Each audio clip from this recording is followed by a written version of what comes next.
Afraid? Everybody, or do you not even have the courage to be afraid? Is it my turn now? With these rising flames!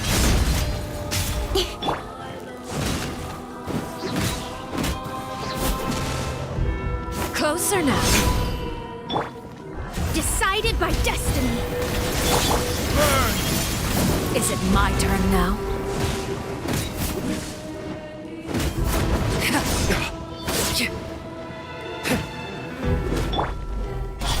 Now that's more like it.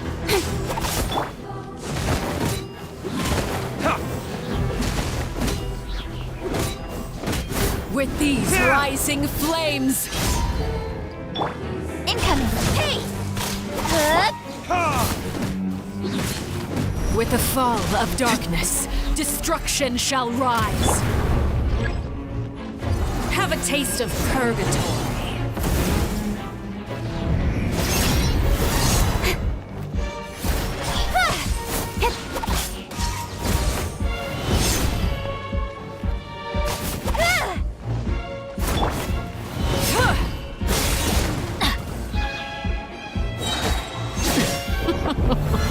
Look at you, trapped like a bunch of helpless animals.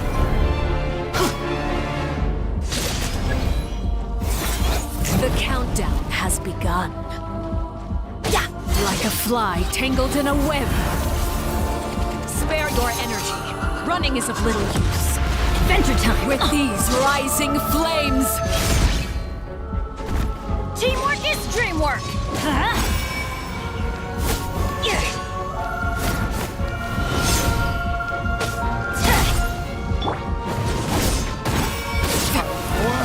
Retribution!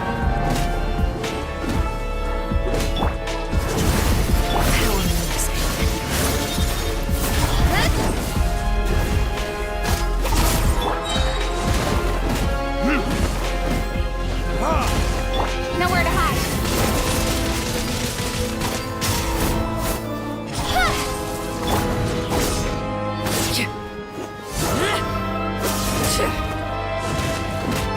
Is it my turn now?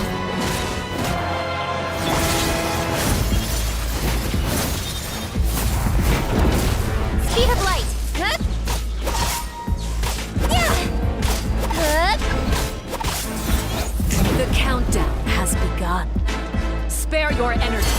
Running is of little use.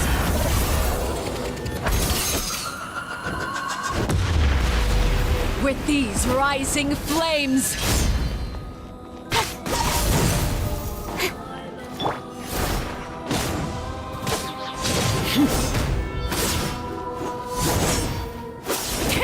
Off we go. Is it my turn now? I'm going in. Hey. Not bad. You've proven to be a worthy opponent after all. Closer now.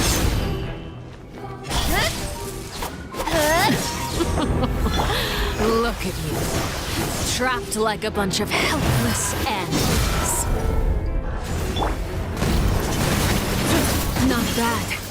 You've proven to be a worthy opponent after all. Ha! Burn!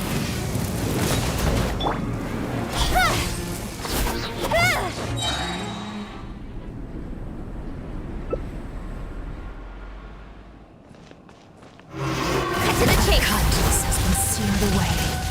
My Incoming. blade is all that remains.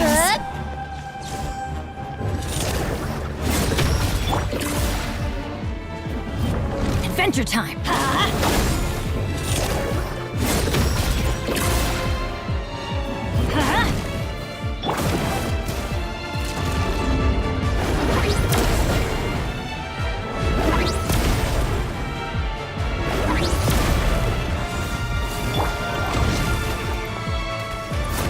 Don't blink. Hey!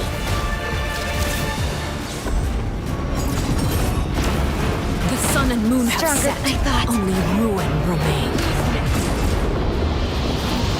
Adventure time has been extinguished. Let's light it up!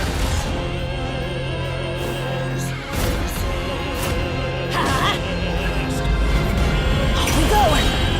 Let's see how strong your resolve Adventure time. truly is.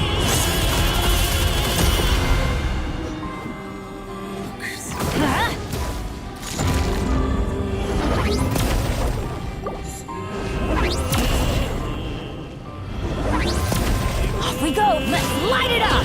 Everybody stand back! Speed of light!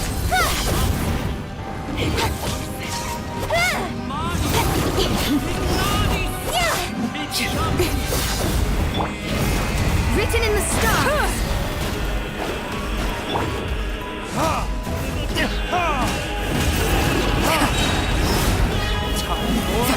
Retribution! Don't blink! How could it break the first?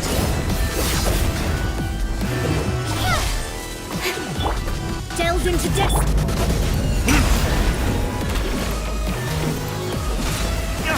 Your punishment made manifest. Nowhere to hide. Speed of light.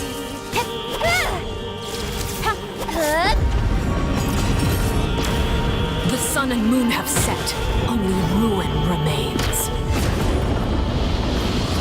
You struggle in vain.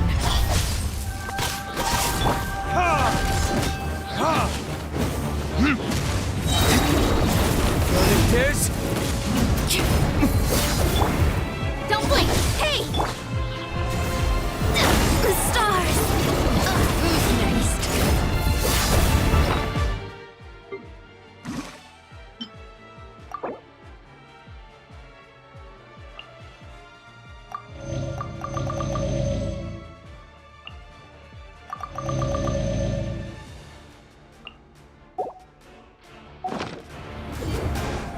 Speed of light.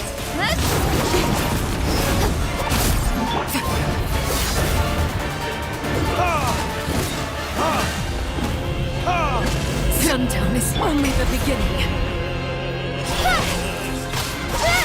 Your punishment made With manifest. sword comes shadow. Hey!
You should really bring the Knights of Favonius with you next time.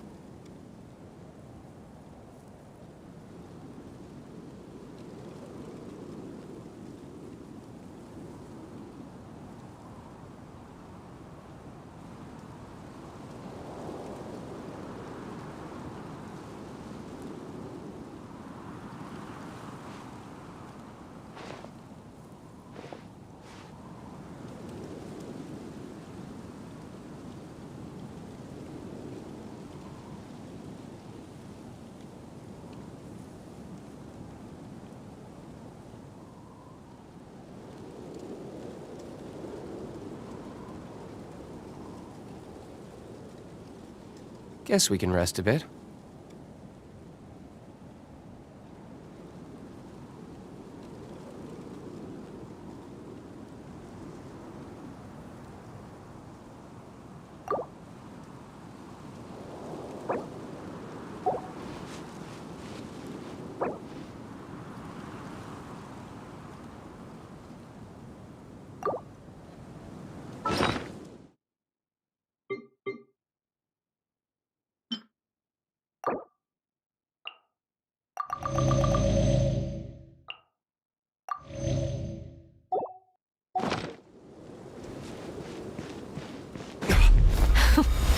Afraid? Or do you not even have the courage to be afraid? Is it my turn now?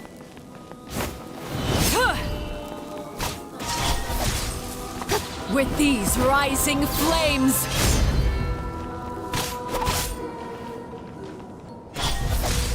Is it my turn now? Closer now.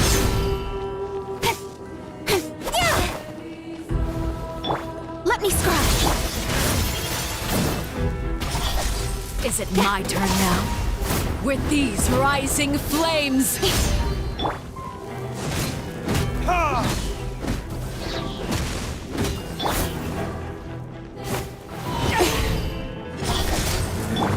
Shadows of fate. Is it my turn now? Ha! Time for retribution! Closer now.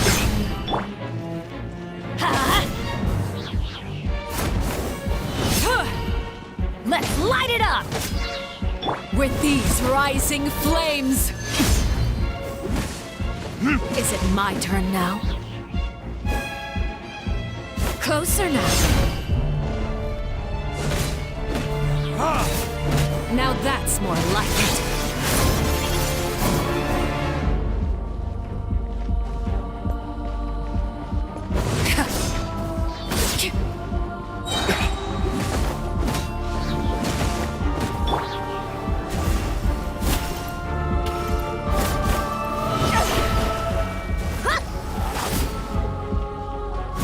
Closer now.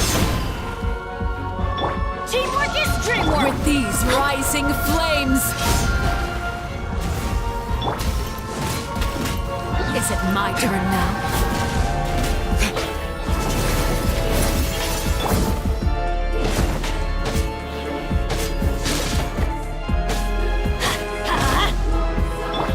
Incoming. Spare your energy. Running is of little use. With these rising flames!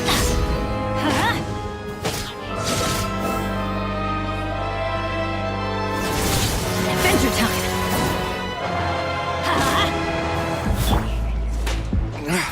Closer now. Ha!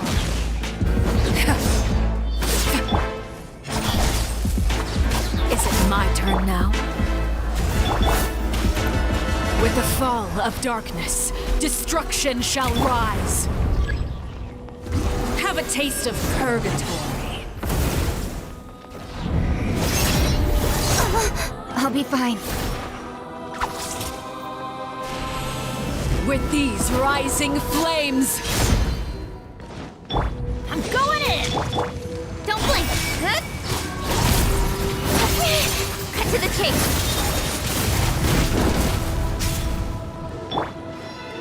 Is it my turn now?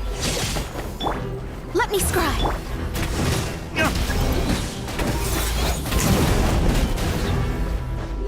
Spare your energy.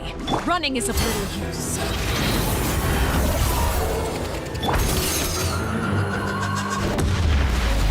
With these rising flames, There can be no excuse for defeat. have a taste of purgatory. Hey! Is it my turn now? Got lucky that time.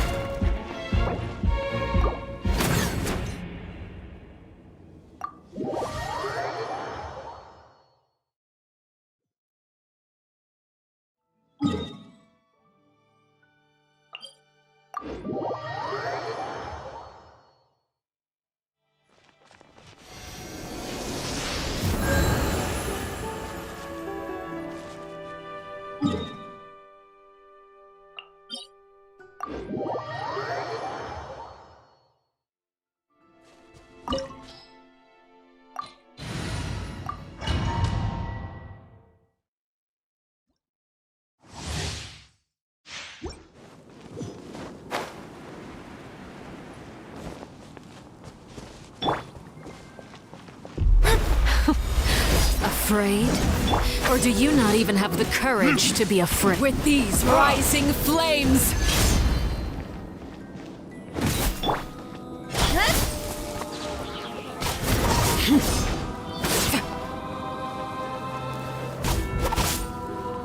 Speed of is light. it my turn now?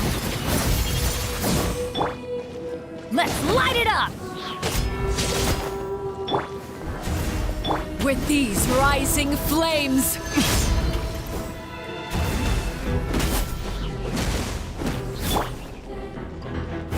closer now. Is it my turn now?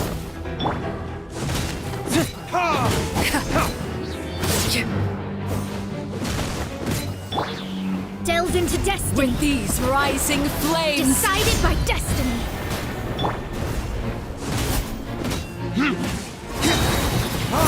how amusing. Heard of this?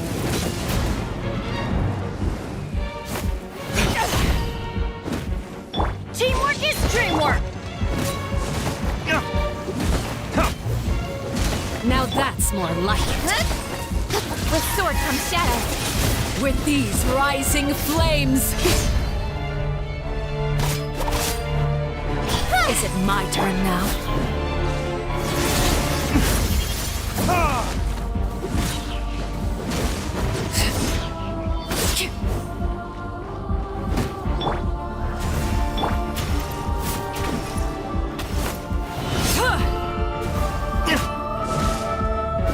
With these rising flames,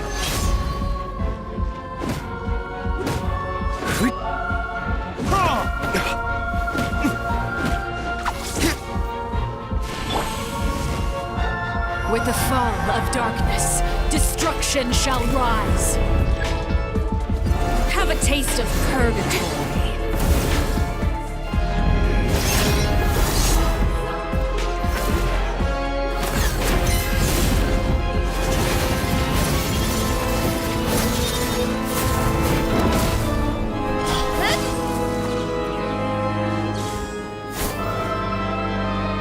Closer now.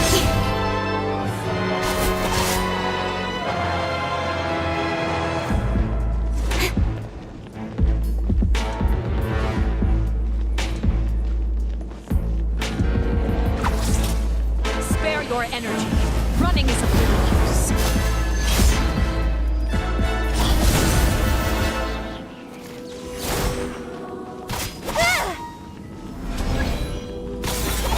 The countdown has begun. Like a fly tangled in a web. Spare your energy. Running is of little use. With these rising flames,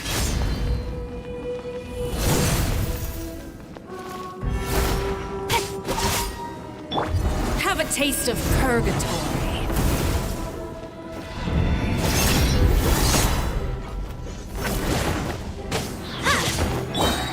Don't blink. Everybody stand back.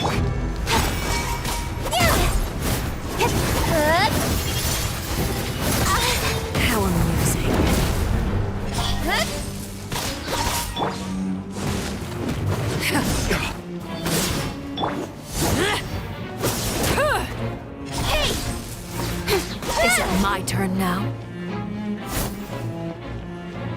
Closer now.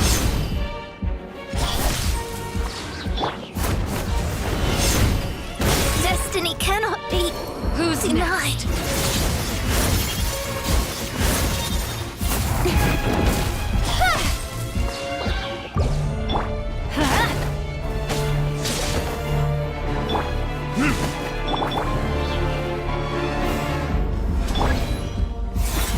The countdown has begun. Like a fly tangled in a web.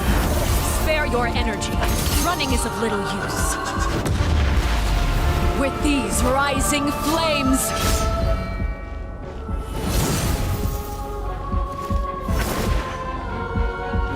have a taste of purgatory.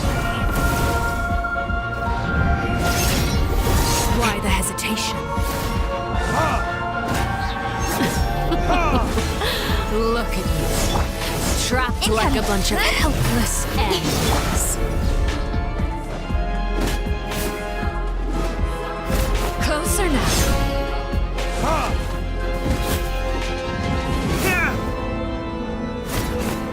Is that all you've got? Spare your energy. Running is of little use.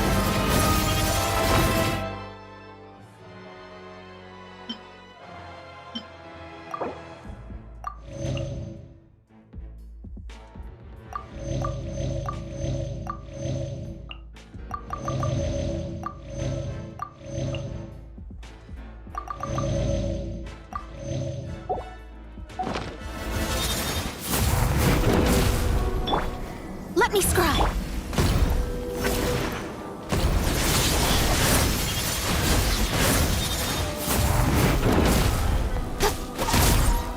Is it my turn now? Don't blink.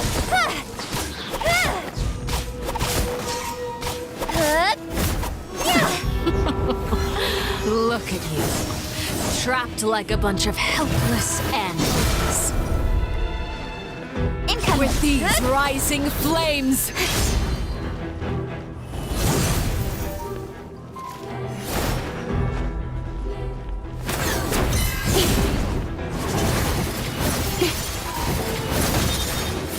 not bad. You've proven to be a worthy opponent after all.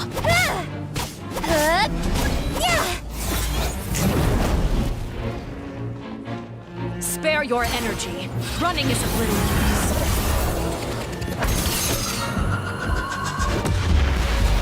With these rising flames, I'm going in. Speed of light. Hey.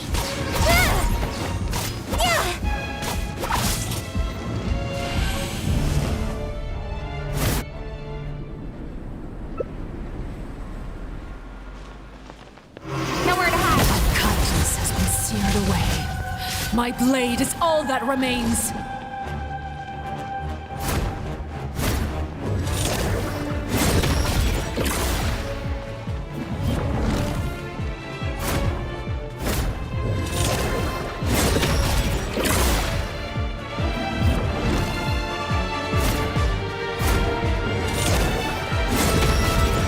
Incoming.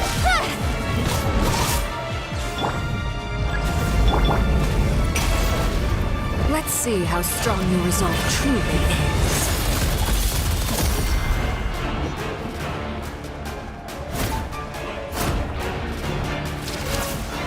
Change of plan.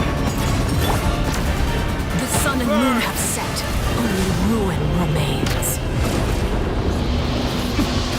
Hope Where did I go? Who's next?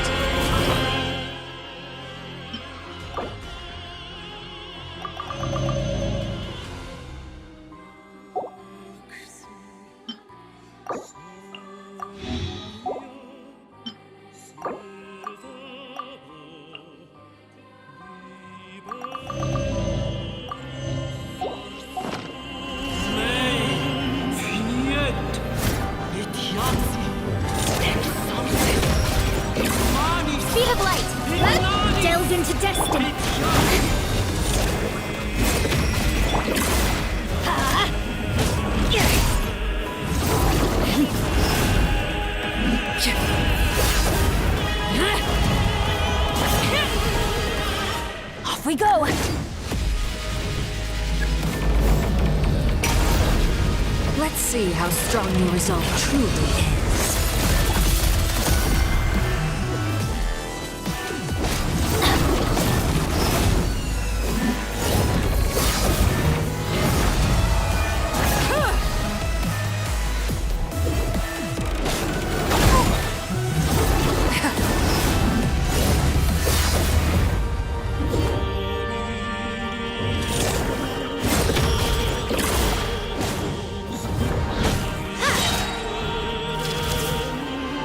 Don't worry, I got this. The sun and moon have set. We go. Only ruin remains. We struggle in vain. Let's light it up!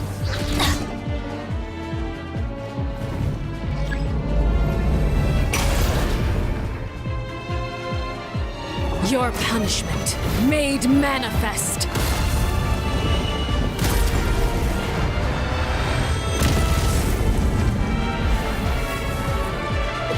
Everybody stand back! This is just my...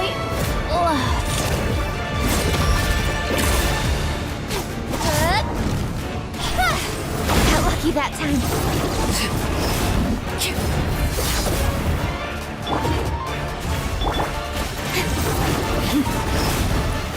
Don't blink!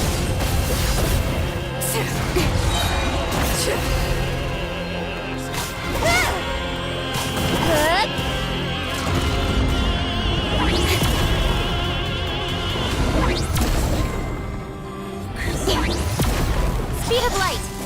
With sword comes shadow.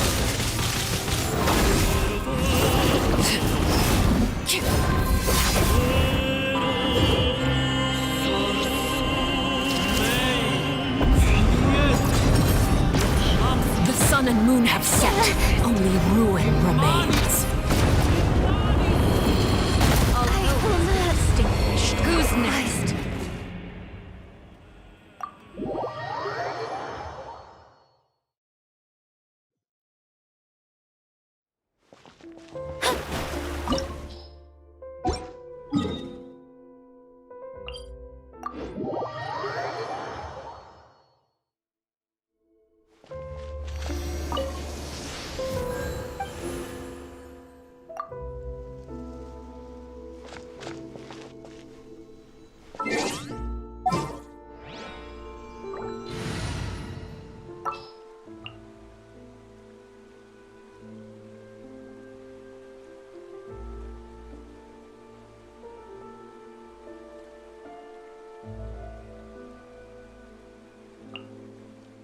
Wish me luck.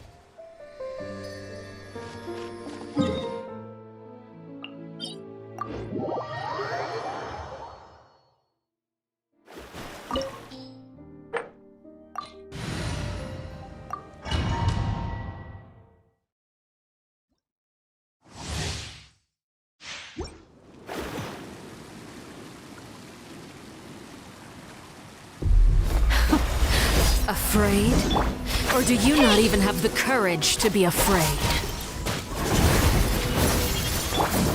Is it my turn now? With these rising flames! Don't blink. Closer now.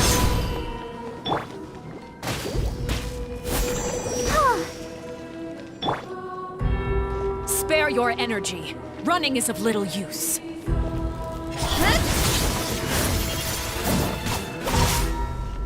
With these rising flames! Hey! Is it my turn now? Let's light it up!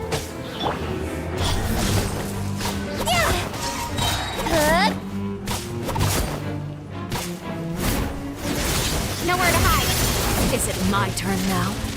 With these rising flames! Speed of light. Let me scry.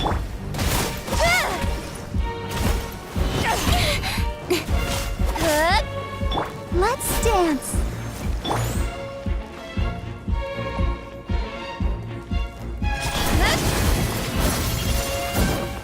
Is it my turn now? Shadows of fate.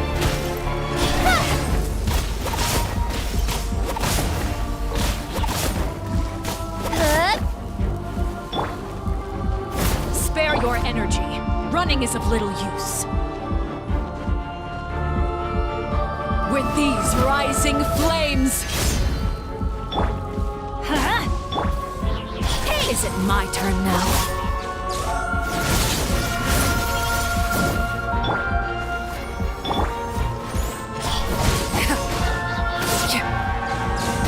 Is it my turn now? Don't blink. With these rising flames... Cut to the chase. Is it my turn now? Closer now.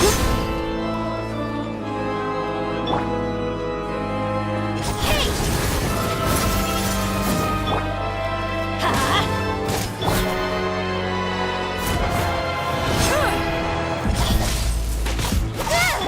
With these rising flames... Is it my turn now? Incoming.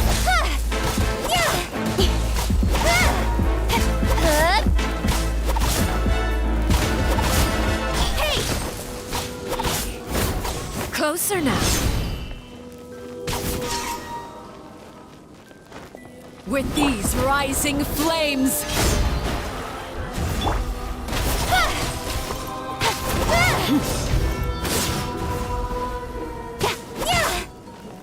Is it my turn now? Don't blink.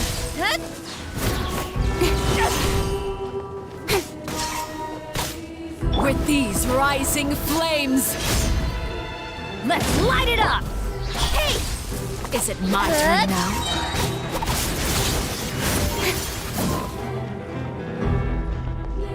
Closer now.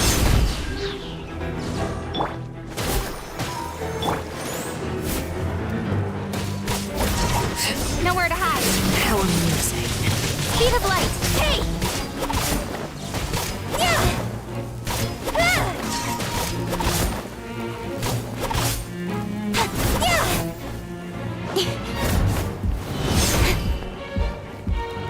I'm going in!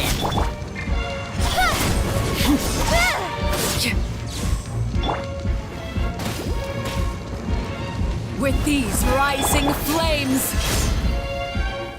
Now that's more like it.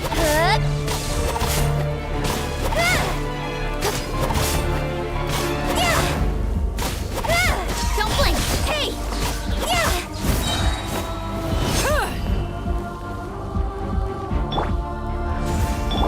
With these rising flames... Is it my turn now? With sword comes shadow.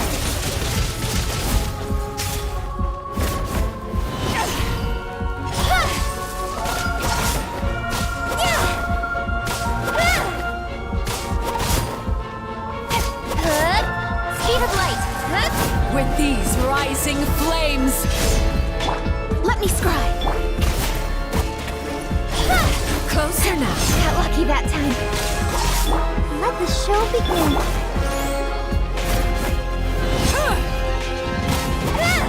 Hey! Is it my turn now?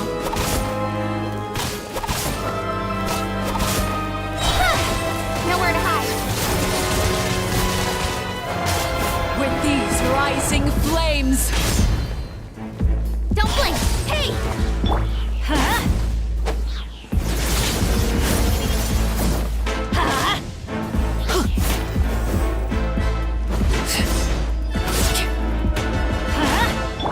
Speed of light. Is it my turn now?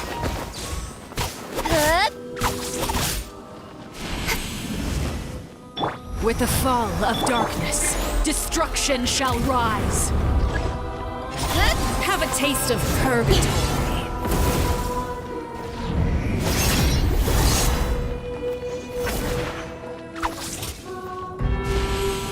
With these rising flames... Hey!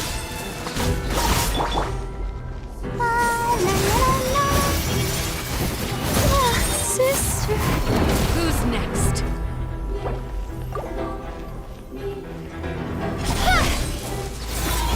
The countdown has begun. With sword comes shadow. Teamwork is dreamwork! I'll protect us.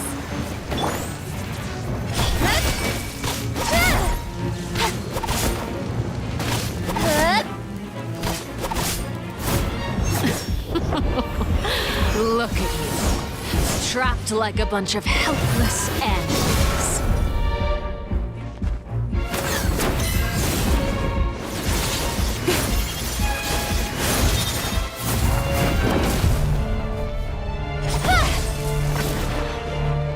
With these rising flames, Let the show begin. spare your energy. Running is of little use.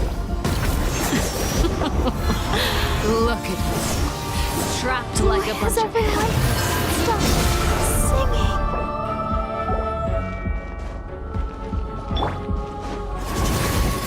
Adventure time!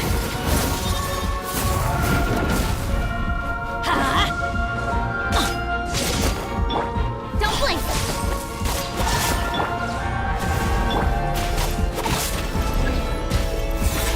The countdown has begun.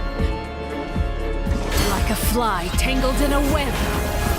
Spare your energy. Running is of little use. With these rising flames, Fate is upon you. is it my turn now?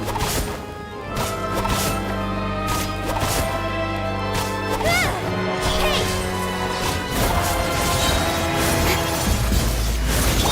Spare your energy. Running is of little use. Let's light it up!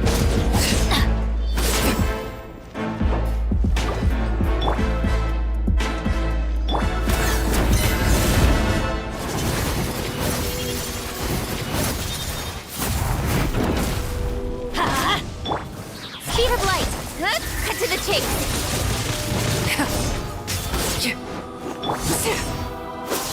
Adventure time! I'm going in. Stronger than I thought. Hey!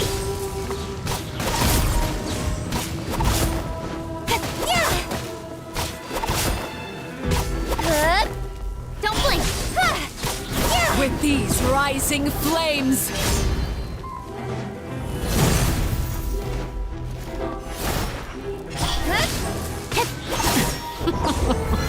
look at you. Trapped like a bunch of helpless animals.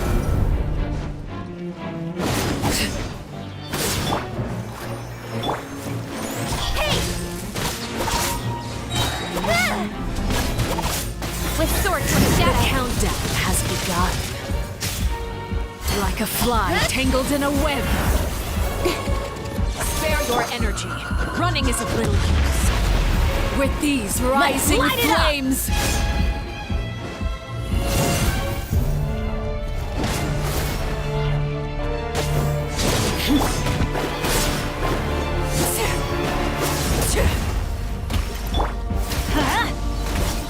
is it my turn now?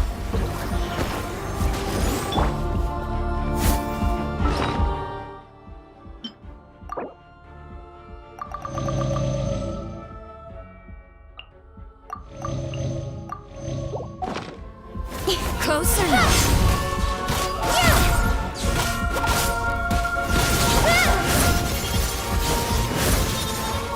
Not bad. You've proven to be a worthy opponent after all. Delve into destiny.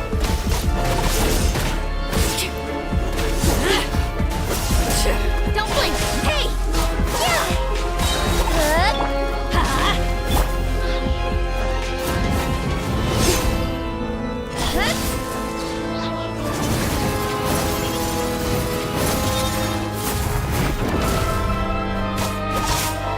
Is it my turn now?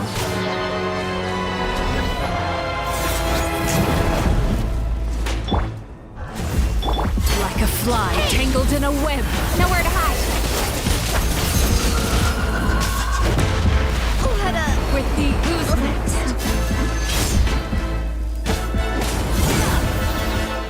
Everybody stand back! off we go. Have a taste of purgatory.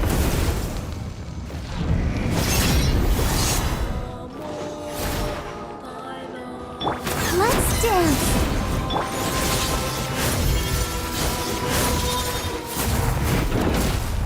Incoming. Is it my turn now? Yeah.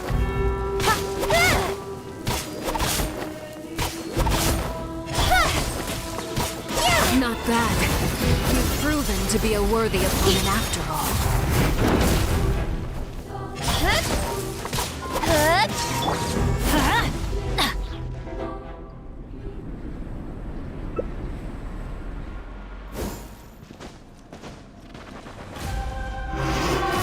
Kindness has been Adventure seared time. away.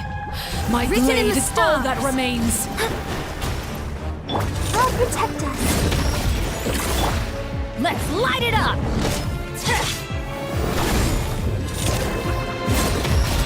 Off we go!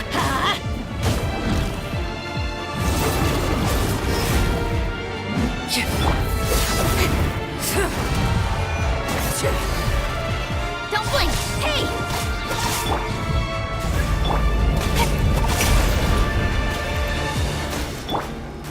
Your punishment made manifest.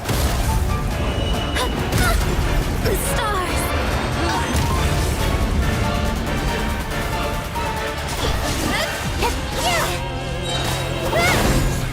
Let's sword from shadow. Ready, steady, go! Let's dance. The sun and moon have set. Right idea. Struggle in vain. Adventure time! Off we go!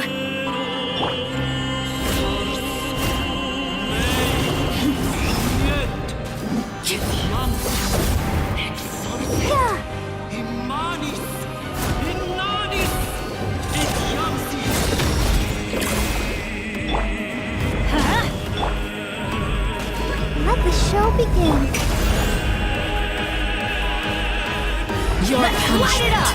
made manifest. Teamwork is dreamwork! Could it break the curse?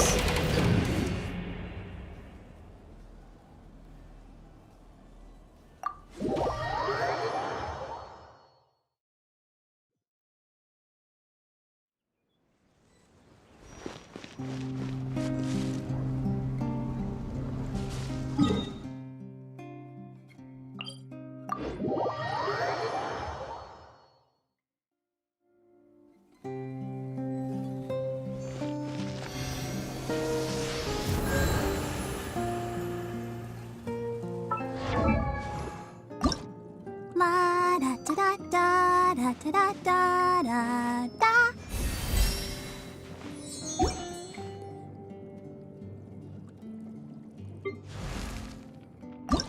Benny's adventure team, assemble! Oh.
La da da da da da da.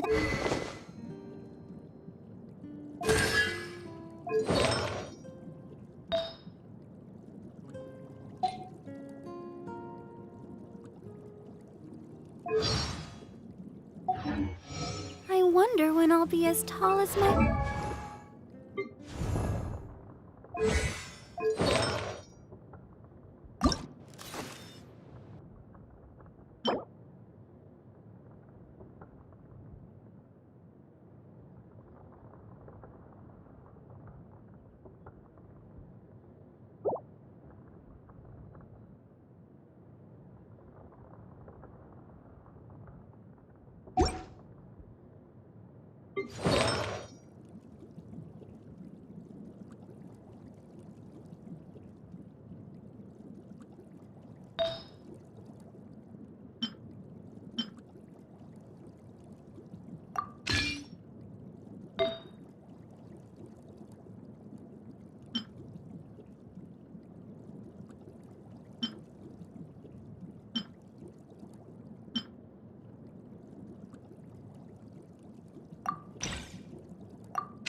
I wonder when I'll be as tall as my big sister.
sister.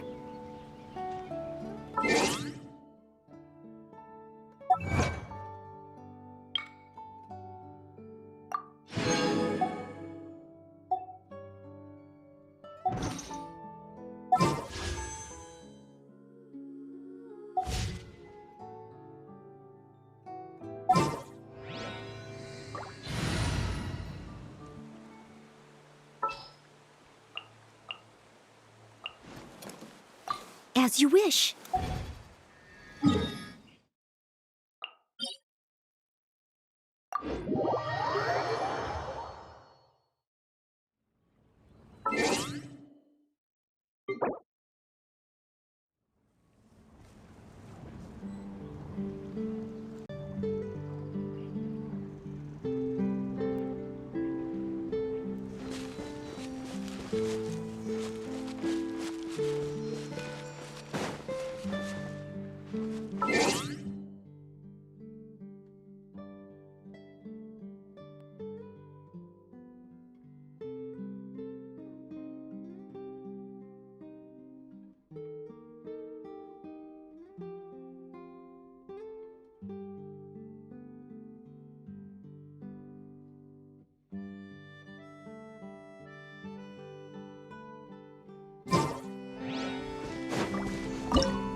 Afraid?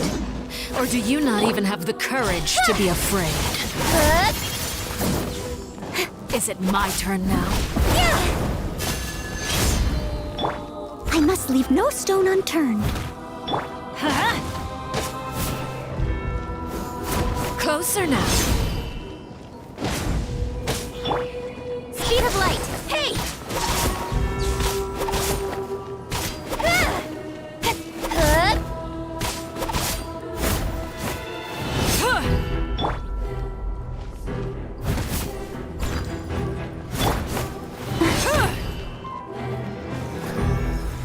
With these rising flames!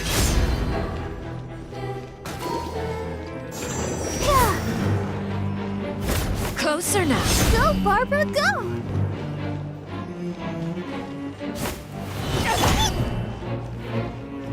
Let's light it up!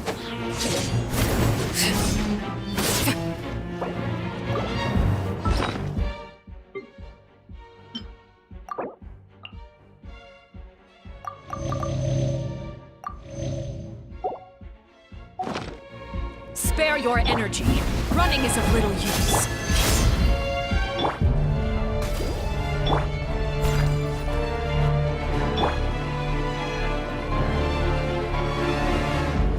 Let's dance!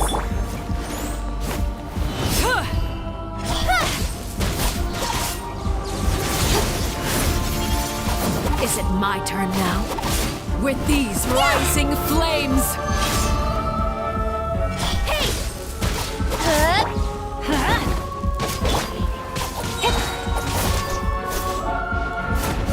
With sword comes shadow. Incoming! Is it my turn now?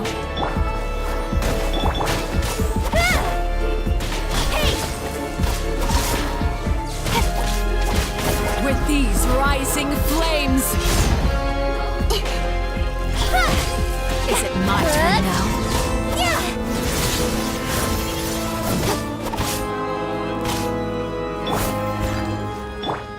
Closer now. Speed of light! Hey! Teamwork is teamwork! Nowhere to hide. I'll protect us. Is Incoming! it my turn now?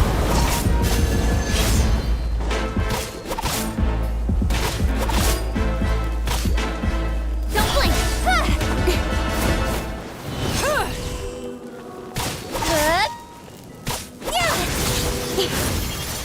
Is it my turn now? Let's light it up! Steady as stone. With these rising flames! Is it my turn now? Let the show begin.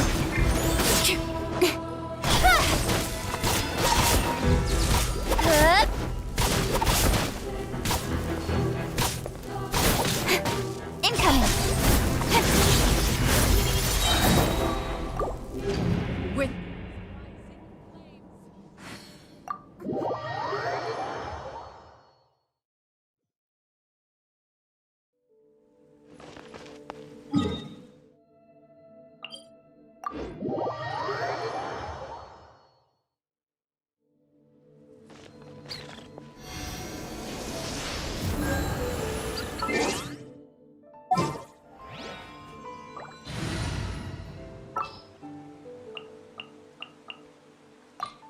This is...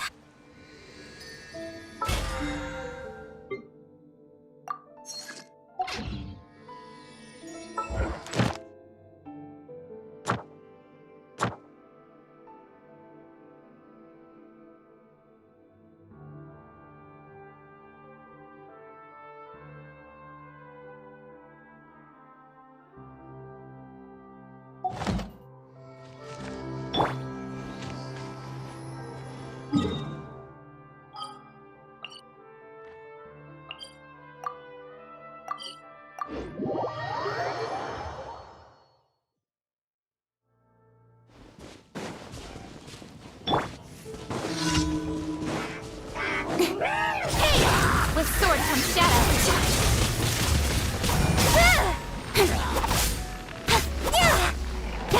Speed of light.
Verdict is...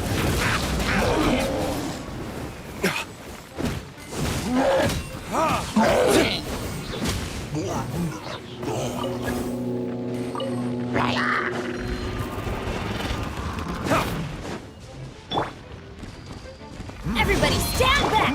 Cut to the chase! Incoming! Hey!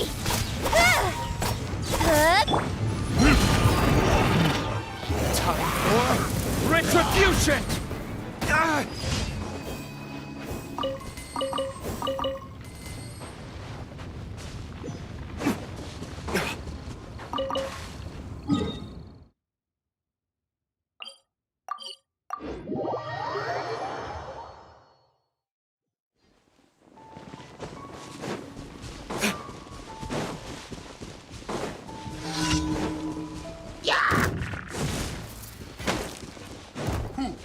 Ha!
With sword comes shadow.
Fate is upon you. Don't blink. Hey!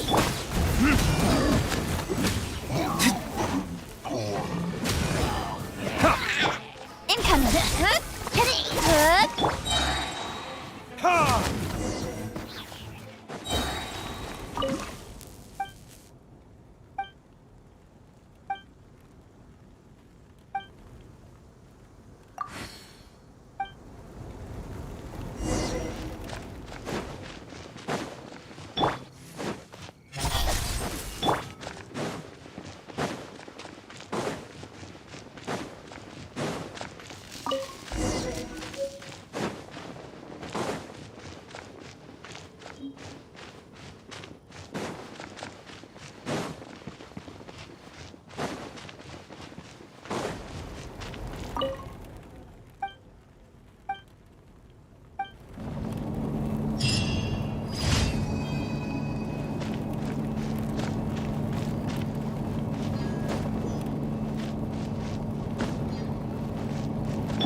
Don't blink.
Benny's adventure team, assemble!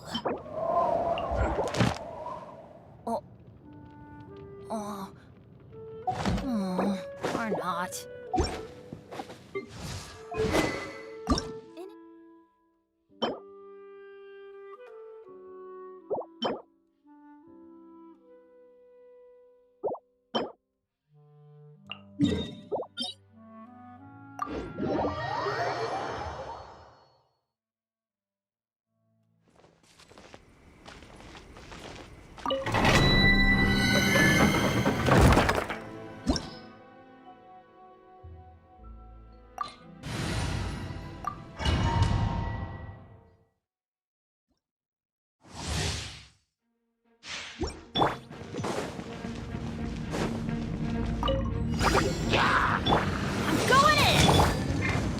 Time for retribution!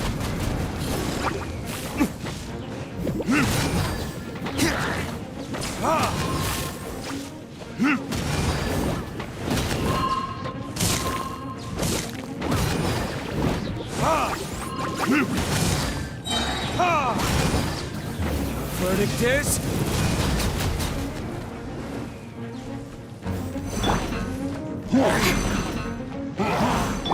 Delved into destiny, written in the stars.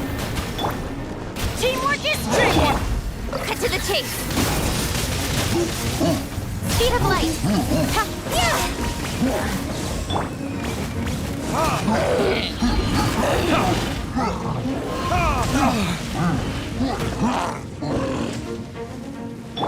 Shadows of fate!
With sword comes shadow.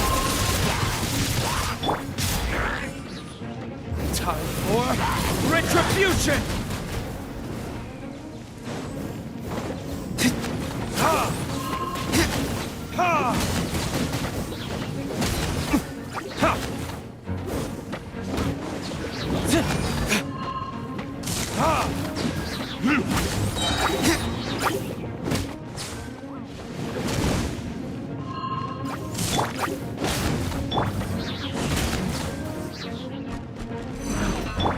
Let me scry. Curse decided by destiny. Everybody stand back. Nowhere to hide.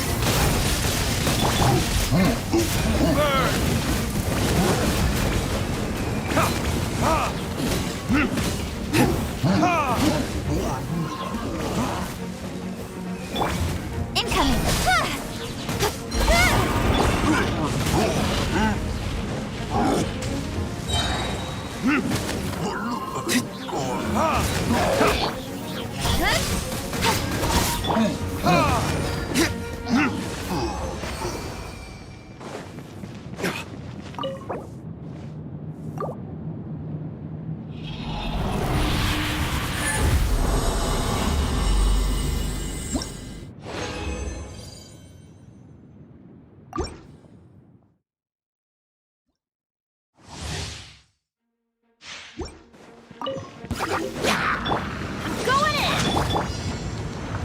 Verdict is...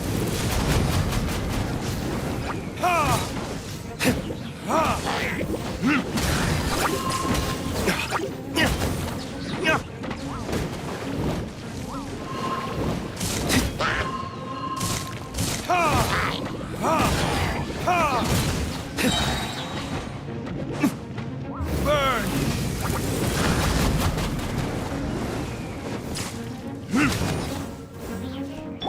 Shadows of fate, written in the stars.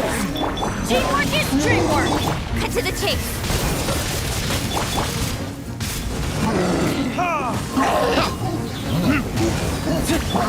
Don't blink. Time for retribution!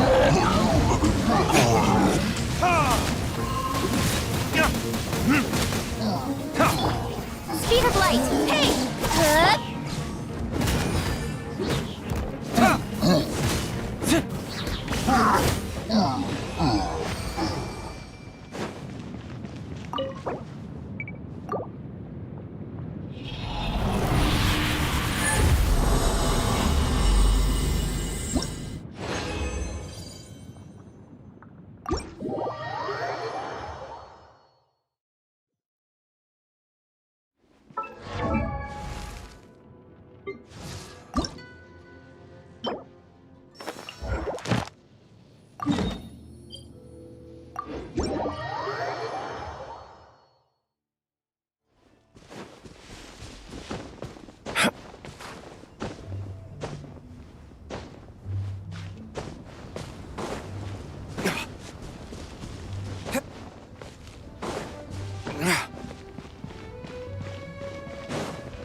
Let's light it up!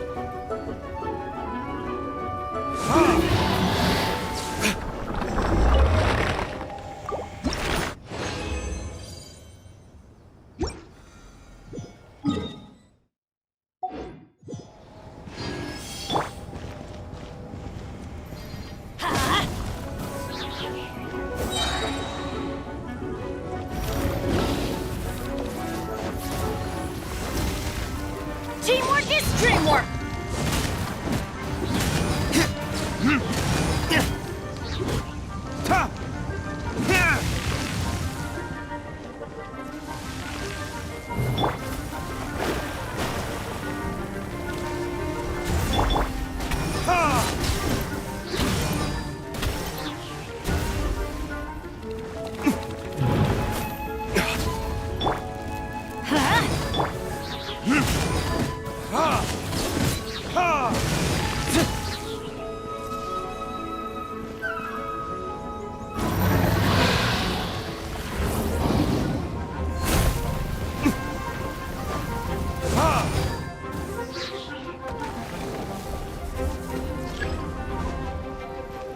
Time for retribution!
Ad Astra.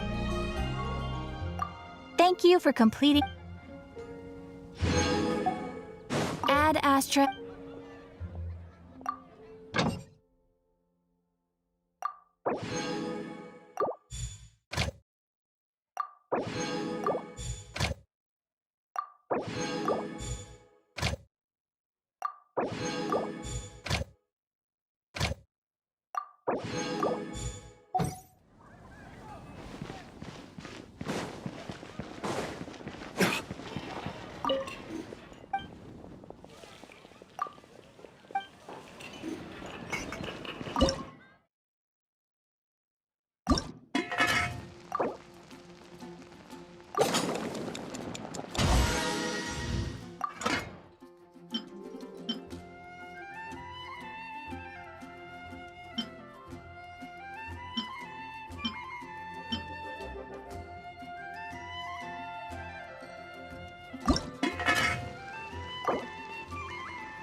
Sword from shadow.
Incoming!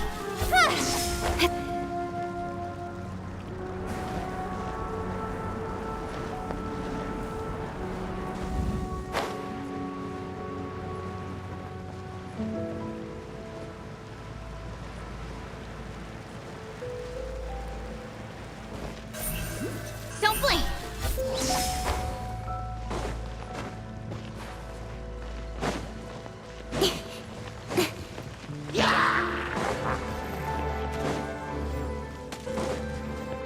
Incoming! Hey!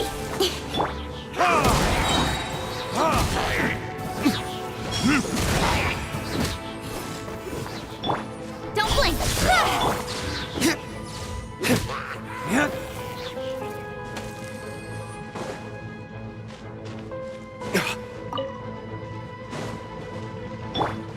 Incoming! Hey!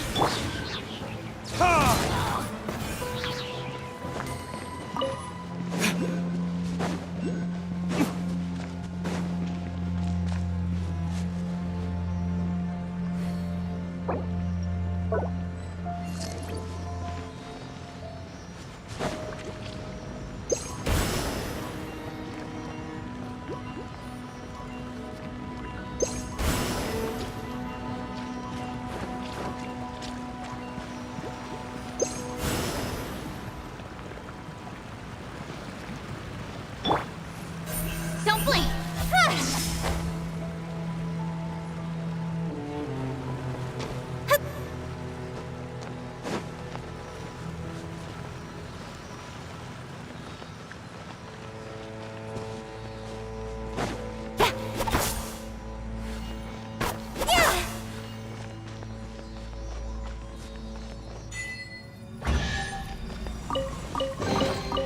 That's everything. On to the next.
The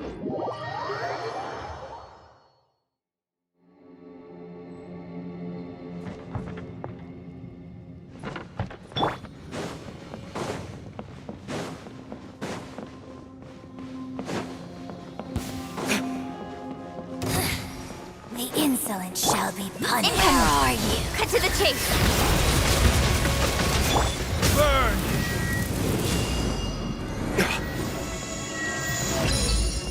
Got you.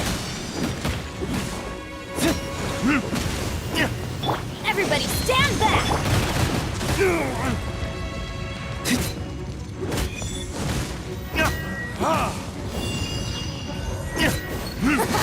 Got you. Speed of light. Out of my sight.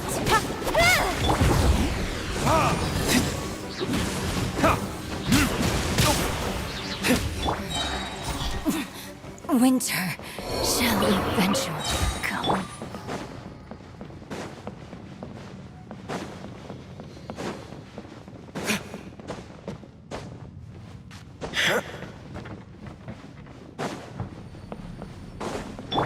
Don't blink!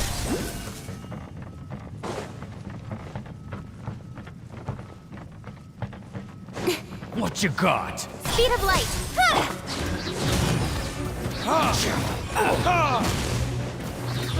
Verdict is...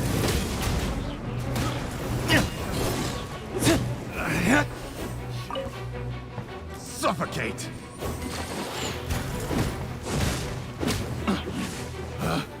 Picked the wrong test subject.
I suppose this will do.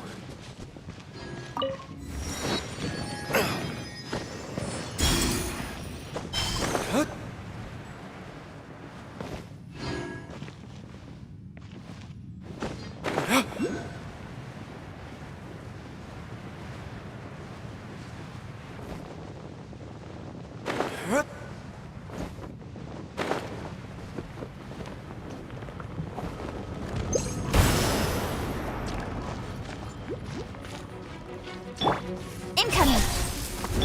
I'm going in! Nowhere to hide.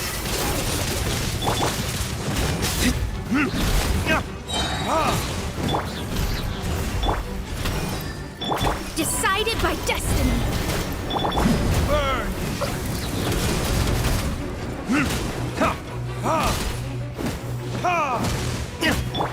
Don't blink.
Don't blink! Hey! Everybody stand back! Burning tears? Cut to the chase! Delve into death! Incoming! Ah!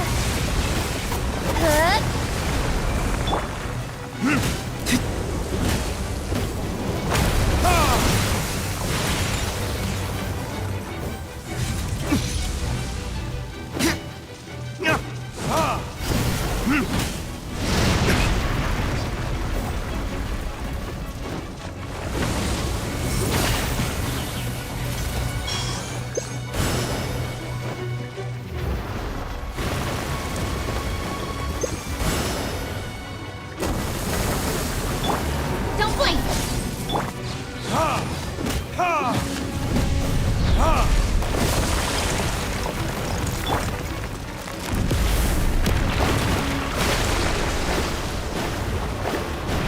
Shadows of fate! Incoming!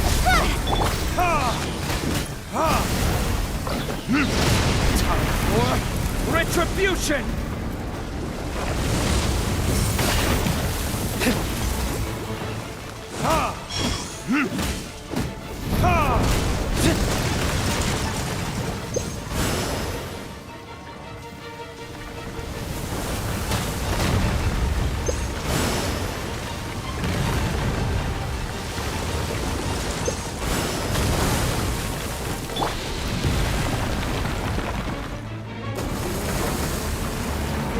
Don't blink!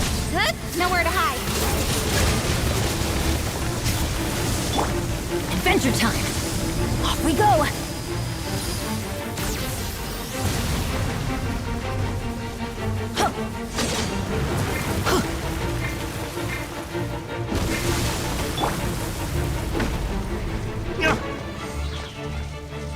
Teamwork is dreamwork! Fate is upon you!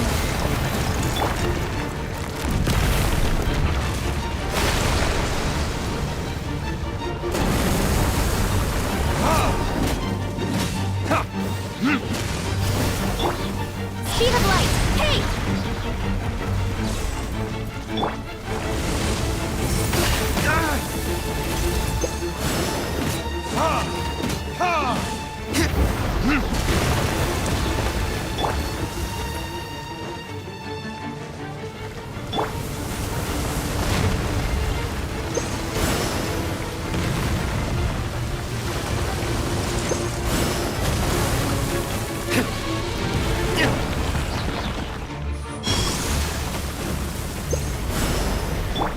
Incoming!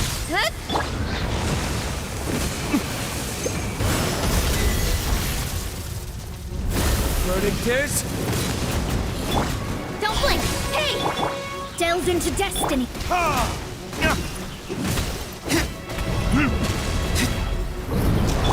to the chase!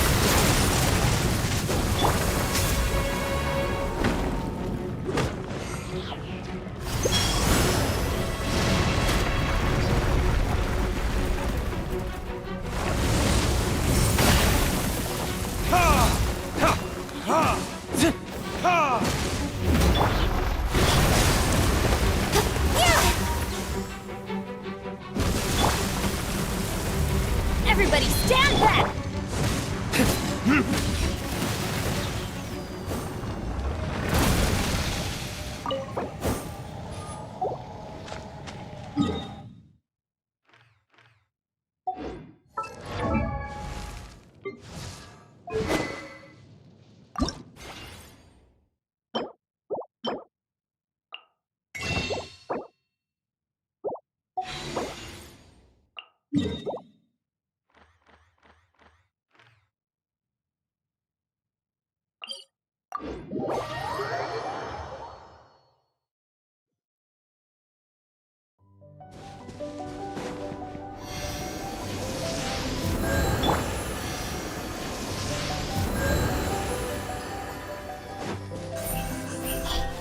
Yeah.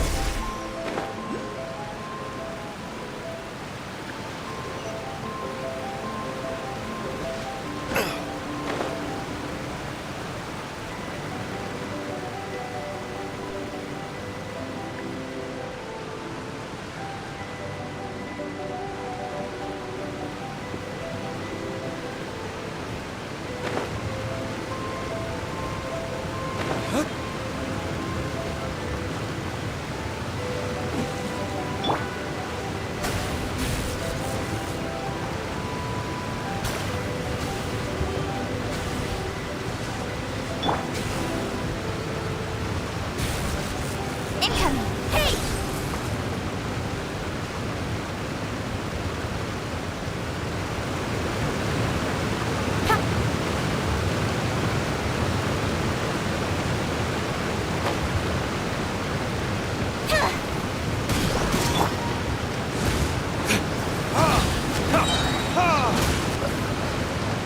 Time for retribution!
I thought I told him to spray it with water to retain moisture before applying the film.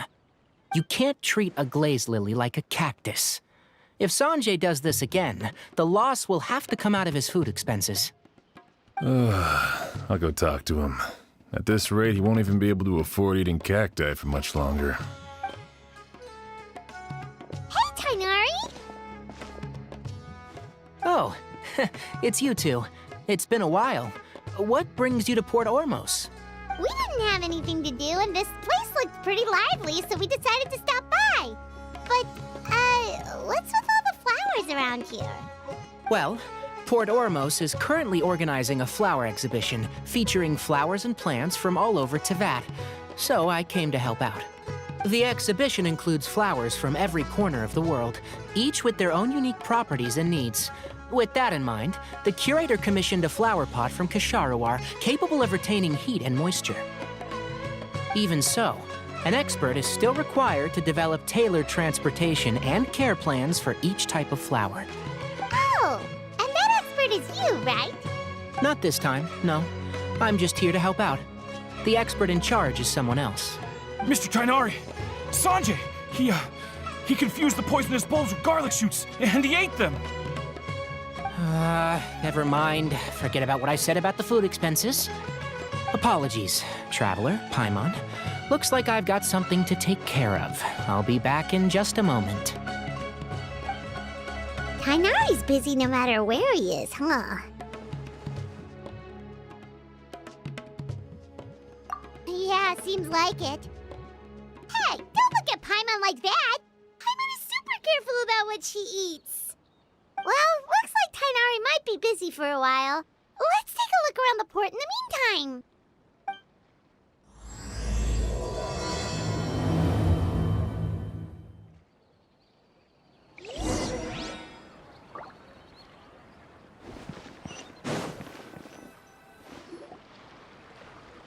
Wow, look at these flowers! They smell so...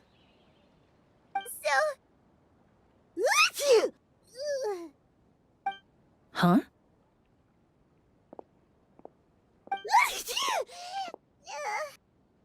Paimon's...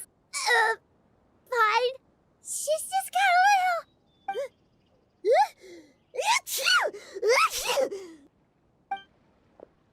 Rainbow roses, glaze lilies, and Cecilia's? No wonder. It's getting worse. Why?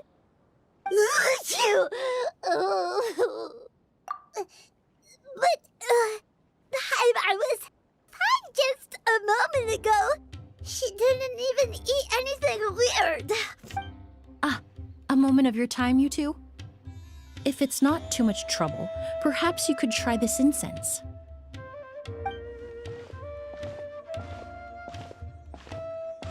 Incense? Oh, the scent is so nice! Wait! Whoa, that was fast! Paimon doesn't have to sneeze anymore! Think nothing of it. From your attire, I imagine you two aren't from Sumeru either. Seeing as we're both travelers from abroad, it's only right that we help each other out should the occasion arise. Oh, so you're here for the flower exhibition too? I suppose that's accurate. Allow me to introduce myself. I'm Emily, a perfumer from Fontaine. Paimon is Paimon! Thank you so much for your help just now. Oh, and this is... The Traveler, right? I've heard a lot about you from the Steambird. It's nice to finally put a face to the name. What happened back there? Why did Paimon start sneezing all of a sudden? Have you ever heard of hay fever? To put it simply, when inhaled, certain pollens can trigger abnormal physical reactions. But Paimon has seen these kinds of flowers before and nothing weird happened then. Well, we're all different. The factors that can trigger a reaction to certain stimuli vary by person. In isolation, the effects of certain pollens may seem minimal, but inhaling various types at once can trigger a more overt reaction. But there's no need to worry. Pollen allergies can be effectively mitigated with the use of medication. Oh, well, that's good. Traveler, Paimon, there you are. Is everything all right? I left in such a hurry, I forgot to warn you about all the pollen in the air. Emily? What a coincidence. Looks like my worry was misplaced then. The Traveler and Paimon are in good hands. It was nothing, really. We happened to run into each other shortly after my arrival, and I offered them a bit of help, that's all. I'm more curious as to why you thought the Traveler and Paimon were in danger. Allergies are highly unpredictable. If you were concerned the pollen might trigger a reaction, that must mean something similar has happened in the past. Remember the first time we met? You fainted after inhaling Spirit Borneal. The Spirit Borneal didn't affect Paimon at all, and now she's the one suffering. It makes no sense. It's not really something you can make sense out of, Paimon. There are all kinds of allergies out there, caused by a variety of different factors. Some people are even allergic to almonds. It's not something you can generalize. Exactly. I even encountered a case in Fontaine where someone had an allergic reaction to soba noodles their family brought back from Inazuma. Whoa. Good thing Paimon isn't allergic to anything delicious. In a manner of speaking, although you could say the patients I deal with are rather unusual. In addition to medicine, Emily is also very knowledgeable about botany. She's taught me a lot about the native flora around Fontaine. And that's where my expertise ends, I'm afraid. When it comes to breadth of knowledge, Tighnari certainly comes out on top. A flower expert? Oh, Paimon's got it! You must be the expert Tighnari mentioned, the one in charge of the exhibition! Wrong again, I'm afraid. Well, I did come for the exhibition, but only to inquire about the Auguste variety. I'm not involved in any official capacity. Oh, Paimon was sure she got it right this time. It's a kind of flower that was once popular in Fontaine. The perfume made from it also bears the same name, Auguste. Auguste, huh? That's not a name you hear often nowadays. In an ancient language, the word is said to mean sacred or noble. It's sometimes used as a name for people as well. Ah, that reminds me. Are you familiar with a historical event in Fontaine known as Perfume Mania? Perfume Mania was an event that occurred in Fontaine nearly 20 years ago.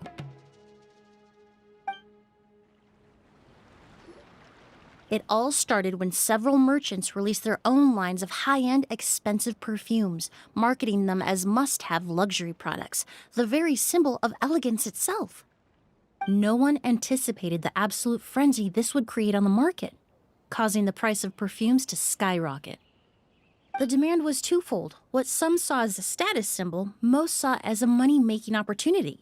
You could take advantage of the soaring price by hoarding them and reselling at even higher margins. The value of these products became so inflated, regular bottles of perfume were even going for hundreds of thousands of mora. This resulted in countless disputes and scams. But at the end of the day, perfume is just perfume. The market value greatly exceeded the intrinsic worth of the product, creating an economic bubble that was never going to last. Luckily, the Palais Mermonia recognized the danger and intervened before the craze could truly spread. Many profiteers and scammers were thrown in jail as a result. In the end, only a few wealthy families were affected when the bubble popped. What does all this have to do with that Auguste you mentioned earlier? Well, during the craze, the most popular perfume was none other than Auguste. The demand far exceeded the supply, to the point where it once sold for 10 million mora a bottle. 10 million? Then what about now? After the mania ended, most perfumes returned to a normal price. Auguste was the only exception. Its namesake, the flower used to create it, went extinct. As a result, no new bottles of Auguste have been made, and the value of the perfume remains exceedingly high. Indeed, the Auguste flower was not a natural variety, you see. It was specially cultivated for use in perfume making. When the bubble popped, all the flower beds used for its cultivation were destroyed in a fire. The variety has never been seen since. But didn't you say you came to the exhibition to look for it? Ah, yes. I came to investigate a certain rumor that the Auguste flower has reappeared in Sumeru. It's causing quite the stir in the Fontaine perfume market. Traveler, we should help Emily look for it. I have to agree. Emily wrote me to ask if I could look into the rumor, but the forest rangers haven't received any reports of new plant species recently. Even if I can locate the flower, I'm afraid you'll be disappointed, Paimon. I don't have any grand Mora-making endeavors planned. Divine, noble, one of a kind. All beautiful sentiments to be sure, but to me, they overshadow the very essence of the product. When it comes to perfume, I want people to forget the price and the prestige and focus on the beauty of the fragrance itself. Wow, so noble. Of course, there's also a more practical reason. In recent years, low-grade counterfeit versions of Auguste have been popping up on the Fontaine perfume market. Every so often, someone will claim to have recreated the unique scent of Auguste, and the rumor mill will start comparing the counterfeits to my own work. Okay, that's more like the reason Paimon had in mind. Ever since that rumor started, 3 new perfumes claiming to be made from the Auguste flower have appeared on the market. If I can dispel the fanaticism surrounding Auguste, even just by proving the rumor to be false, Fontaine's perfume market can finally start to get back to normal. Then I'll be free from all the stories and added meaning and just focus on making what I like. That makes sense. Oh, I would of course be grateful for your help, but I wouldn't want to trouble you. Well, you said it yourself. We're both travelers from abroad, so it's only right that we help each other out. Ha! I suppose you're right. Then you have my thanks. Based on the information I have so far, it's unclear if the rumor is true. Mr. Edgar also thinks it's too early to say, but you could always go talk to him. He was there all those years ago, after all. Maybe he'll know something. Huh, I was just about to pay him a visit at the hotel. Edgar? Who's that? The person you've been trying to guess this whole time. The flower expert in charge of the exhibition. He's also the most respected and experienced perfumer in the area. Back when he was still working in Fontaine, Auguste was his creation. I should also mention, he was my teacher, the one who taught me the basics of perfumery when I apprenticed in Sumeru. So this guy was a famous perfumer in Fontaine, but then he came to Sumeru to teach people from Fontaine? It sounds confusing. It's a long story. If you're interested, we can talk more about it when we see him. He should be staying near the hotel.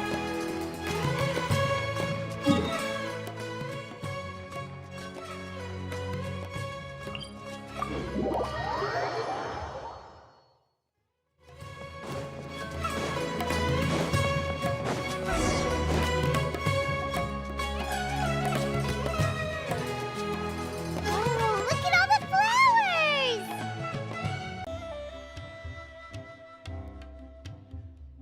Apparently, the exhibitor paid a large sum to rent out the hotel and surrounding buildings.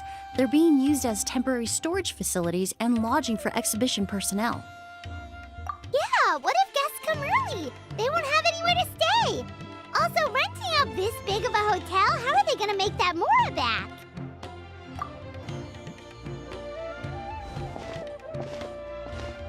It's been so long, I almost didn't recognize you, Edgar.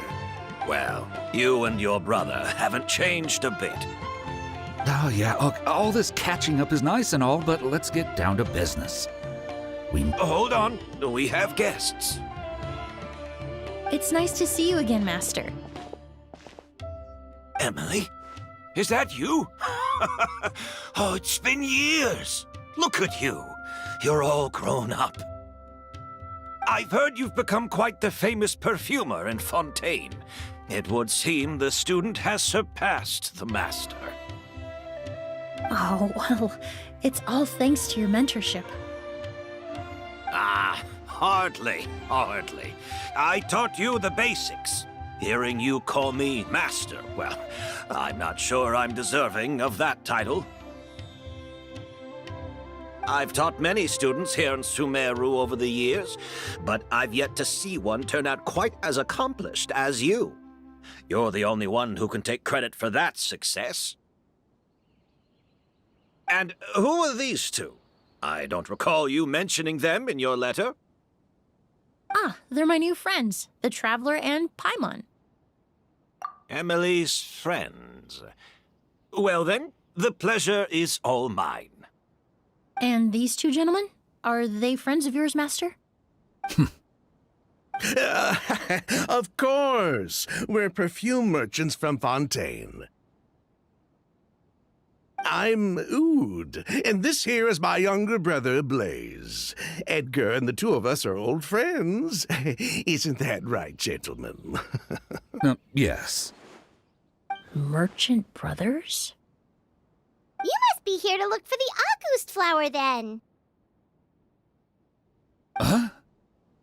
Well, what respectable perfume merchant hasn't heard of Auguste? Anyone in the business would be interested in the rumors. I'm guessing you're here for the same reason, Emily.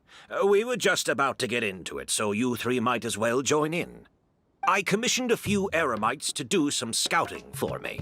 They searched all over Sumeru, but there were no sightings of the Auguste flower. That being said, there are people in Port Ormos who claim to have smelled a unique fragrance on the streets. Definitely floral, but still distinct. Some of them were merchants who lived in Fontaine 20 years ago. According to them, the fragrance smelled exactly like the Auguste they remember from back then. A one-of-a-kind, divine, and noble scent.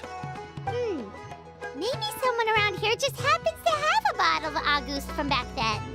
No, I don't think so. I doubt that's the case. Even if someone had a bottle that was never opened, the fragrance of the perfume would have changed over time. Very few perfumes can go decades without a change in scent. Auguste is even more prone to that kind of shift. Only a few bottles still exist in Fontaine, and their scent would have completely degraded by now. Although, could there be a flower out there with a similar fragrance? Or in accord with the same base notes? Impossible! If Auguste were that easy to replicate, it would never have sold for such a high price all those years ago. The Auguste flower is back. It has to be. Technically speaking, the scent wouldn't be impossible to imitate. Well, let's table that question for now. Edgar, did any of those people mention where the scent was coming from? No. By the time they realized they had smelled something, the scent was already gone. If I hadn't asked about it, they probably wouldn't have given the experience a second thought. Compared to things we see and hear, smells can be much easier to overlook. It almost sounds like someone wearing the Auguste fragrance passed them on the street. Wait, are you saying... Just thinking out loud. Don't pay me any mind. We don't have much to go off of right now, but we can't rule out that possibility. You all traveled so far to be here. Why don't you rest in the hotel for a bit? Oud, Blaze, this is the key to your room. Ooh, you've got the keys to the rooms? Do we get free lodging too? My apologies. All the rooms in the hotel are accounted for, I'm afraid. Most are being used for storage ahead of the exhibition, you see. I managed to tidy up one of the rooms for these two at the last minute, but by the time Emily wrote to me, there was no more space left for her to stay. Oh, and we just showed up out of the blue. Guess that means there's definitely no space for us. I should have been more considerate. Here I am with an entire hotel at my disposal and no place to offer you to stay, even after you made the trip all the way to Sumeru. Don't worry, Master. I can sleep on the boat tonight, or I could even camp in the wild. It would give me the opportunity to collect some plant specimens while I'm here in Sumeru. Even better. Although, would it be possible for me to leave some of my luggage here? It would be rather cumbersome to take it camping. It shouldn't take up too much space. Well, about that.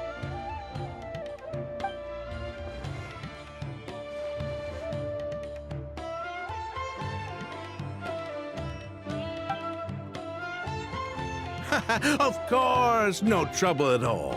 My brother and I will keep an eye on them for you, as long as you don't mind, mademoiselle.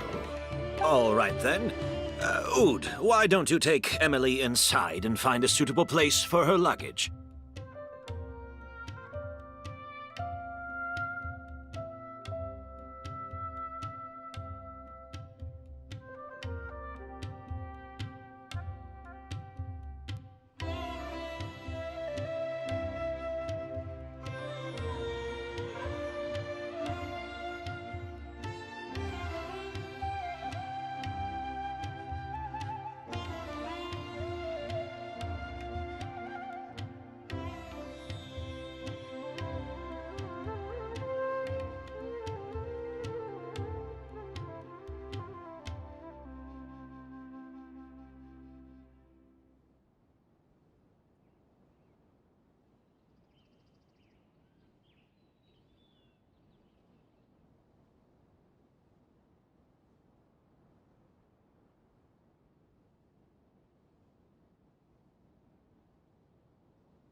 I'll prepare some refreshments and join you in a bit.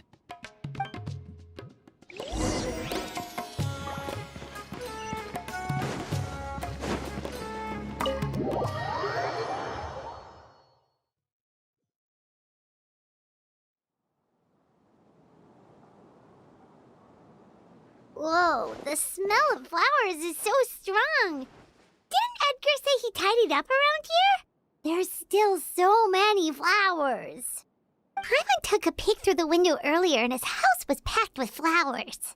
Looks like this exhibition is gonna be huge. No, that's a florist thing. We work closely with the essential oils of various plants, but to maintain a sharp sense of smell, most perfumers prefer to keep their homes free of strong odors. Oh, guess there's just too much to store for the exhibition then. Oh, this room seems to be a connected suite, and my brother will be staying on the other side of the suite. Blaze, while you're out, why don't you bring our luggage over as well? Blaze! Yes, of course. All right, then. Where can we find your luggage, mademoiselle? Blaze will go fetch it for you. It's still at the port. In addition to some daily necessities, there's also a case of amber wine that I brought back from Fontaine. Could I trouble you to bring that back as well? It would be the perfect way to repay you for your hospitality. How generous. I should thank you on my brother's behalf. You stumbled upon his weakness. He's aloof about most things, but alcohol is his one true love. Is that so?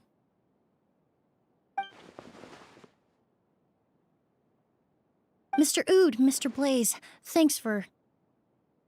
Hey! What are you doing? That's Master's voice.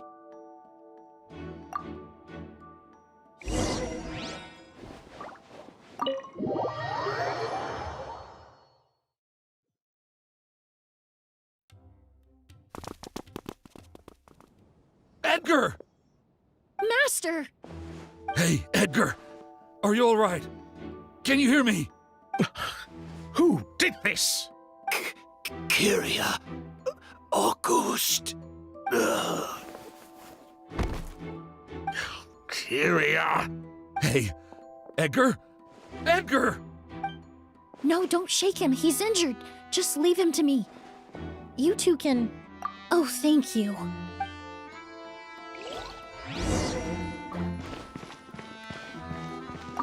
I checked. It doesn't look like anyone passed through here. Oh, but that's impossible. It's not like that kid can just grow some wings and fly away. Oh, the culprit, I mean. It's not like the culprit could have just disappeared into thin air.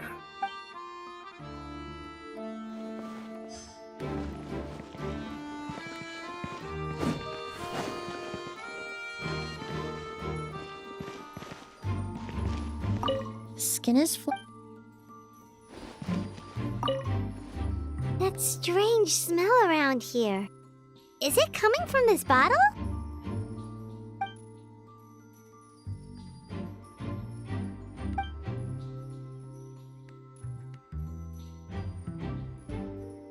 Oh, really?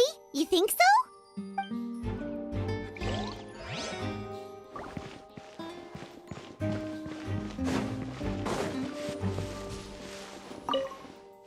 Do you think whoever did this was hiding in the flowers before they attacked Edgar?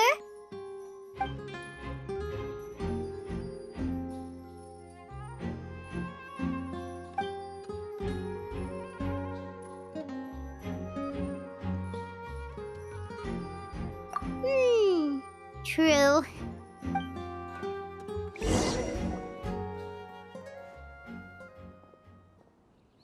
Well, we looked all over, but the only clue we found was that bottle. The most important thing we can do now is focus our efforts on treating Master.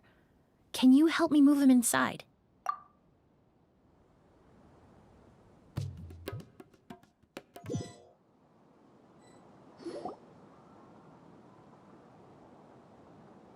So, how's he doing? When I administered emergency treatment, I discovered a residue in his nose and mouth. Master was most likely forced to ingest a certain liquid. He's still unconscious, and inducing vomiting could obstruct his airways. We'll have to look into other clues for now. Ah, yes. The scent is the same, but the chemical composition is still unclear. We'll have to do further tests to determine if it's the same liquid and how toxic it is to the human body. But first, I do believe there are two people who could shed some light on the situation. Mr. Sylvain, Mr. Lucien. Wait, you know... Hey! Were you talking to us, mademoiselle? I'm afraid we've never heard of those names before. Before arriving in Sumeru, I asked a friend from the Special Patrol to look into the creators of Auguste. There were 4 people in total. The perfumer, Edgar, the one thrust into the limelight, and 3 others. A researcher from Sumeru responsible for cultivating the Auguste flower, and 2 merchant brothers responsible for promoting the product on the market. The 2 brothers capitalized on the mythos surrounding Auguste. Their actions lured in numerous speculators and profiteers, inflating the price of Auguste even further. In the end, they were sent to the Fortress of Meripede for falsifying their accounts and destabilizing the market. If you do the math, they should be out of prison by now. And what does that have to do with us? There are countless merchant families in Fontaine. You gonna accuse them of being criminals too? Every time your brother called you Blaze, it took you several seconds to respond. But when I called you Lucien just now, the name registered immediately. Ah, Miss Emily, out of respect for your position as a famous perfumer in Fontaine, I'm inclined to believe that was simply a poor attempt at humor. You have a bright future ahead of you. You wouldn't want to develop a reputation as someone who throws around false accusations, especially among merchant circles. You claim to be regular perfume merchants, and yet, when I brought up amber wine, you took it to be alcohol. What? Amber wine is a perfume I created several years ago.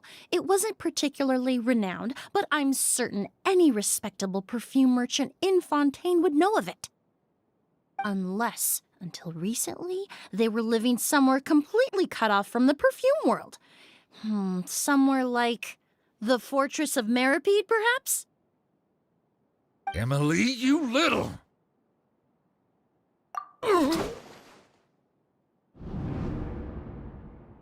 Don't misunderstand, Mr. Sylvain. I don't bring this up to criticize you. No matter what happened all those years ago, the court has already passed its judgment. But Master's life is in danger. We need to learn whatever we can about the person who has done this. If Master's attack had something to do with Auguste, I would imagine the two of you might also be in danger. So I'd like to trouble you for some information, if I may. Tell me about Kyria. Fine, as you wish. Sylvain! Lucian, if this will help us find Kyria, then it will be all worth it. Besides, we've already told most of the stuff to the Maison Orally anyway. You were right, Miss Emily. There were 4 of us at the beginning. Myself, Lucian, Edgar, and a researcher from Sumeru in charge of flower cultivation, Vijava. Sometime down the road, the Marechaussee Phantom came knocking, saddled us with a list of accusations, and started looking into our books. Oh, they did their meddling, and my brother Edgar and I were forced to serve time in the fortress as a result. Sounds like he's still upset about that. Wait, then how did Edgar end up in Sumeru? Master was convicted as an accomplice, so he only had to serve a few years. He decided to move to Sumeru so that he could put those events behind him. Still, Master was depressed for a long time after that. He stopped making new perfumes and focused on introducing students to the craft instead. That's how I met him. My parents had to relocate to Sumeru for work when I was a child, so I had the chance to study under him for a little while. But we can talk about that some other time. I want to hear more about this researcher, Vijava. Like us, Vijava was also staring down an investigation from the Marechaussee Phantom. But before the Phantom showed up at her door, she set all the flower beds on fire, along with much of the mora we managed to earn. But destroying all that evidence, wouldn't that make things worse for her? It didn't matter at that point, because she died in the fire as well. What? Sounds like you did an investigation of your own. Why even ask us if you knew all of this already? The name wasn't mentioned in any of the files I reviewed either, but you two seem quite familiar with him.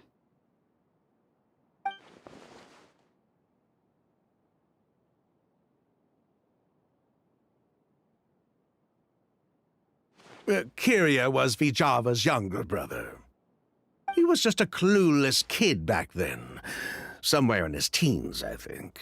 He helped his sister with her work sometimes, but that was pretty much it. He didn't have any idea what we were doing. Vijava kept him close most of the time. The 3 of us were probably the only ones who even knew she had a brother. After our operation was compromised, he disappeared. There were no signs of him until recently, when people started saying the Auguste flower had reappeared in Sumeru. So, you think Kyria took something with him back then? Something that allowed him to reproduce the Auguste flower? Vijava doted on the kid like you wouldn't believe. She even told us to give her cut to her brother if anything happened to her. If she left something behind before she died, believe me, Kyria's the one that has it. And judging by the liquid in that bottle, the Auguste flower wasn't the only thing he reproduced. He managed to replicate the perfume itself. So the liquid Edgar was forced to ingest really was Auguste. Wait, does that mean Auguste is poison? Poison? No, no. Of course not. No perfume is meant to be ingested. Even small amounts can be dangerous, let alone ingesting a whole bottle at once. If a goose could be considered a poison, we wouldn't have even sold half a bottle back then. Edgar fell unconscious because Kyria forced him to drink perfume. It just happened to be a goose.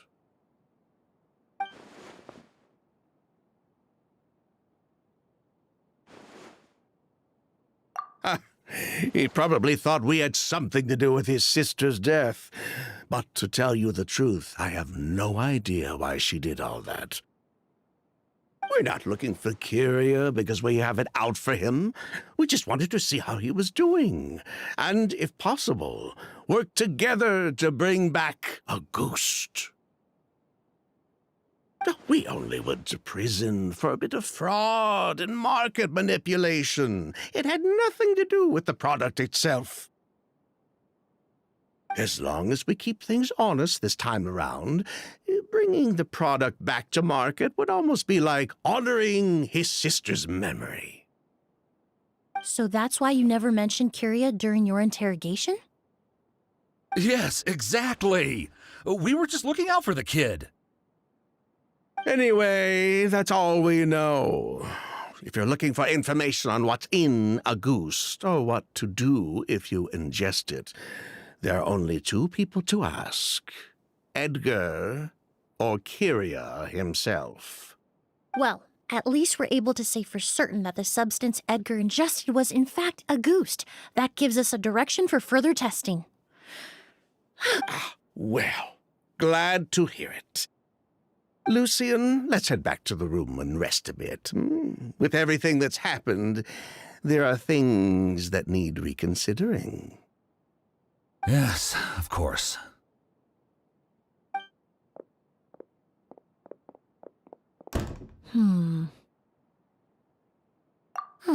You think so too? That does seem to be the case.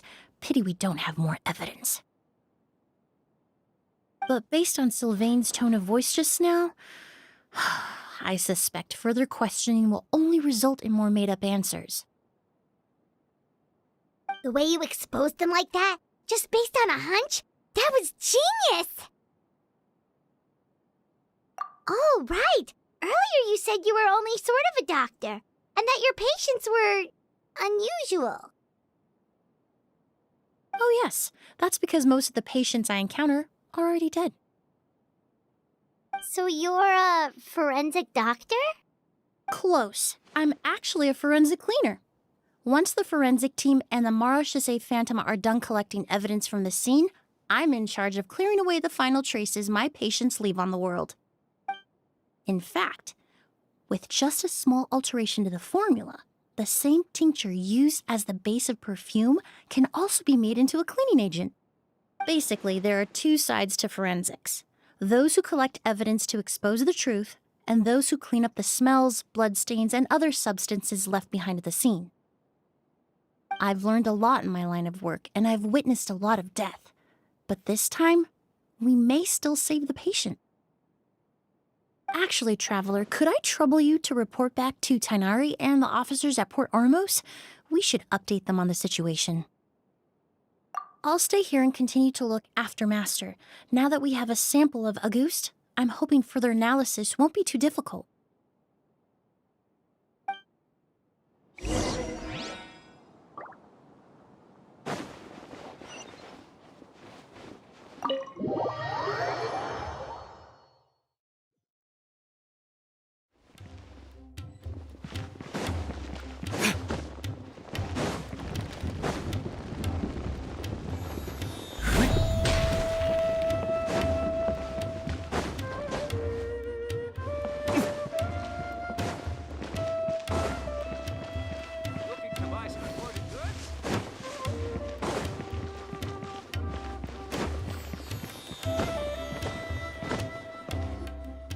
Whoa, why the rush?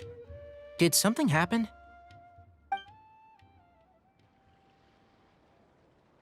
What? Edgar was attacked? He's the most famous perfumer in the region.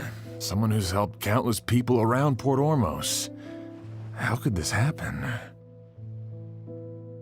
Sheriff, have you received any reports of a suspicious individual fleeing through the bazaar? No, but we've got eyes all over the area. I'm sure someone's seen Kyria. I'll start gathering my forces. We won't let him get away. What about you, Tainari? Do you have a plan? I'm sure the sheriff can handle things over at the scene, and I doubt Emily needs my help looking after Mr. Edgar. But she said she's not a real doctor. Then she was far too modest. She may not be a doctor by trade, but she has a deeper understanding of human anatomy and pharmacology than most scholars from the Amurta Darshan. Not to mention the fact that Mr. Edgar's condition is related to perfume. Emily is certainly in the best position to help him. As for me, I'll head to the academia and see what I can learn about Vijava and Kyria. Oh, that's right! Vijava was supposed to be a scholar from Sumeru. Do you recognize the name? From Emily's letter, certainly, but that was the first time I'd heard of it. The academia produces a lot of scholars, and there are plenty of graduates who choose to pursue a career outside their darshan. I didn't have time to look into it earlier, but now it seems like Vijava's past could be critical to getting to the bottom of what happened to Mr. Edgar. I have friends in Sumeru City that can help me investigate. With any luck, we'll have news to share by tomorrow. I'll leave you and Emily to watch over things here in Port Ormos.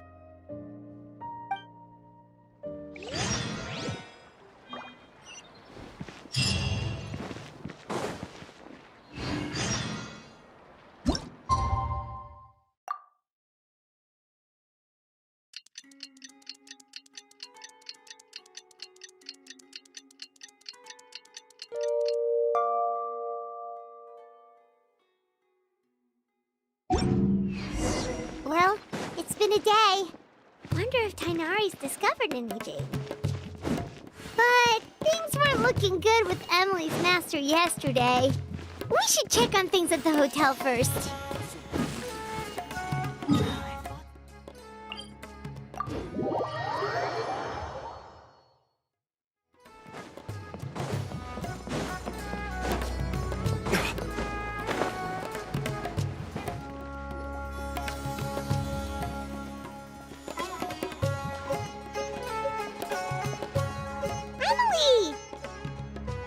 No longer in critical condition, thankfully. He's still very weak, but with a bit more rest, he should regain consciousness soon. My chemical analysis of a goose also went smoothly, although it certainly raised some questions. I was able to identify the components that give the substance its fragrance, but I also noticed an abnormal trace of elemental energy in the sample. Elemental energy? Hard to say. It was such a minute amount, proportionally speaking, like mixing a single drop of perfume into the ocean. I had to use one of the newest tests developed in recent years to even detect the traces present in the sample. Unless you were abnormally sensitive to elemental energy, I doubt it would have any effect, even if you use the product every day for 10 years. As for whether Master's condition was caused by the elemental energy present in the sample or some other component of the perfume, it's still too early to say. Oh, that reminds Paimon. Did Tainari come and find you? Maybe we could ask him to take a look. I received a message from him last night, but I haven't heard anything since. The message said he was looking into some information at the academia. Oh, Paimon thought he might have stopped by to see you first. Excuse me? Is Miss Emily here? Oh, perfect! Familiar faces! Traveler, Paimon, you're here too!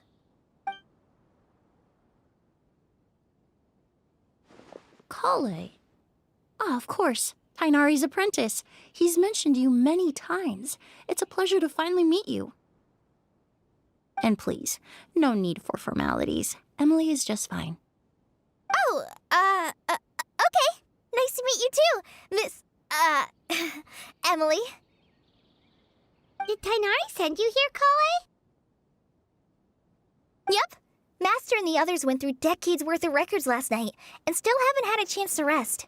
I'm fast on my feet, so it only made sense for me to come and give you an update. Anyway, based on what they've reviewed so far, they believe there's no indication that a researcher by the name of Vijava ever passed through the academia. Master considered that possibility as well, but the name wasn't the only dead end. Master tried to track down people with a similar research direction or background, but also couldn't find a match. How is that possible? It's starting to seem very likely. If we want to figure out her true identity, I'm afraid another conversation with those two merchants might be our only... Hey! Lucian! It's Sylvain! Wait, you don't think Kirio came back, do you? That seems impossible. If someone came in or out of the hotel just now, we would have seen them.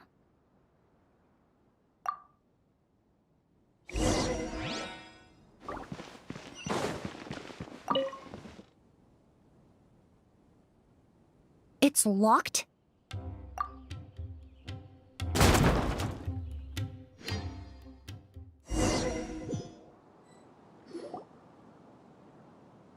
Lucian! Lucian! Come on! Wake up!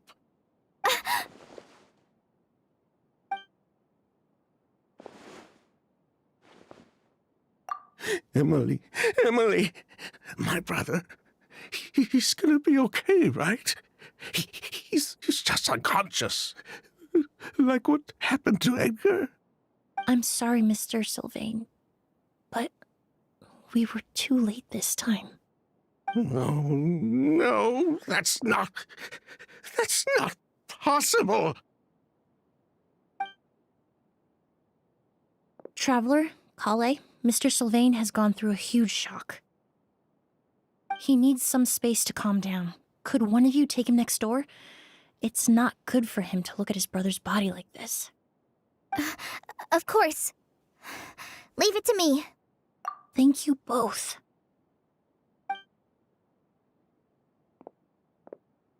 Mr. Sylvain, let's get you up. Here, take my hand. Nice and slow. We'll take things from here. Just focus on getting some rest. Here, this way.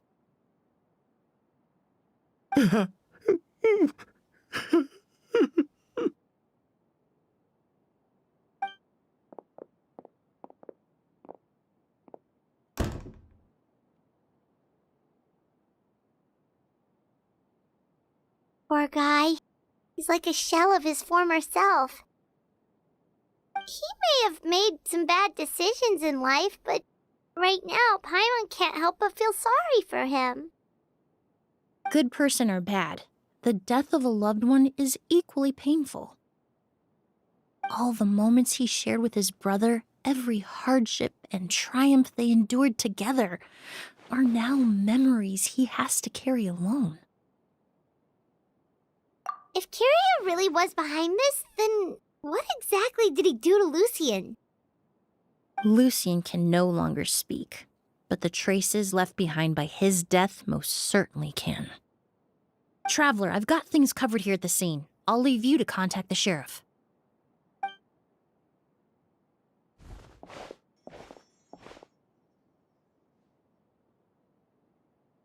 Who would have thought? Yesterday's case is still up in the air, and now this happens.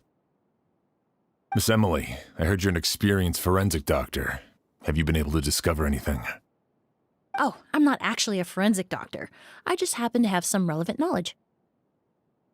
I did take a look, though.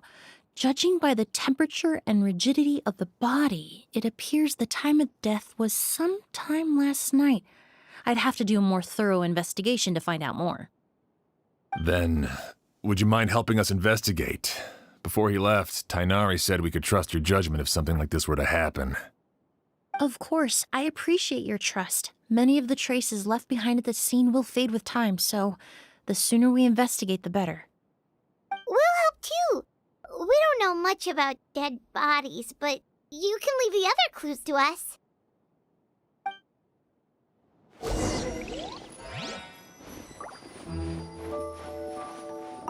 Pupils are dilated, skin is flushed. No overt external injuries or signs of a struggle.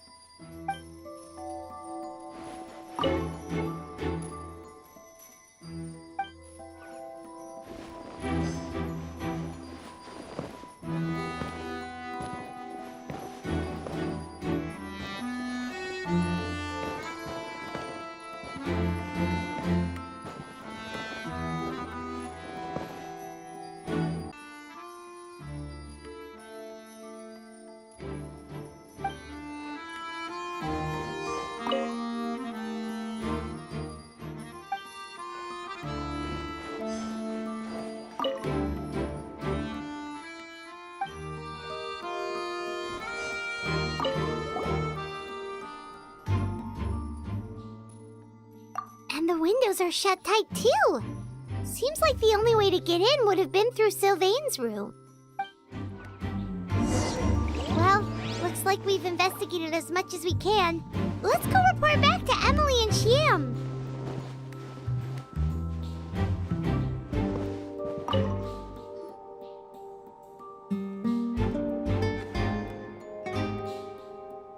So, did you find anything?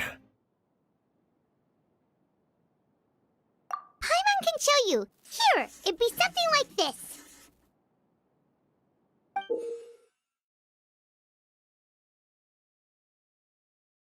But entering through the room next door without alerting Sylvain...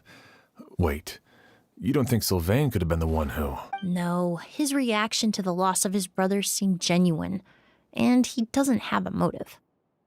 Then what could have happened last night? I know Sylvain is still in shock, but he's our only available witness. I agree. Also, I've made some new discoveries, so we might as well head next door and go through everything together.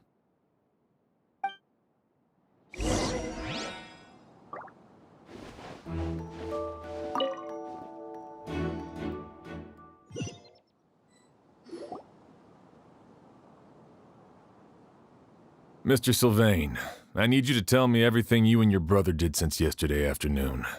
Did you see or hear anything strange? After Kyria attacked Edgar, my brother and I were incredibly careful. We returned to our rooms and decided to lock all the doors leading to the hallway. The only door we kept unlocked was the one connecting our rooms. That way, if we heard any commotion coming from the other room, we could help each other. But I didn't hear any sort of commotion last night. Not a single noise. I woke up this morning, opened the door, and Lucian was... So, no movement from the room next door. No forced entry via Sylvain's room. No signs of a struggle at the scene, and no external injury on Lucian's body. What kind of cause of death are we dealing with here? I did notice a few things about the body. Lucian's pupils were dilated, and his skin was flushed. Very similar to Master's symptoms after the attack yesterday. There weren't any traces of liquid in his mouth or nose, so it's unlikely he was forced to ingest anything. The more plausible explanation is that he inhaled a substance without knowing it, and I'd say that substance was likely a goose. A goose? No, that's not possible. Inhaling a goose won't kill you. And anyway, it would have been for just one night. No, that's not what I meant. Emily, you ran your tests, didn't you? Go on. Tell everyone whether you found any poison. No, I didn't find any common toxins. See? A goose is harmless. The market response proved that years ago. That may be true for most people, but not for everyone.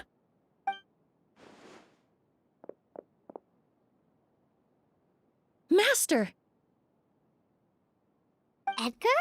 You're up and about already?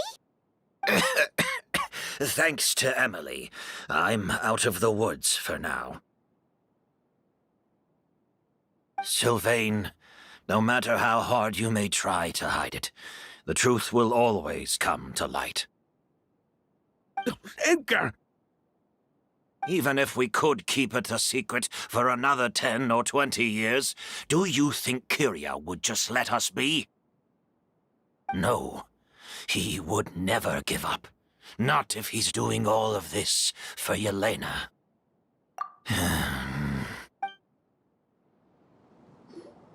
That's Vijava's real name. Yelena wasn't a scholar from Sumeru. She was an exiled Fatus from Snezhnaya. A Fatus? The Fatui. Well, that means the elemental energy present in Auguste was... Ah, so you've already detected it. Well, Sylvain, looks like there's truly no reason to hide things now. Oh. The Auguste flower was created with the mutative and distorting power of a delusion. A delusion? The Fatui, delusions... I never would have thought Auguste was hiding this many secrets. Born of a delusion, Auguste contained distorted elemental energy. A prolonged exposure over many years could have a harmful effect on the body. That's enough, Edgar. I'll take it from here. At first, Yelena wanted to keep refining the perfume and the flower, but no one knew how long the perfume mania was going to last back then. It didn't have any effect on ordinary people anyway. Every day we postponed going to market was another day of lost earning potential. So you decided poisoning people was worth the risk? Listen, it's not like it was good for business.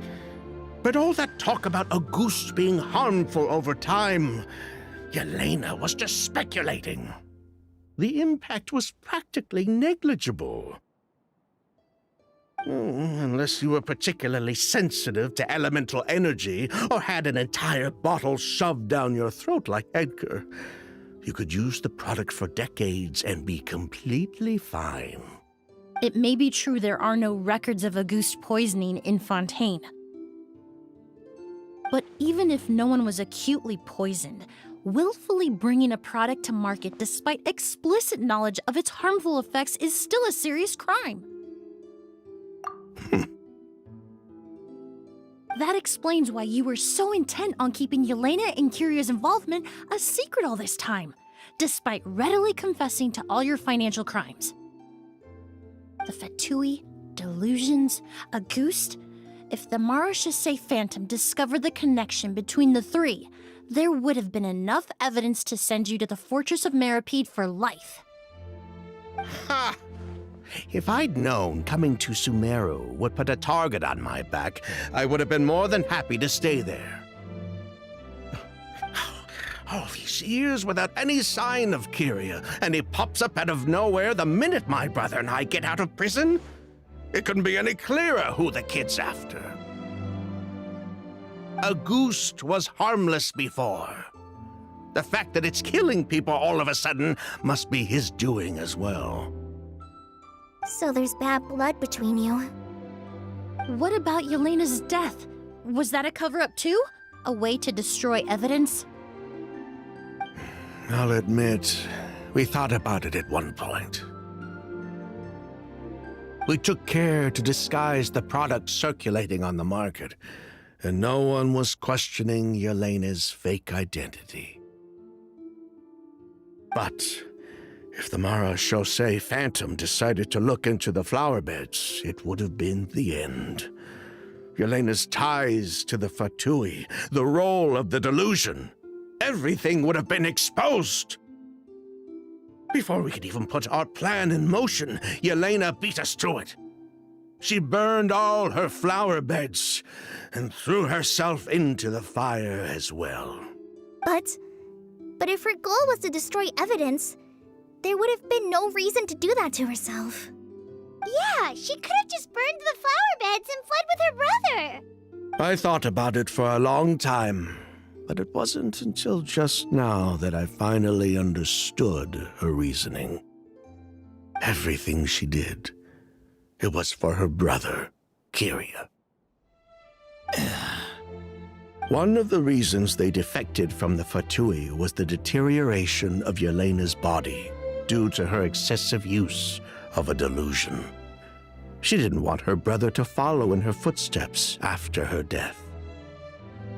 After arriving in Fontaine, Yelena continued using the delusion to cultivate the Auguste flower, weakening her body even further.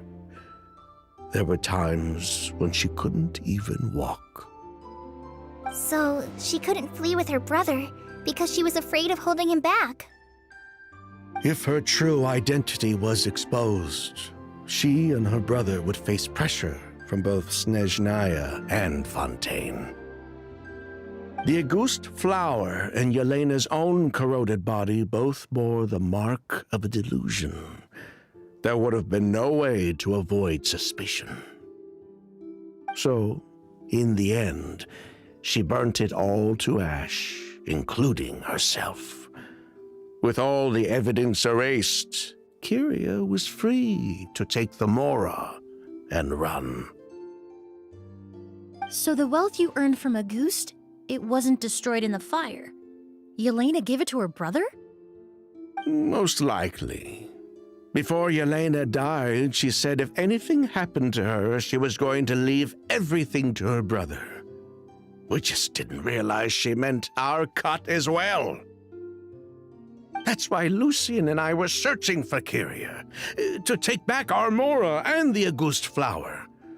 We just didn't realize Kyria was baiting us the whole time. It was all a trap.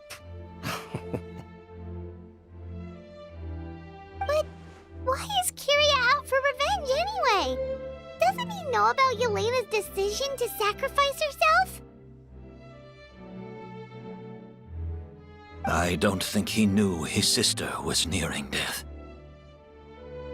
Yelena always wore heavy makeup around him to conceal her deteriorating appearance. She kept herself busy with work to keep out of sight. That way her brother wouldn't notice how she could barely walk. Then all we'll need to do is tell Kyria what really happened, and then he'll give up on his revenge.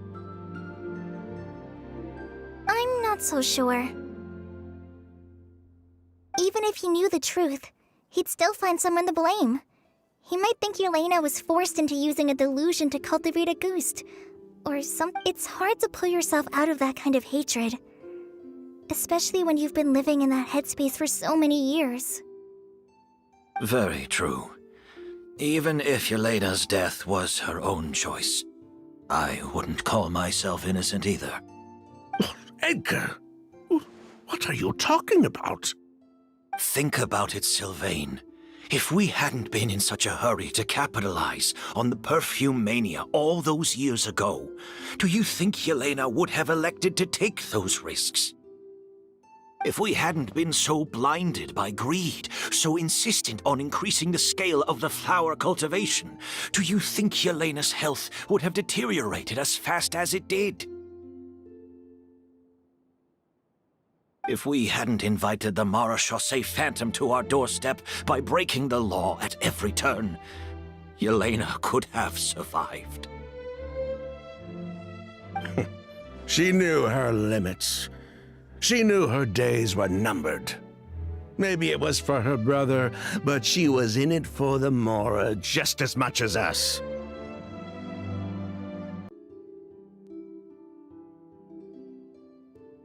We were just trying to earn a bit of Mora. And what, we deserve to die for that? Target me for being the mastermind, sure. But what about Lucian? He was just following my orders. Lucien's crime, was it really so extreme that he had to pay for it with his life?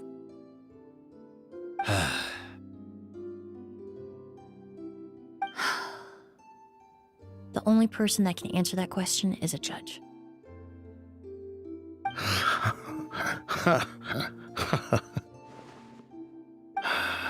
Fine.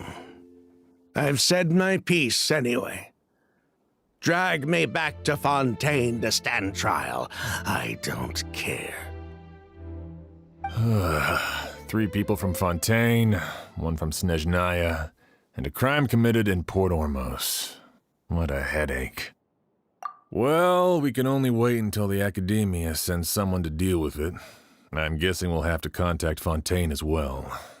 In any case, we won't really know anything until tomorrow. With the exhibition, we don't even have space in Port Ormos to detain anyone. Such a headache. The hotel could suffice. You could station a few officers to keep an eye on Sylvain and myself. Although with Sylvain's mental state and my physical one, I don't think you need to worry about a jailbreak. Mr. Edgar, are you saying... If Sylvain is to stand trial, then I deserve the same fate. A crime is a crime, accomplice or not. I'd just like to take care of a few things before I go. Say goodbye to my plants and all that. As for Sylvain, I'm sure he also has some goodbyes of his own.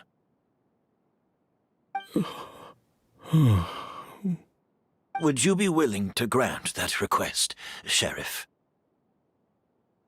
Well, all right. I'll talk to the Academia. No matter who you were in Fontaine or what crimes you committed, the man we grew to know in Sumeru proved himself to be a good person. Your request is granted. You have my thanks, Sheriff. Happened tonight? Oh, you mean the possibility that Kyria might try to finish what he started?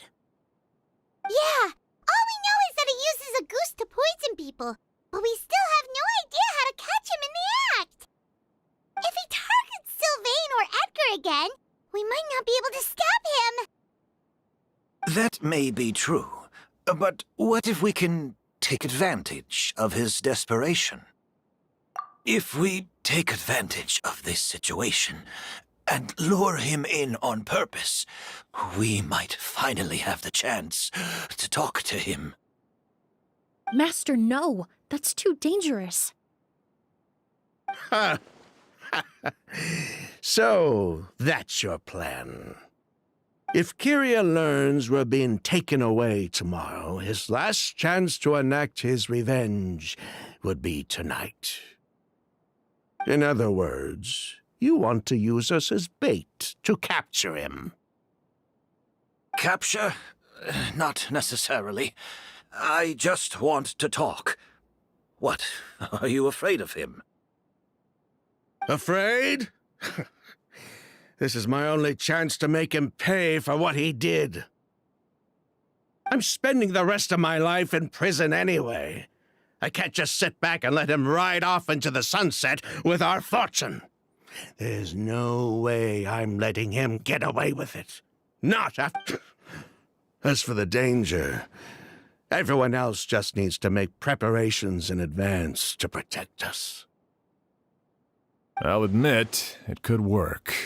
We just need to spread the word that Edgar and Sylvain are leaving tomorrow. Then I'll station some of my men around the hotel. If we have your assistance as well, our chance of success would be even higher. I still have some reservations. But if you insist on carrying out this plan, I won't deny you my help. I'll also keep watch. Although I think Sylvain and myself should remain alone in our respective rooms. If Kyria noticed another person in the room, he might decide to turn back. And besides, it's possible he's already transformed Auguste into a potent toxic gas. You mean if he doesn't see a way to get his hands on the two of you, he might— If that were to happen, everyone's standing guard. Even the innocent citizens in Port Ormos would all be in danger. That's why everyone else needs to keep to the shadows. You're still recovering. You need to rest. This old bag of bones doesn't bounce back like it used to. I suppose I'll just have to leave the rest to you. All right, we can figure out a plan to keep watch later. Right now, I say we split up, start spreading that information before it's too late.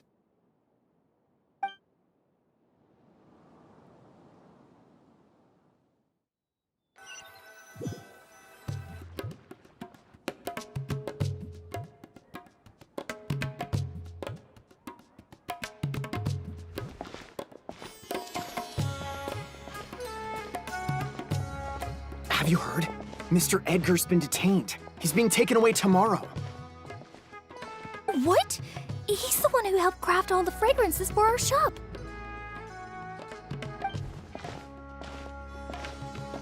He taught my child how to make perfume.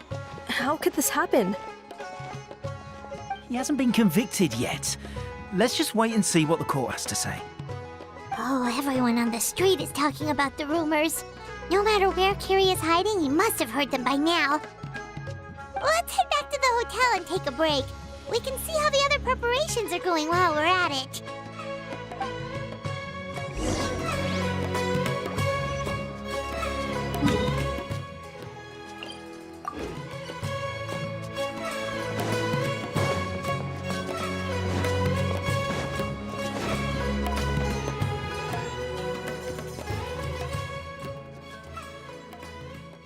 Emily, Chef Xian wants to talk to you and the Traveler about our plans for the Night Watch. Thank you, Kale. But first, here, I prepared a kind of herbal tea that helps calm the spirit. Why don't you have some? Oh, that's very kind of you, but I'm okay. Oh, it's not good to be so tense, especially when we've got a long night ahead of us. I don't mean to put you on the spot, but I couldn't help but notice that something seems to be on your mind. Was it that obvious? You seem very preoccupied with Kiria's revenge. If there's anything you want to talk about, I'm happy to listen. Oh, Hey, Emily, Kale. Oh, are we interrupting something? No, not at all. This will be easier to talk through with you here anyway. I've just been thinking. If Kiria has the capacity to commit murder while remaining completely undetected, why didn't he target Sylvain along with Lucien last night? There was just a single door separating them. If his intention was to target both brothers, then there was barely anything standing in his way. Don't you think? When I accompanied Sylvain to his room after Lucien died and saw how distraught he was, I suddenly realized.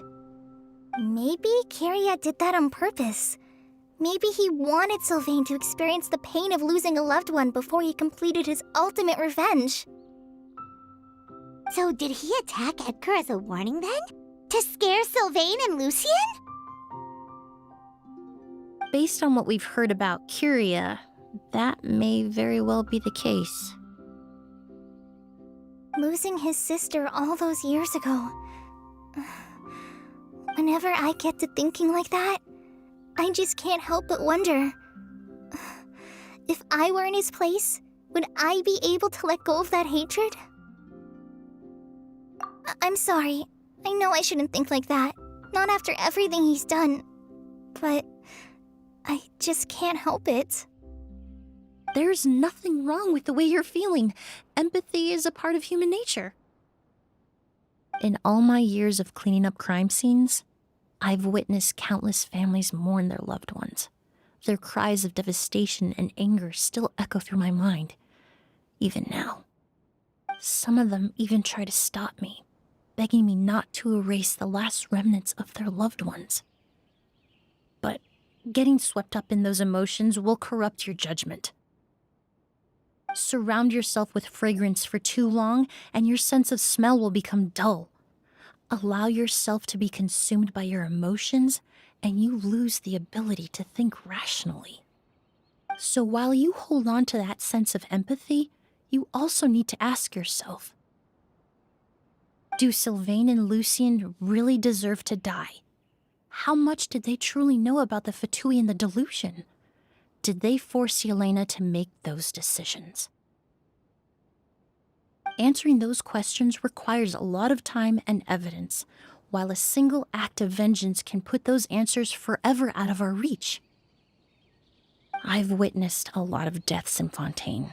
When someone dies, a certain amount of information can be inferred from the traces left behind at the scene. But generally speaking, death will just leave most questions unanswered, and the whole picture ever incomplete.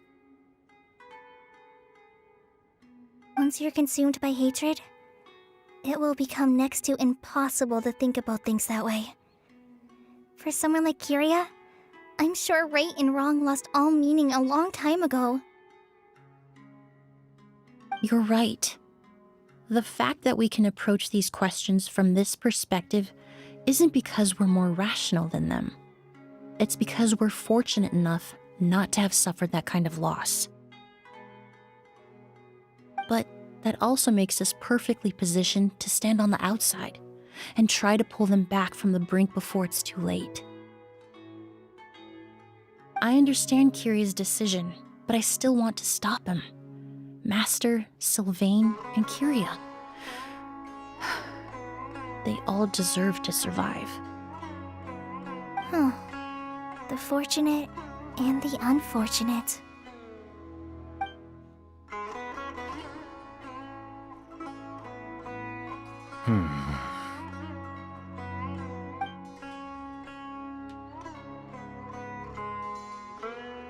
Emily, Traveler. Huh? Edgar, you're here too? Oh, it's you two! Didn't you head back to your room to rest, Edgar? Is it really okay for you to be out and about like this? A little exercise never hurt anyone. Besides, I don't have much time left in Sumeru, so I'd like to take care of my plants while I still can. We could do that for you, Master. No need. I've grown attached to these flowers, and this is my last chance to say goodbye. Come tomorrow. I'll be happy to entrust their care to you. I would imagine Sheriff Sham is here for a more important reason. The Night Watch! You mentioned earlier that we still need to confirm our plans. That's right. I've stationed some of my men around the surrounding area, but we still don't have anyone standing guard next to Exactly. After some discussion, we concluded that Sylvain has the highest risk of being attacked next. You're the most skilled fighter here, Traveler. And Emily's expertise is sure to come in handy in a pinch. That's why I want you two stationed next to Sylvain's room. So, are you up for it? Sounds perfectly reasonable. I'll be glad to have your help tonight, Traveler.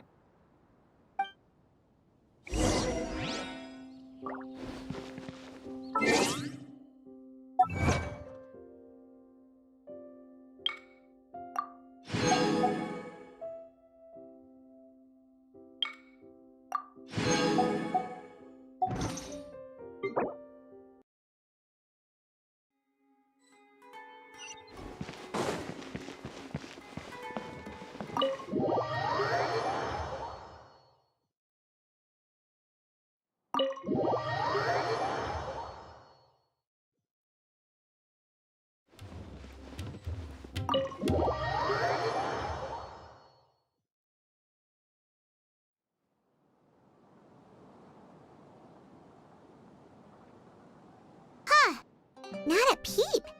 Has Kiria given up on his revenge? Guess we'll have to keep at it.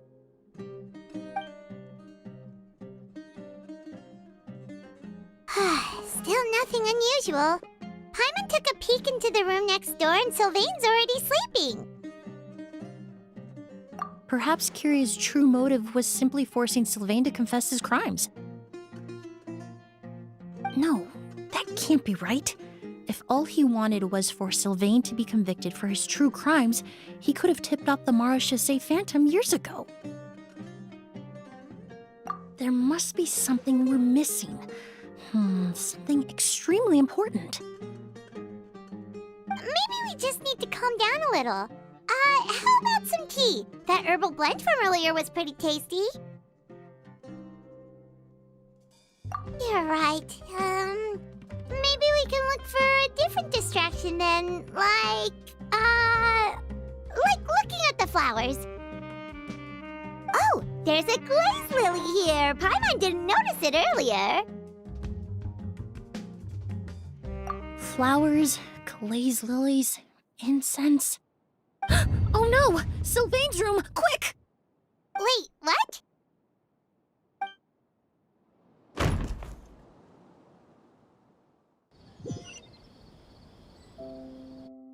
Hey, did you hear? Someone was attacked again last night. It was the older of the merchant brothers, right? Yeah, I think his name was Sylvain. Poor guy was murdered in cold blood. First it was Mr. Edgar, then that merchant named Lucian, and now this. Listen up, everyone. This is an active crime scene. Please, no loitering. It's been 3 days and they haven't even caught a glimpse of the guy. What is going on? Do you think it could be the work of an evil spirit? I mean, how do you get away with something like that with so many people watching? Keep it moving, everyone. No loitering.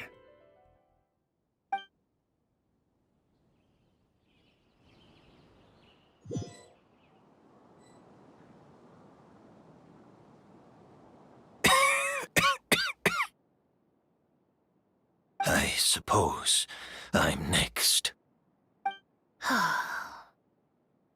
You don't know that. Kiria already attacked you once, and you survived. Perhaps he doesn't consider your crime to be worthy of death.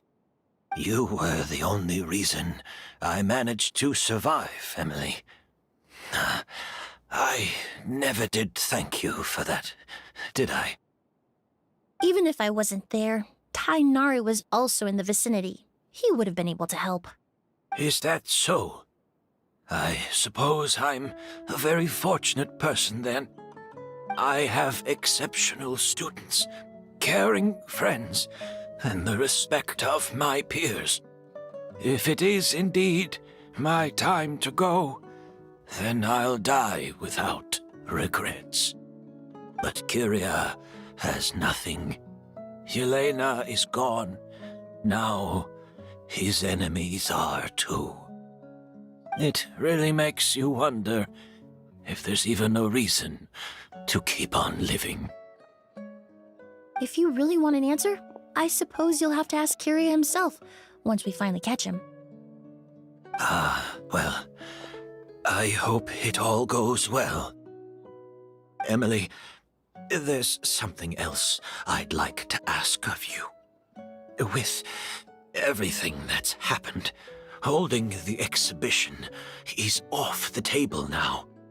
But so many flowers were transported here for the show, some of them thousands of miles away from their homeland. Whether Kiria gets to me first, or I'm sent back to Fontaine to stand trial, I won't be around to look after them. I know it's a lot to ask, but could I entrust them to your care? Of course, Master. Really, now I truly have nothing to worry about. Sheriff Sham still has some questions for me, so I've gotta go. Go ahead. Best not to keep him waiting. He can be quite impatient.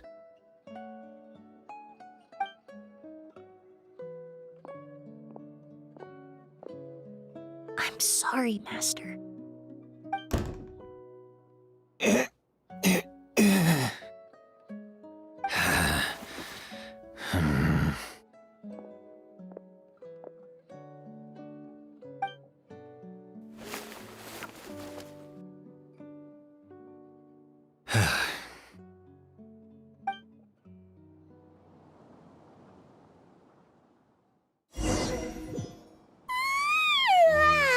Another all-nighter. Paimon sure hopes Emily's plan will go well. Oh, but Kali still looks quite worried. Let's go talk to her.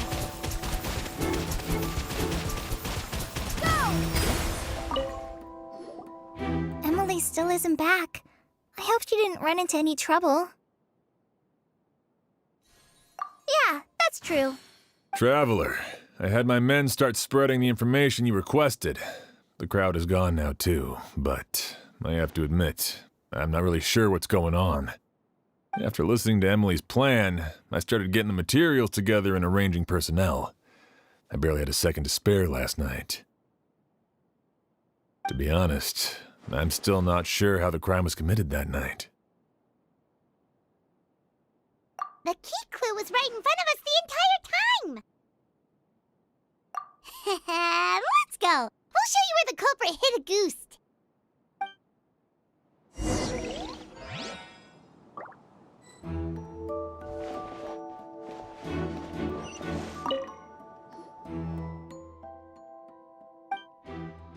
Wasn't this incense originally in Lucien's room? It must have been moved here before nightfall yesterday.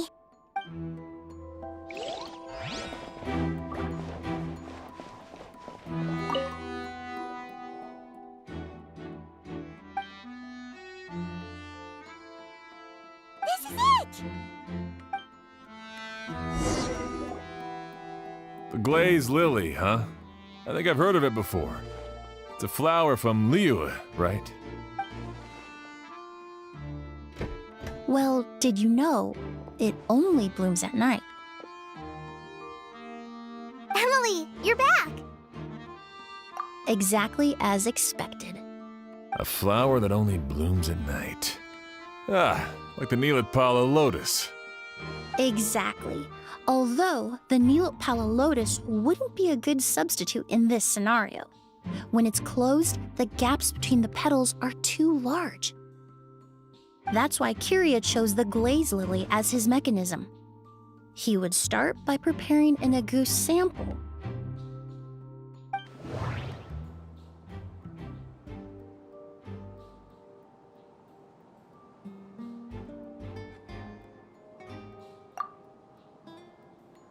There's a sticky substance on the edge of the flower petals. It's one I recognize.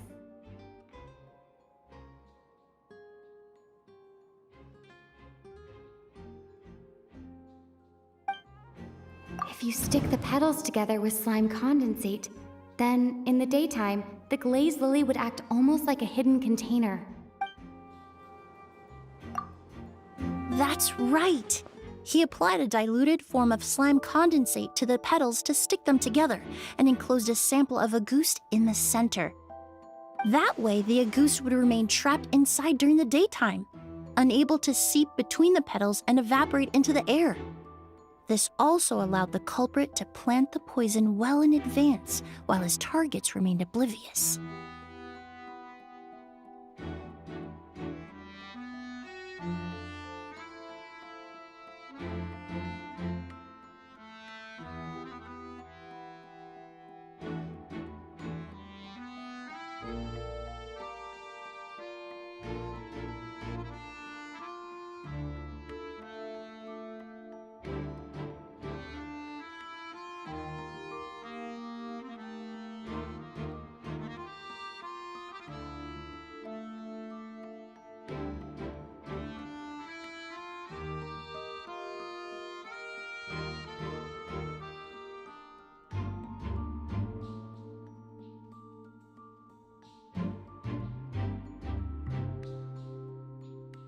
However, the diluted slime condensate wouldn't be viscous enough to prevent the petals of the glaze lily from opening at night. So by nightfall, The flower would bloom, thereby forcing the target to inhale the agouste trapped inside. And Kyria could execute his revenge without having to step foot inside the room during the night.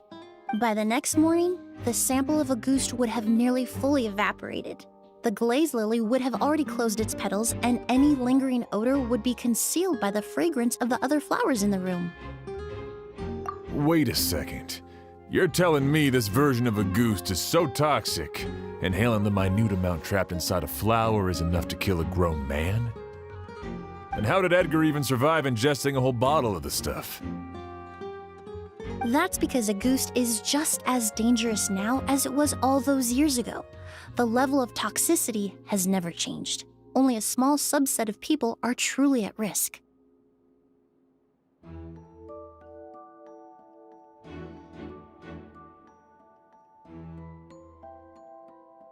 Ah, you mean people who are sensitive to elemental energy.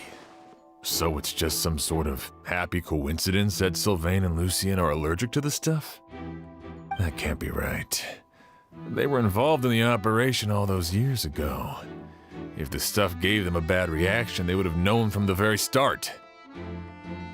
I wouldn't use the word allergic necessarily. It's more like they're susceptible to its effects. But that distinction isn't important right now. You can think of it this way. It's not that Sylvain and Lucien are innately sensitive to elemental energy, but that Kyria found a way to ensure that they would be.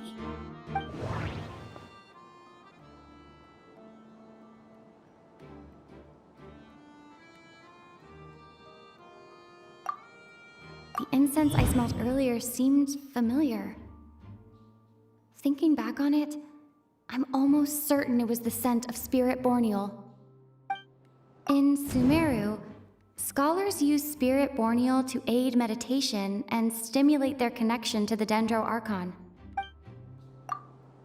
Alchemically produced essential oils, the primordial seawater that caused unrest in Fontaine not too long ago.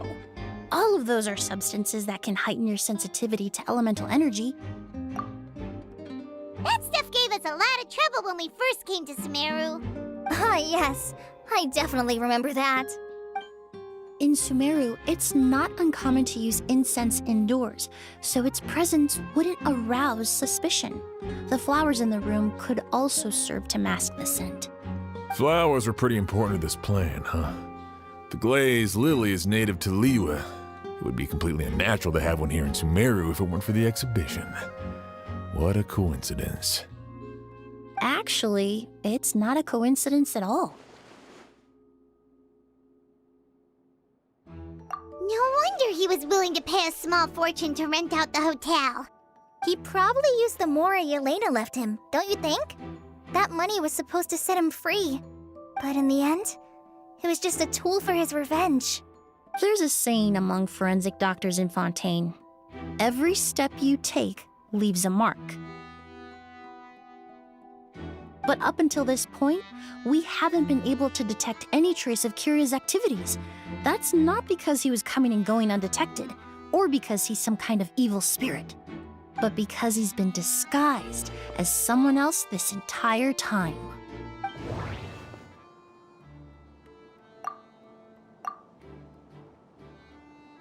Creating such an intricate mechanism out of a glaze lily, setting up the spirit borneal in advance, and arranging for Sylvain and Lucien to stay at the hotel. It all points to one person, the expert in charge of the entire exhibition.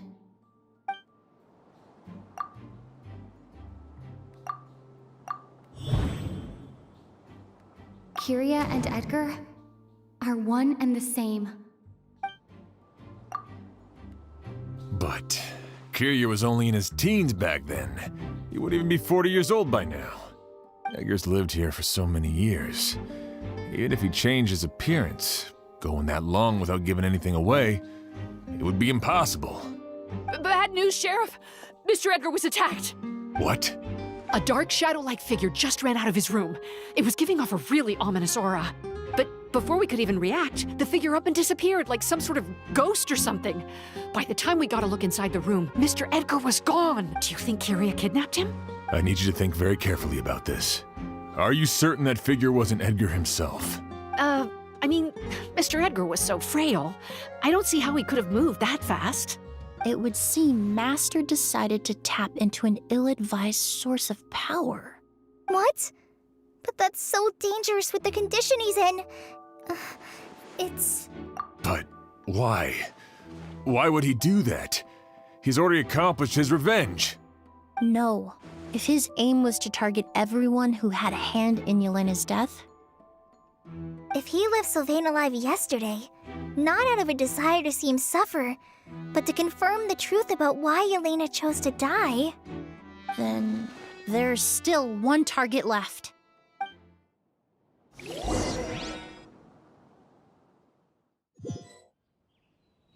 The shadow-like figure ran in the direction of the elevator, and my partner immediately chased after them. We should hurry before they're forced to confront it. Where in the world did he go?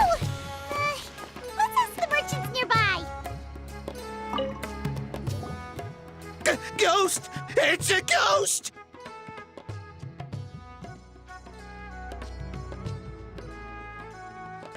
It's all right. Please, calm down and take a deep breath. Can you tell us what you saw? I saw a black shadow. It ran right past me. How could something like that happen in broad daylight?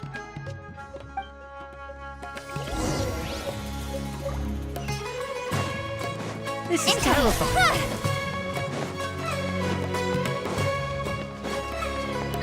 Don't come any closer!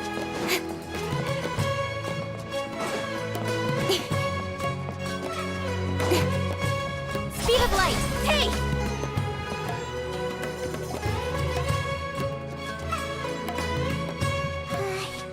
If we go any further, we'll be out of port almost! There'll be hardly any witnesses! It's all right. I can detect a faint whiff of the scent from here. I would say he passed by this location not too long ago. It's this way. Please, follow me.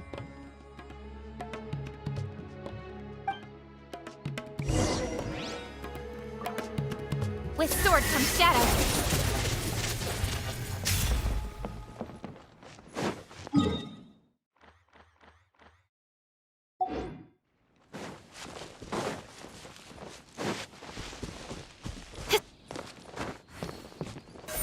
Incoming.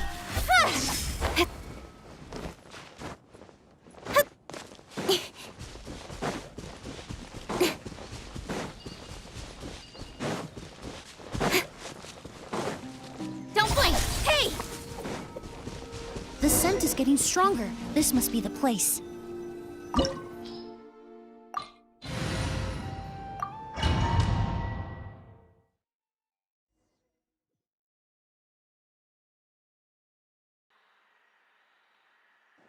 Oh! O's! Are you all right? Were you attacked? No, I'm all right. I was just chasing after that figure, and then all of a sudden, I didn't feel so hot. Let me take a look. The air definitely feels heavy.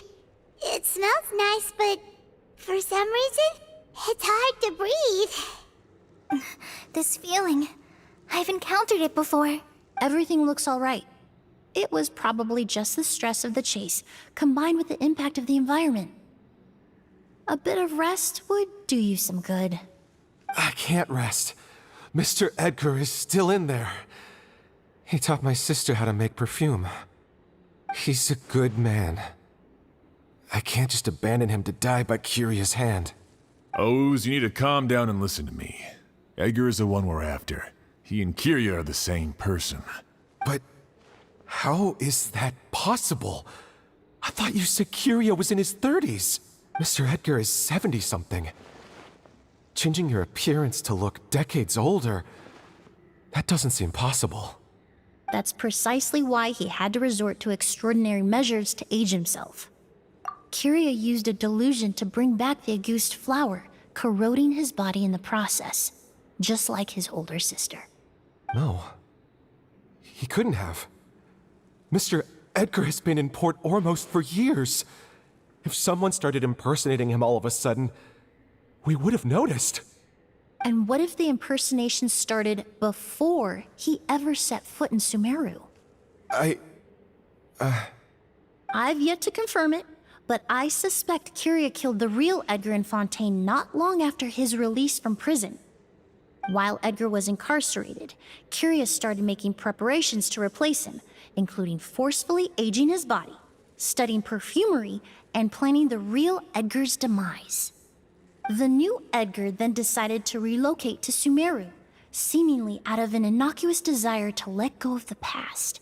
He even left perfume making in favor of mentoring students. But these decisions were all for a specific purpose: the need to distance himself from anyone who might see through the facade. And Sumeru fit the bill to a T, with no one around to question his identity. All he had to do was grow a beard, don a pair of glasses, make a few minor alterations to his appearance, and everyone would believe he was exactly who he claimed: Edgar, a perfumer from Fontaine. As the years went by, he removed his disguise little by little and continued to refine his skills.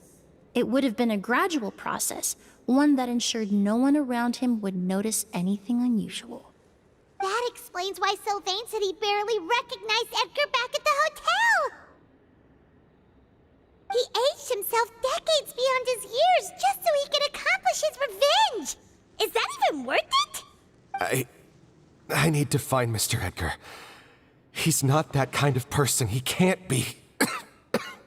What you really need is to get out of here and rest. No, I can keep going. Wait! This environment is likely being influenced by the delusion.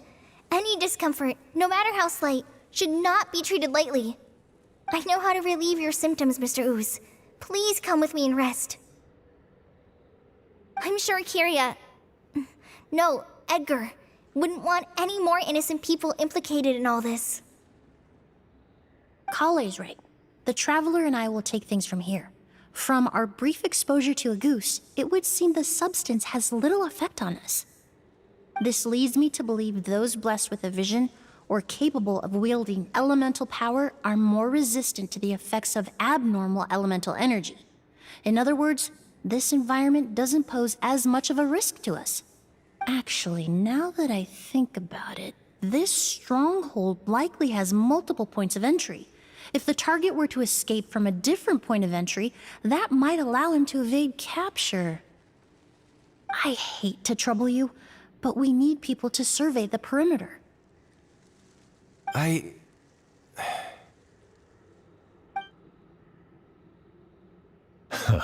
Thanks. Hear that? We're heading out. There's work to be done.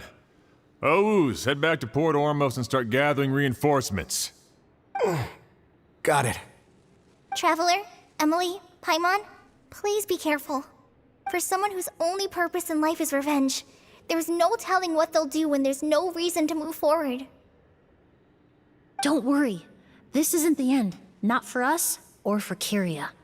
We're not going to let a goose kill anyone else. It's time for the mythos to fade into obscurity.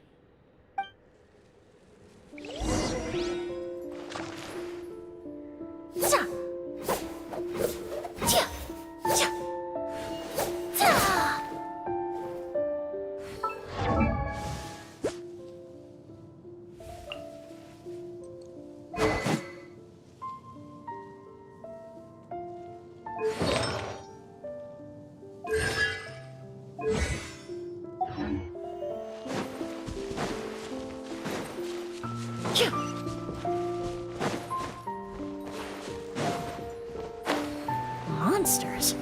Perhaps they were attracted here by the increased level of elemental energy.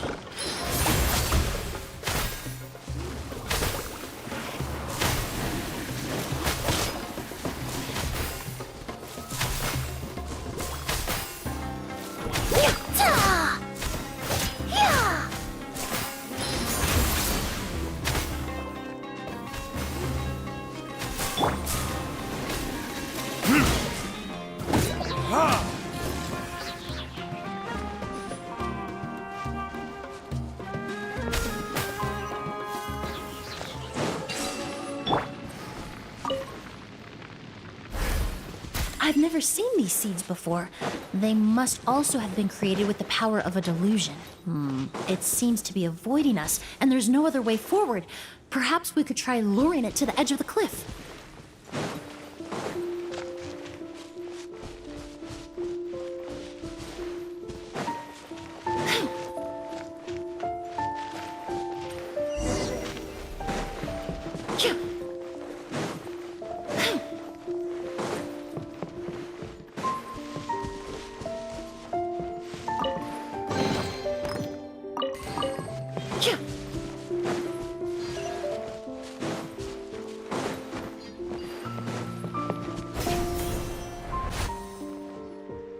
Whoa, look at all the Auguste flowers! There are so many of them. I can't believe a single person did all this. Must have taken a lot of time. I fear that statement is truer than you know, Paimon. Using a delusion comes at a cost. Not just time, but the time you have left to live. But why would Kiria need this many Auguste flowers? He only needed a few bottles of Auguste to carry out his plan, right? Perhaps hatred wasn't the only emotion fueling his obsession with Auguste. Not long ago, he told me he didn't want all the flowers transported to Sumeru to wither away in a foreign land. But Kiria betrayed Snezhnaya, abandoned Fontaine, and lived his entire life in Sumeru under the guise of someone else. For someone with nowhere to call home, perhaps dying among a bed of Auguste flowers just like his sister is the best homecoming he could ask for.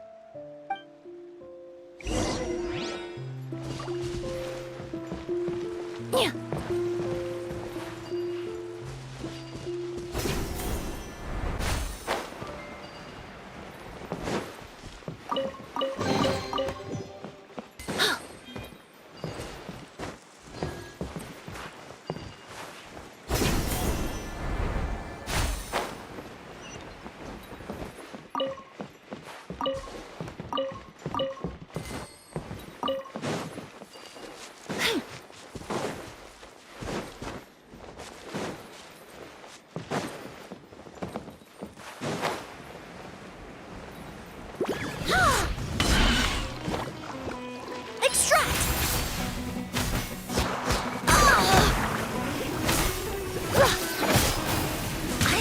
Prudent! Thresh and whirl!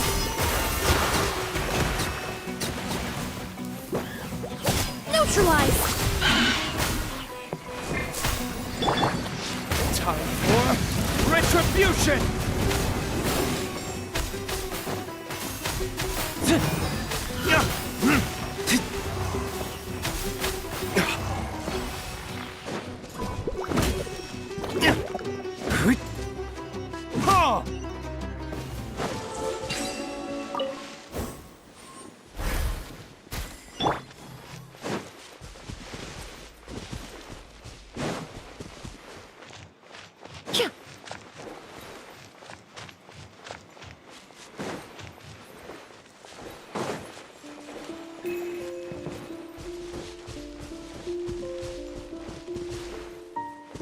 A plant that destroys seeds. Huh, quite the ecological marvel. Let's head back to the place where the seeds first appeared.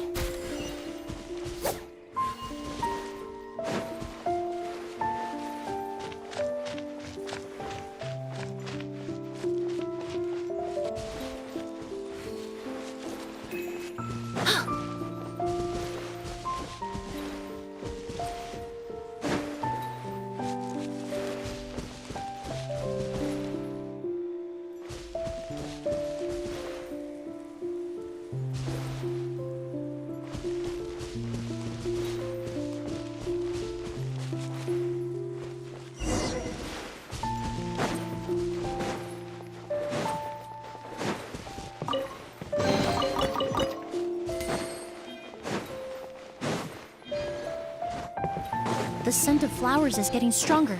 We're almost at the end.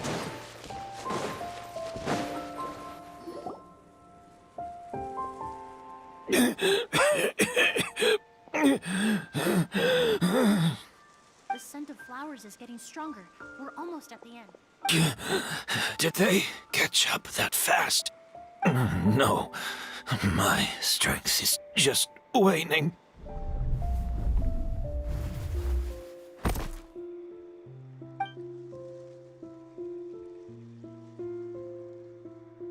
But it doesn't matter. This is far enough.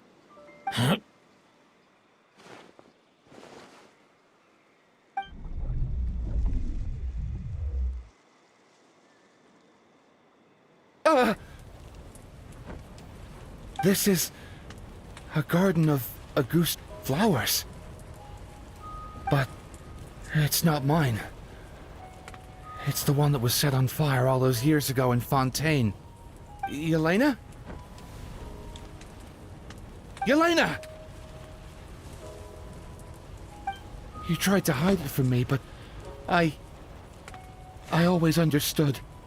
The reason why you continued to use the delusion, the reason why you set your garden on fire, it was all because of me. I shouldn't have listened to you that day. I shouldn't have taken the Mora and ran. But by the time I realized something wasn't right, there was nothing left. The flowers were gone. And so were you. I know I'm almost 20 years too late. I should have come looking for you earlier. I should have died with you that day. Yelena?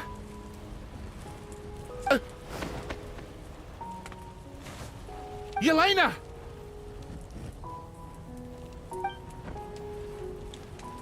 No! Don't leave me! Please!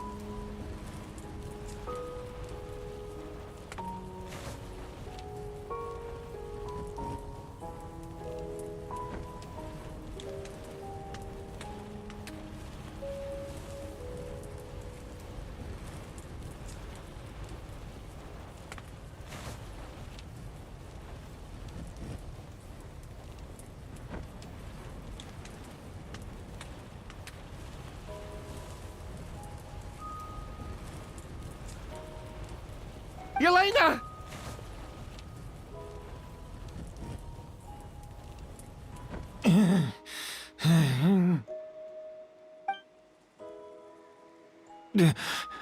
Emily? I'm alive. No, that's not possible. I saw her. Yelena, we were together.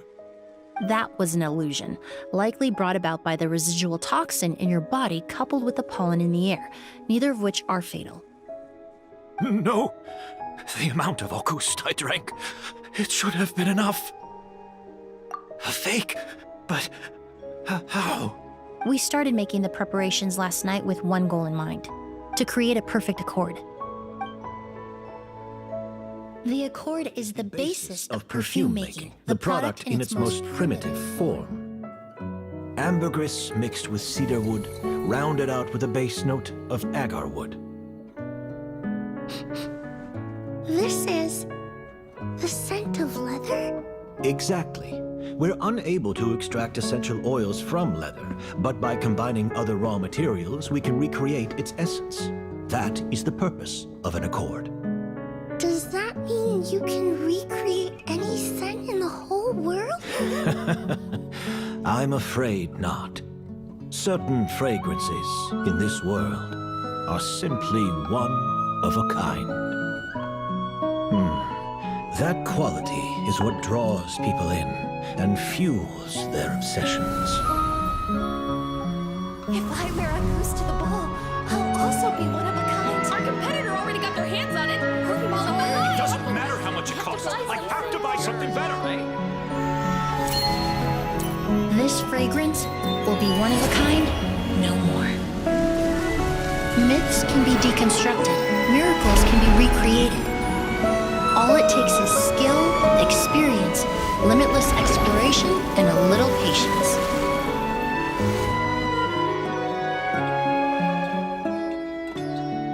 The only thing left is determining where the real Auguste is hidden. Pretending to be attacked means he's not free to move around. Auguste must be hidden within reach. Paimon took a peek through the window earlier and his house was packed with flowers. The curator commissioned a flower pot from Kasharawar capable of retaining heat and moisture. Perfumes are as beautiful as flowers, and equally as delicate. When stored, you must take care to control the temperature and keep them away from direct sunlight. Did you get all that, Emily? I got it.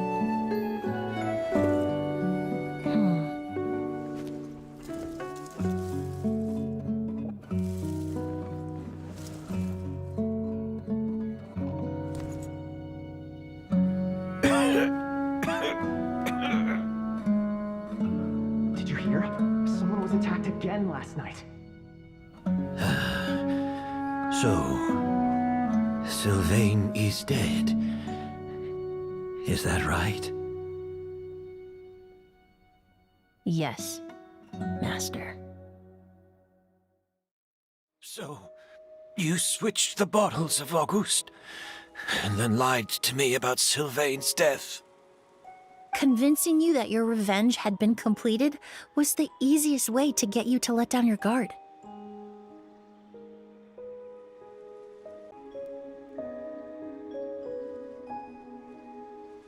Impossible.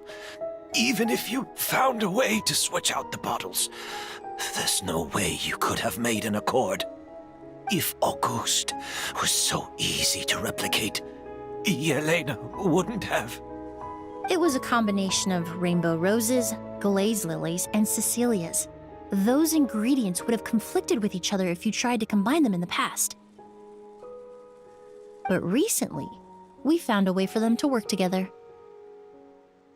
Rainbow roses, glaze lilies, and Cecilias. Auguste was created over 10 years ago. All this time, people never stopped analyzing it, never stopped trying to recreate it. Perfumery techniques are advancing day by day. We've found better ways to extract essential oils, separate oils and fats. We even discovered new ways to combine fragrances together. The mythos surrounding Auguste may have been untouchable almost 20 years ago, but now it's time for it to become a thing of the past. The past? You've been working as a perfumer for all these years. You should have always known that it is possible to make an accord, even if only in theory. But the meaning you assigned to Auguste became so inflated, you allowed yourself to get lost in it, just like the perfume mania that captivated the public all those years ago. You believed in its divinity and grandeur. You believed it was entirely one of a kind. Your obsession with Auguste is also what allowed us to predict how you intended your plan to end, and to make preparations in advance. We just didn't expect it to happen so fast.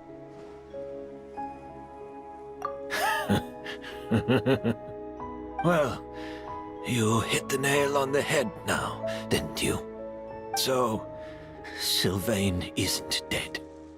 Since you've been preparing your accord since last night, I assume you've also figured out my method, then. That means the news of Sylvain's death. The crowd gathered outside the hotel this morning. It was all an act you put on with the sheriff? Yes. If we hadn't, you might have resorted to the delusion out of desperation, or continued to use your spirit Borneal and Auguste combination to wreak havoc. Who knows? Maybe I would have just offed myself then and there. I know if you had things your way, you would carry the truth of Edgar's demise and the secrets of this garden to the grave, but I'm sorry, Master. I don't want to see any more death.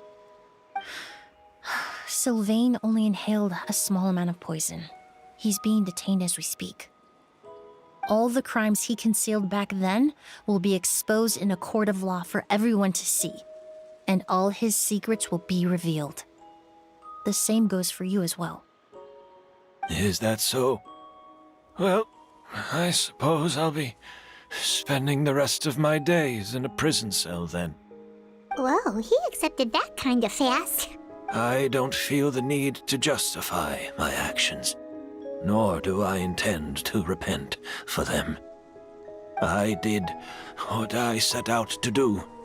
I may have lost in the end, but it was my choice every step of the way. And if I could do it all over again... But there's no going back, is there? Careful, everyone. This environment is dangerous. I'll lead the way. Stick close and hurry up. We can't let Edgar die. Looks like I'm almost out of time. Although, I do have one final question, Emily. Of course, Master. The combination you used to make your accord. How did you figure it out? The scent of Auguste is complex and varied, yet the main ingredient consists of a single variety of flower. So, as I was analyzing the sample yesterday, I got to thinking, what if the scent of the Auguste flower was already imbued with that complexity during its cultivation? You're saying Yelena designed Auguste to have the scent of multiple flowers? Rainbow roses, glaze lilies, Cecilias. The perfumers of the past knew that if you combine their essential oils directly, they would just cancel each other out. It was a conundrum they could never solve. But if you cultivate a new flower species that intrinsically carries the unique features of those three scents, you can bypass that issue entirely. It goes without saying that for that time, this idea was a stroke of genius. Rainbow roses, glaze lilies, and Cecilias. Those really do seem like flowers you would choose, Yelena.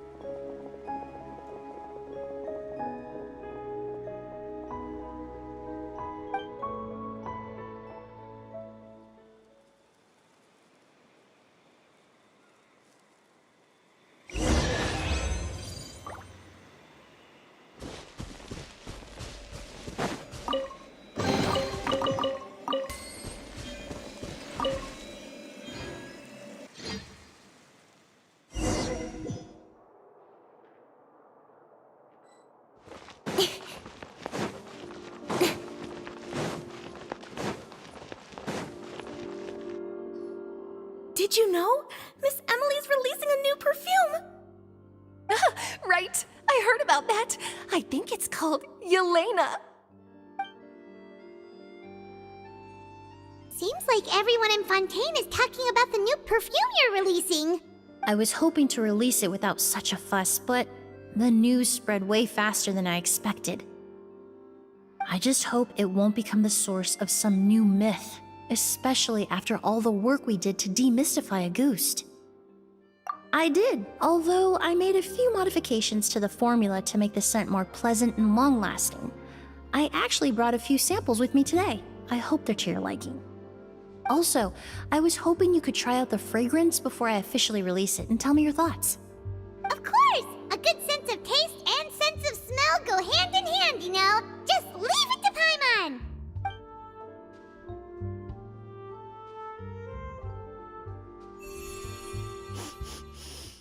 Oh, it smells great! It's all right. All feedback is worth considering. Besides, when it comes to perfume, commenting on whether it smells good is the most straightforward assessment you can ask for. There doesn't always have to be a deeper meaning. Right! Do those flowers have some special meaning? Hearing their names seemed to have an effect on him. If I had to guess, I'd say it probably has something to do with the language of flowers. The language of flowers? Oh, we've heard of that before! Paimon remembers hearing something like, the Cecilia represents the true feelings of the prodigal son? What each flower is said to represent varies by person and across different moments in history. The same is true for the flowers that make up the scent of Auguste. After returning to Fontaine, I did some research, and it turns out the meanings of those three flowers can be reassembled to form a single phrase. Forget the past and keep on living. Perhaps that's the legacy Yelena always intended, not the nobility and grandeur most people associate with Auguste. Do you think Kyria knew about that? I paid him a visit before his trial and explained what I found, but he didn't seem to care. Who knows? Maybe she didn't mean anything by it at all. That was his response. Yelena is gone. We'll never know what she was thinking. We can look for meaning all we want, but it'll never be anything but conjecture. Even if that is what she was trying to say, I would never be able to forget her. Avenging her death? That was the meaning I chose for my life. Kiria cultivated his revenge like a flower. He was committed to making it bloom, even if in the end, it didn't bear the fruit he was hoping for. In any case, he did want me to pass along his thanks. Thank you for saving my life, for giving me the chance to learn that a goose could have carried a very different meaning. Love and hatred are a privilege of the living. When someone dies, their thoughts, feelings, and intentions die with them. In that sense, what a goose truly represents in the language of flowers will forever remain a mystery. But even if it's only a conjecture, I would like to believe my own interpretation. The meaning we give to flowers, the symbolism we assign to our perfumes, they're constantly twisted and exploited in our imperfect world. And yet, at the very outset, they're born from the simplest and most beautiful desires we hold in our heart.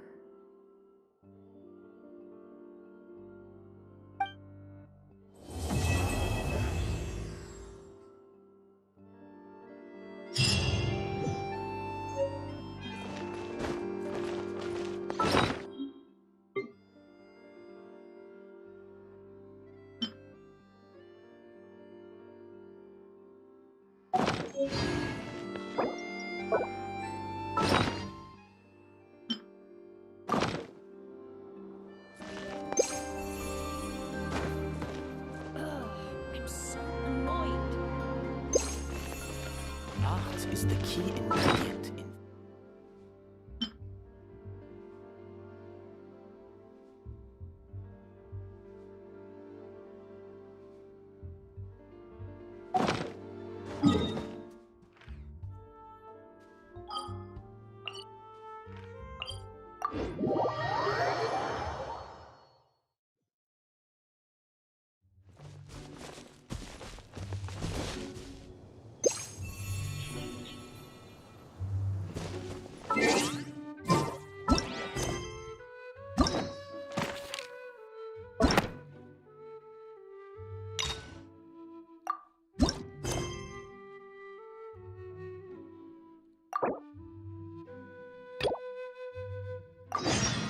You know where we haven't been in a while?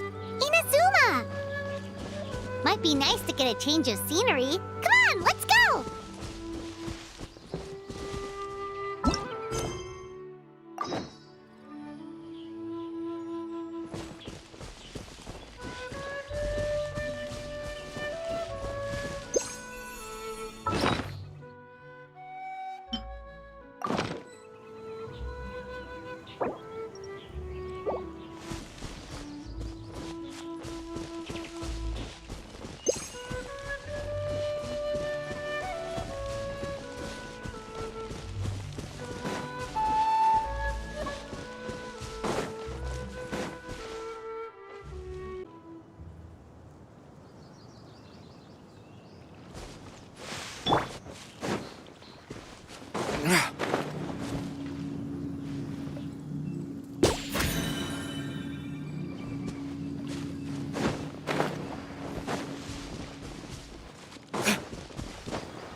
Listen, as long as you stick to your own path, it doesn't matter what Mother Nature throws at you.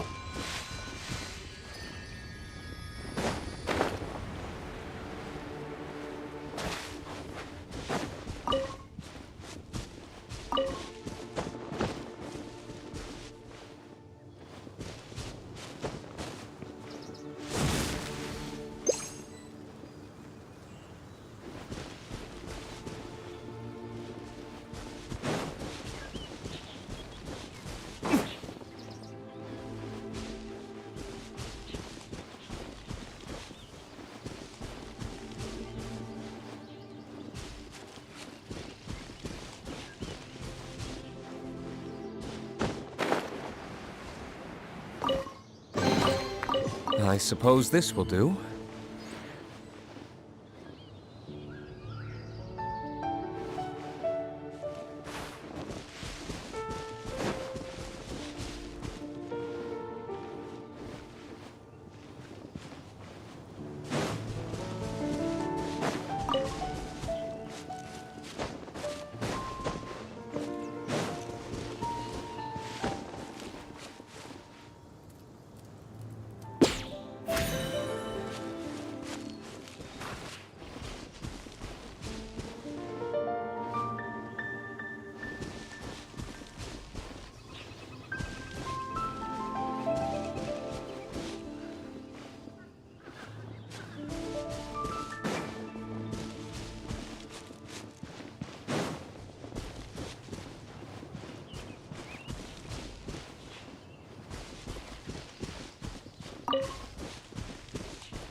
I suppose this will do.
chase that Tanuki down this way?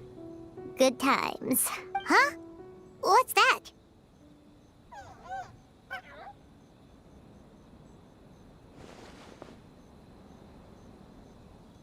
Paimon doesn't think they look anything like that. Oh, maybe there's a new kind of yokai in town.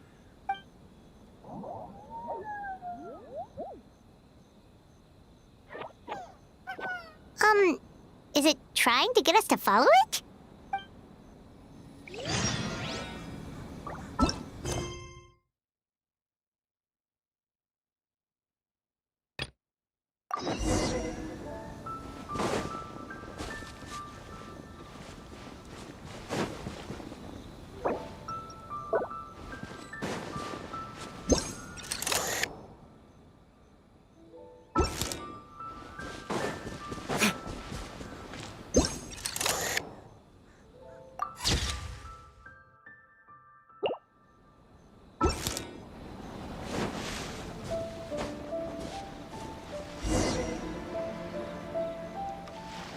What's that girl doing over there? She doesn't look well. Let's go check on her.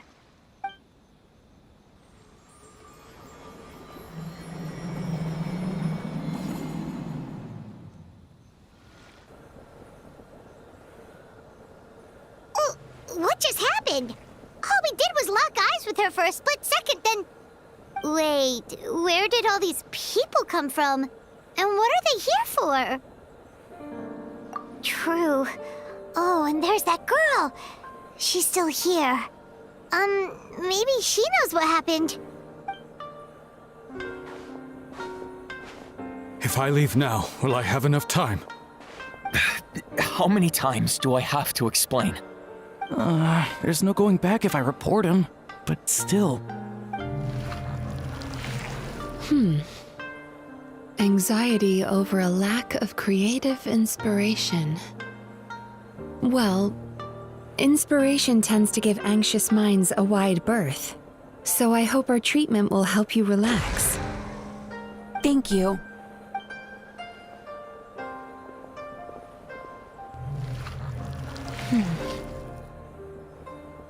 Remorse for the misdeeds of the past, and despair over the sorry state of the present. I can help you face your troubles with a more positive mindset, but you'll need to work through things in your own time too. Many thanks. Next, please. What's wrong with her? I'm fine. Next, please.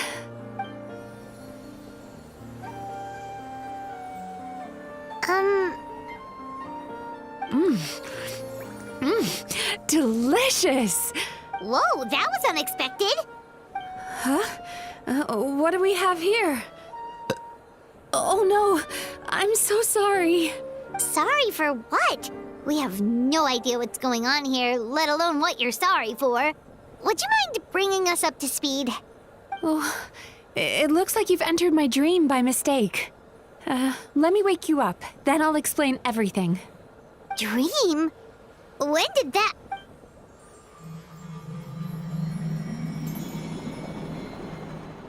Whoa!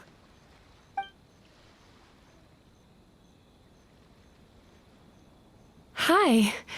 Feeling more awake now? I never expected the Traveler to literally come to me in a dream. Oh, someone I know talks about you all the time. Plus, I'm pretty good at profiling people based on their reputation. So, who are you? Right, of course. It's our first time meeting each other, so I should introduce myself properly. My name is Yume Mizuki, or just Mizuki for short.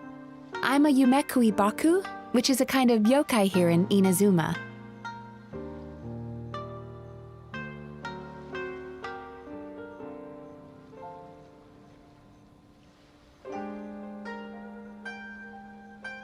Yume Kuibaku?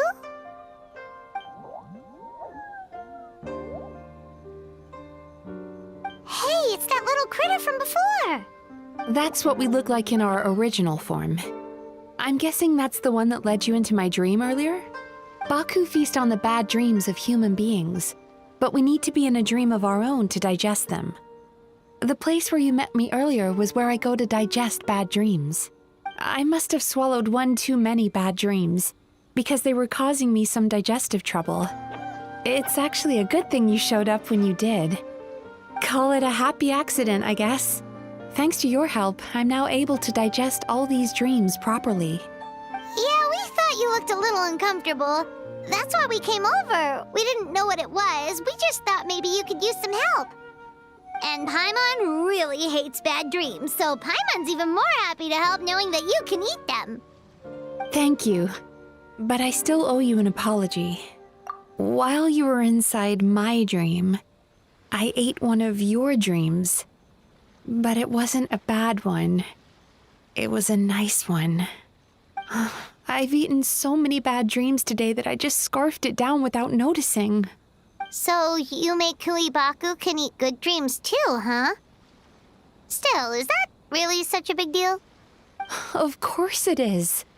Dreams are some of the most precious things a person can have, and I just went and gobbled it down. It's the unwritten rule of my kind. Never eat someone else's good dreams without permission. I can't believe I was so careless. But don't you feel horribly depressed? Isn't your mind suddenly flooded with distressing memories? Remarkable.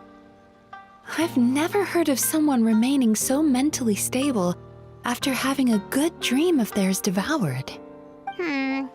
It's probably because the Traveler has too many good dreams to count. Maybe, but I still owe you something for your trouble. Ah, here, take this. It's a VIP pass for the Isa bathhouse.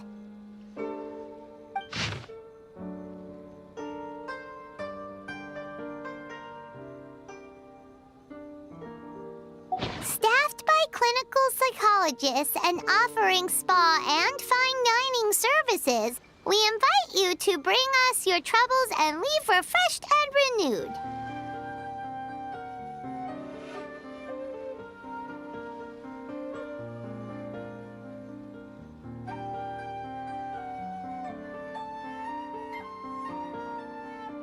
That's where I work.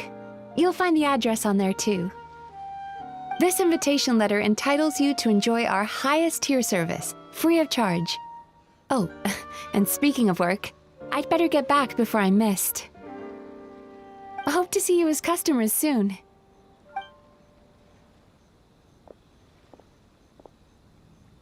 So she's a Yume Kuibaku that eats bad dreams and a clinical psychologist too? Paimon's never considered therapy before. Then again, Paimon never really gets that stressed out. Oh, except when she's trying to decide what to eat. Speaking of eating, that bathhouse place does fine dining, and we have a VIP pass. That means we can eat as much as we want, right? This is the opportunity of a lifetime. We can't let it go to waste.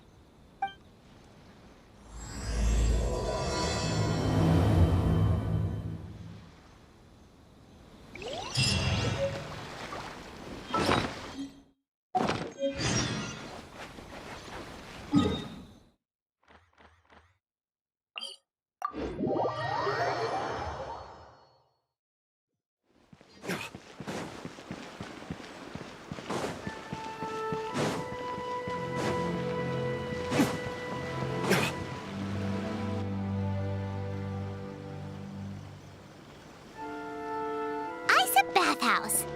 Well, based on the letter, this should be the place. It looks familiar. We've walked past here several times before, right? Just never gone inside. Oh, are you here to visit the Isa bathhouse? Whoa! Oh, where did you come from? Oh, sorry. Forgive me, I didn't mean to intrude.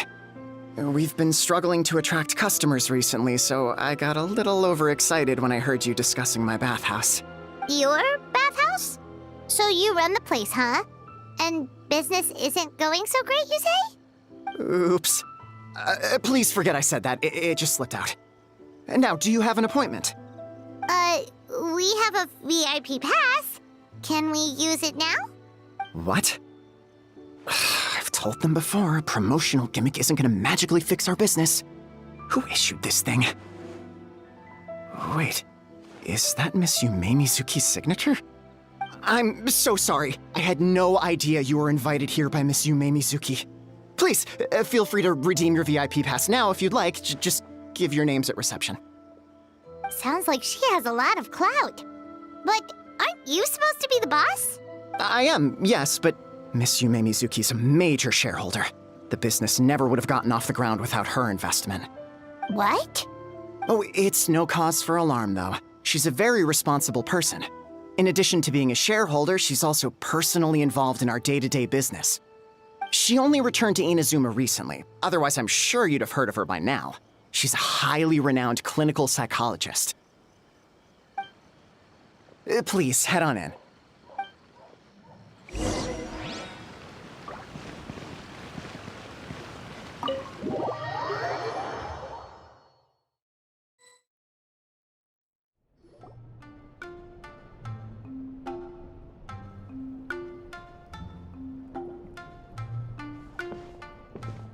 An indoor hot spring? Oh, Paimon's gotta give that a try. Hello? I'll be right with you. Oh, you okay? Oh, sorry, I'm so clumsy sometimes. But don't worry about me. Putting customers in a bad mood is the last thing I want. I promise I'll provide an excellent service. Please don't leave.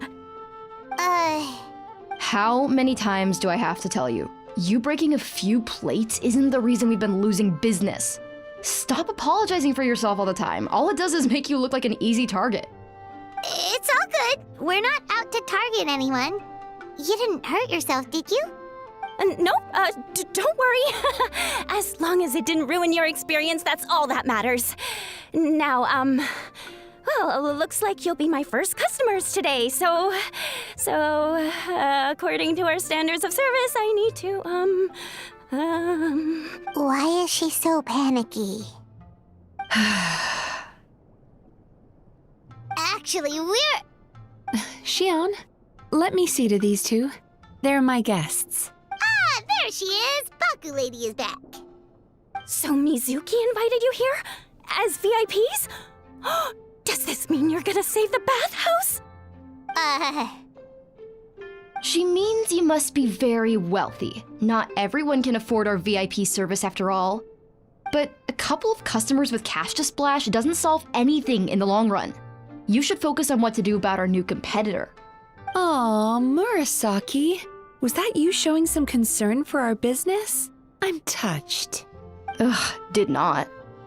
Since you're so eager to find solutions, you can work on our most pressing task, bringing our accounts up to date. With your smarts, I'm sure you'll fly through it.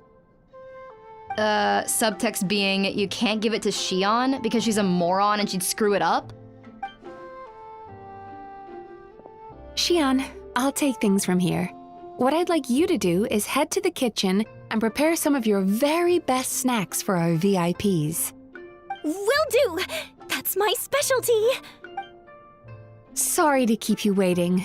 I have to keep our staff calm to ensure you have the best experience.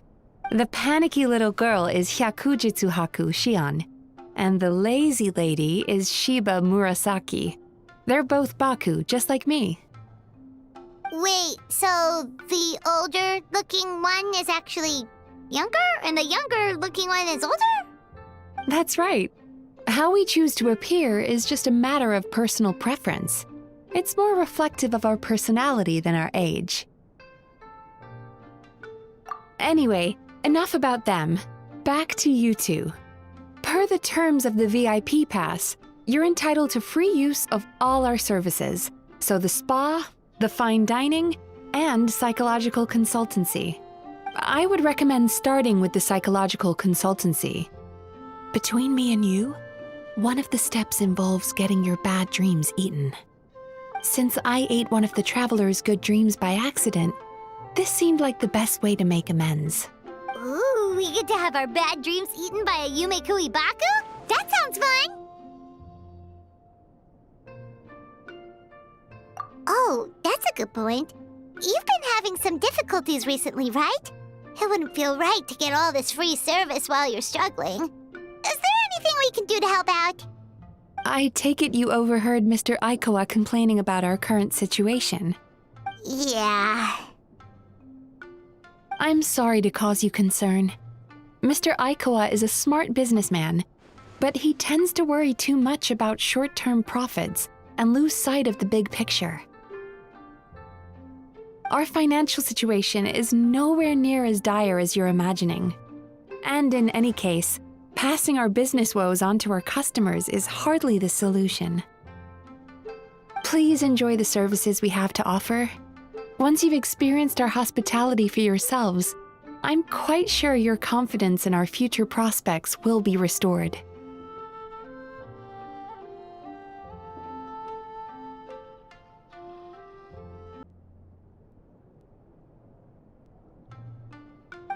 Can't argue with that. Let's get started.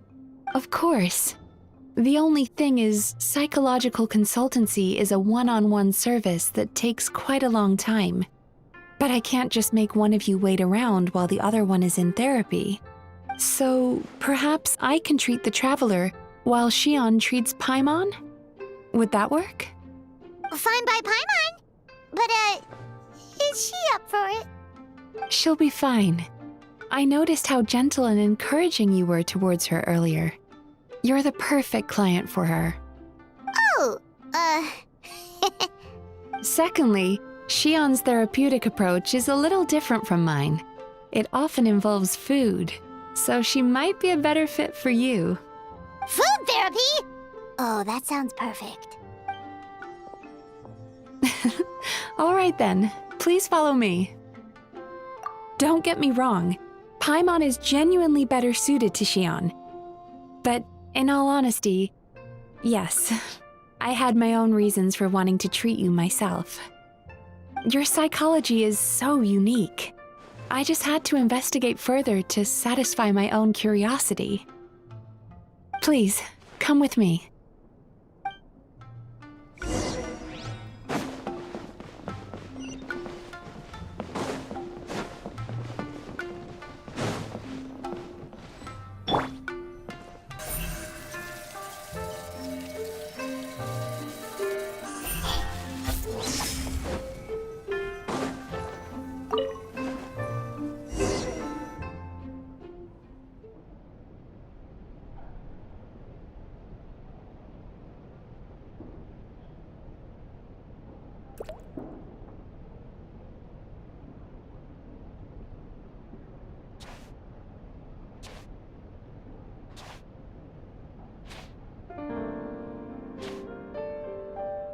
There's a theory which suggests that we bury our most powerful emotions deep within our dreams. That's the territory I would like to explore.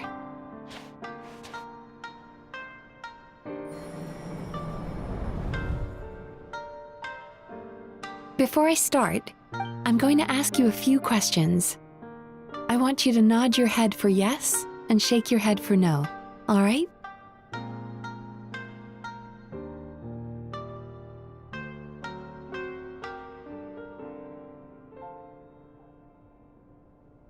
Very good. Now, I'm going to plant a few thoughts in your subconscious, but it's nothing to get nervous about. Just a way to improve your sleep quality, so the treatment will be more effective.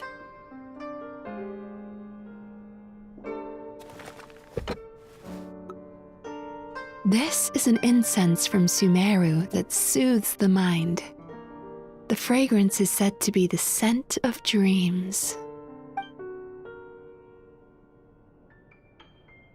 Now, close your eyes, take a deep breath, and concentrate on the scent. The next step requires some visual preparation, so don't open your eyes until I say so.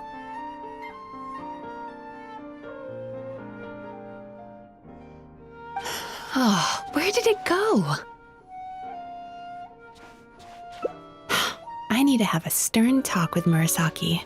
How hard is it to just put things back where they came from?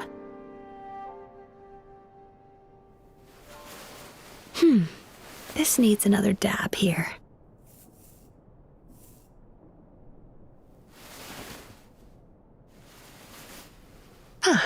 That's better.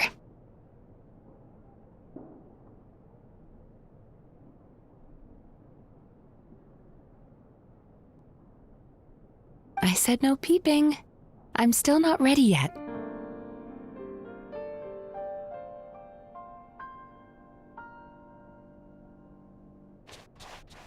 Hey, don't run off now, darlings. Come here.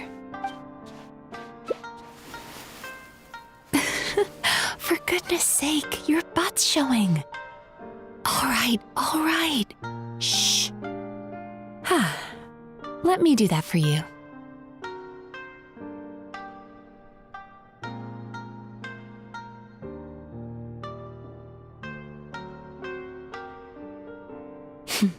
I can see that you don't like being kept waiting.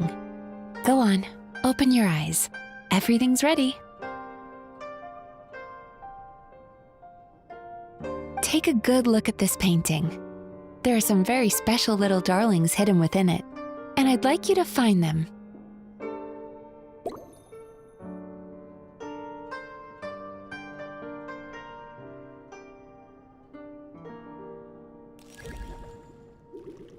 Careful. When you look a psychologist directly in the eyes, they can see every little thing you're thinking.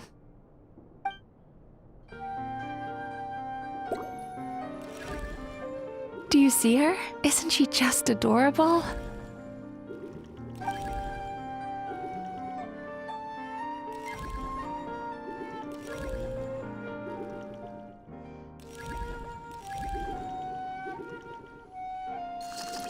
Now you just need to find the others.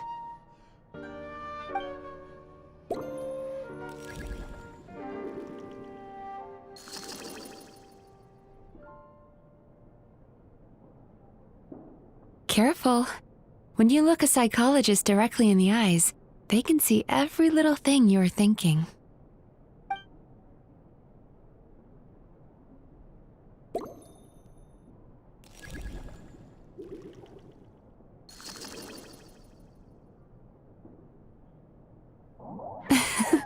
She's a Baku as well.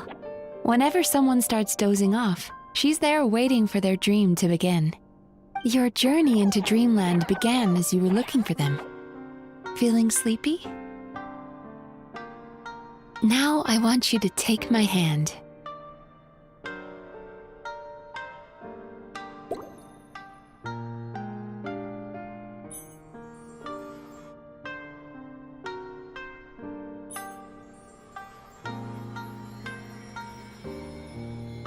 Very good.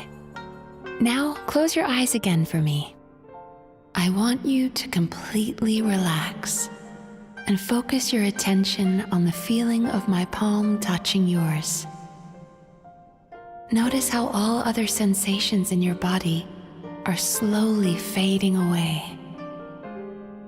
Now, imagine you're not holding my hand, but your favorite things in all of the world. You run your hand through the sakura blossoms, gently falling through the air. Then through a squirrel's fur. Then you grab a fistful of sand on the beach. You are once again in the wilderness, running with the wind at your back.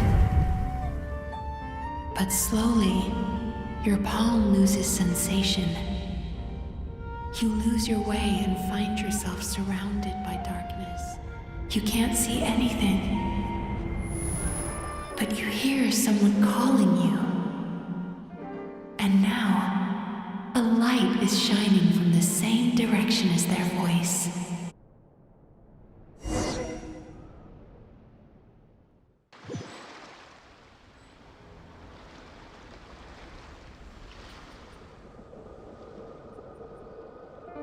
Traveler, come over here.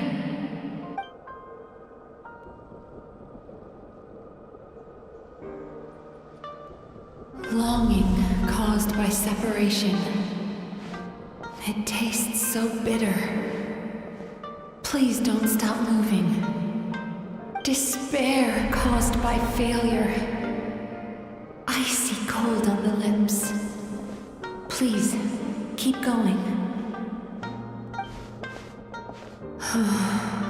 Regret caused by missed opportunity. A sharp aftertaste. Please don't look back.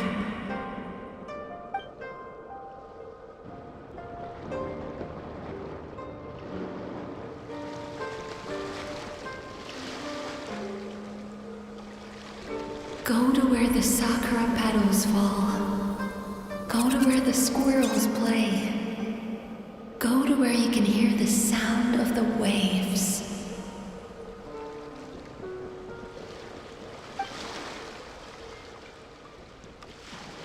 That is where I am.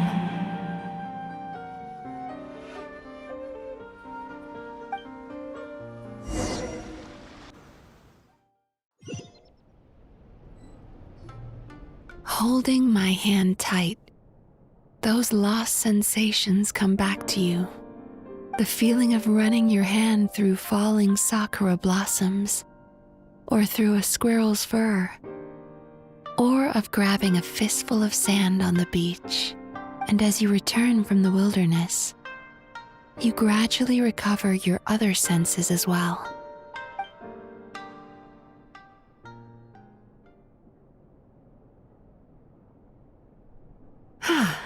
We've reached the end of today's session. Don't get up yet, though. You were just in a very deep sleep, so you... How you getting along, Traveler? How are you feeling after your session, Paimon?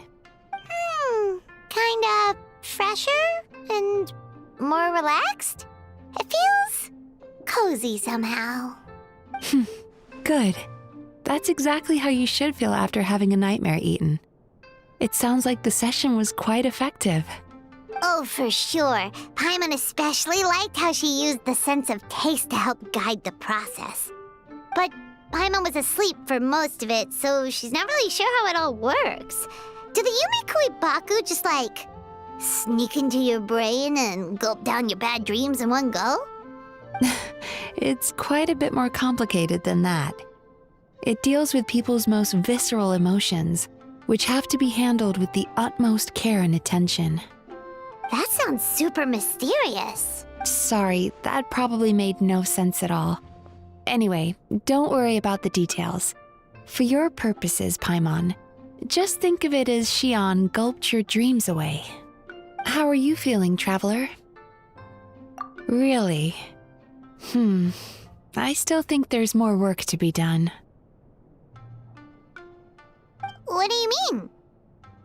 You have quite a reputation for resilience and positivity, so I expected to find very few negative emotions in you at all.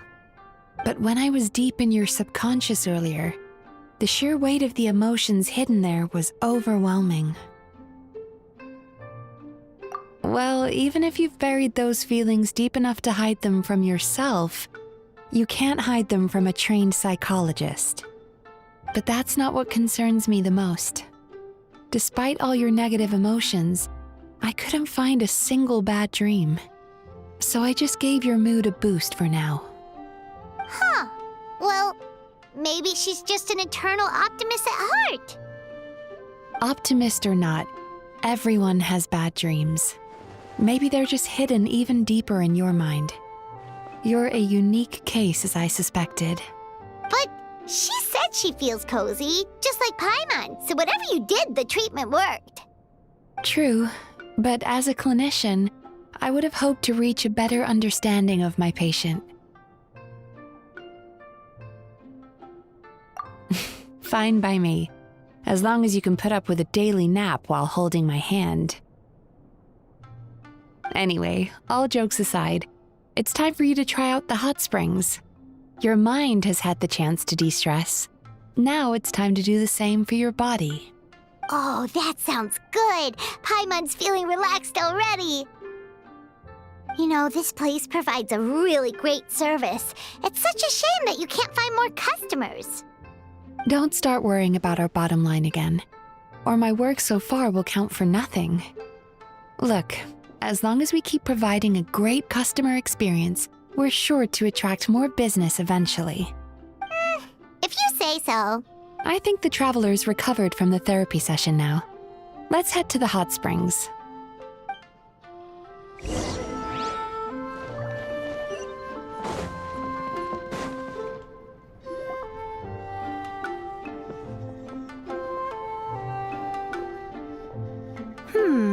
Most impressive, I must say.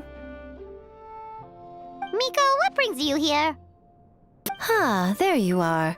I heard a rumor that you were about to be kidnapped. Naturally, I had to come and see it for myself.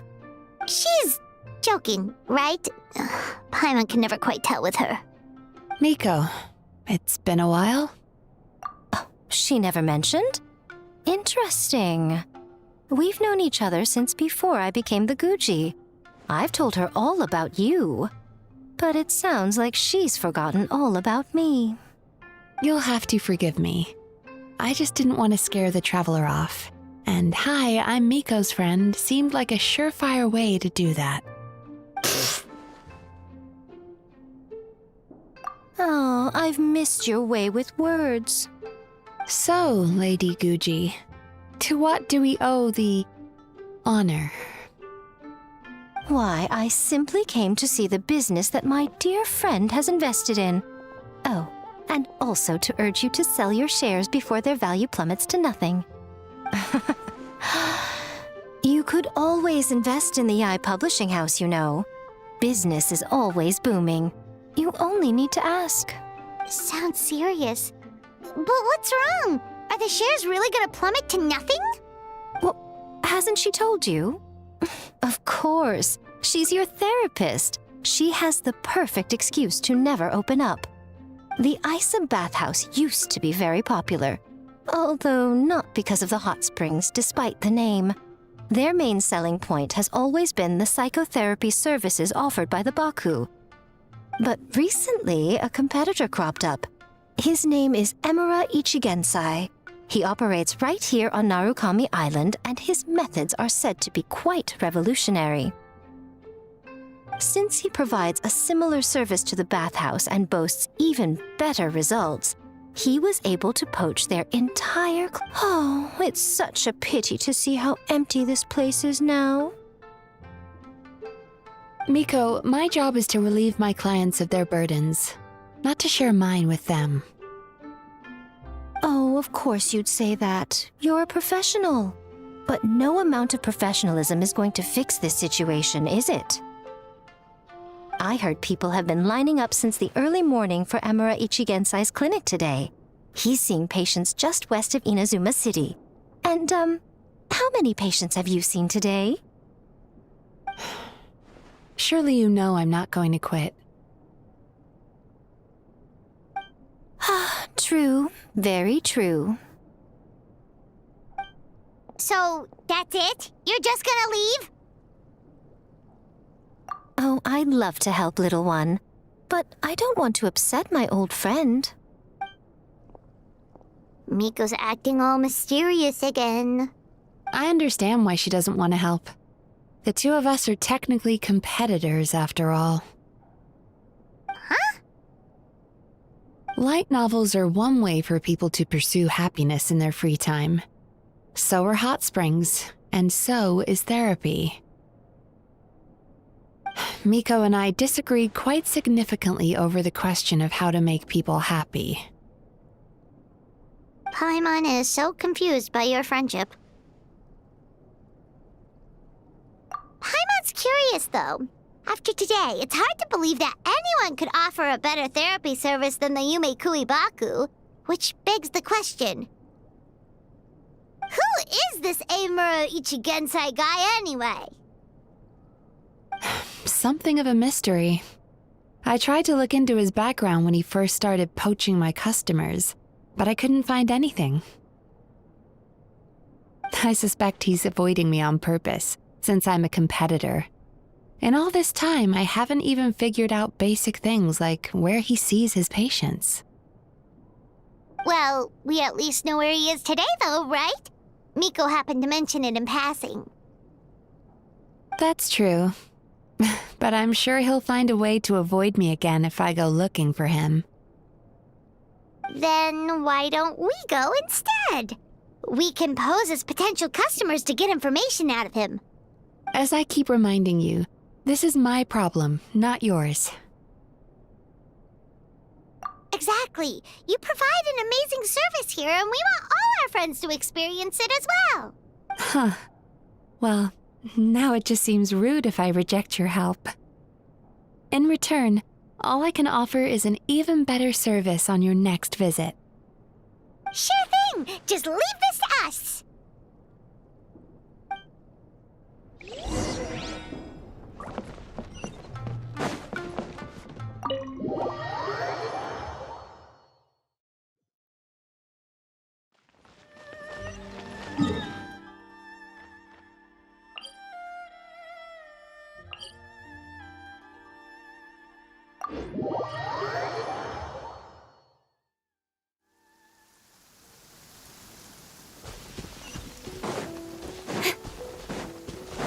Incoming!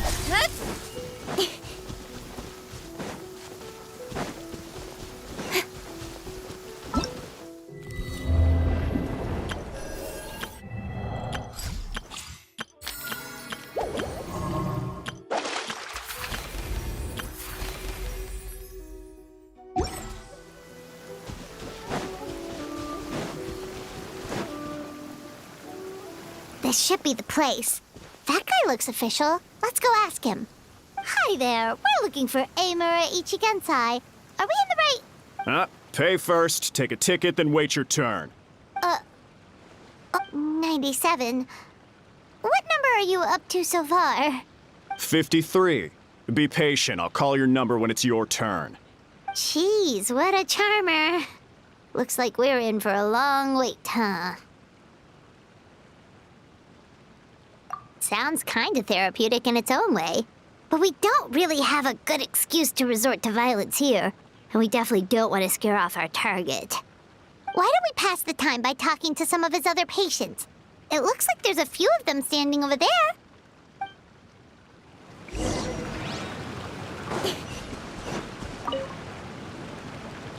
Sorry to interrupt.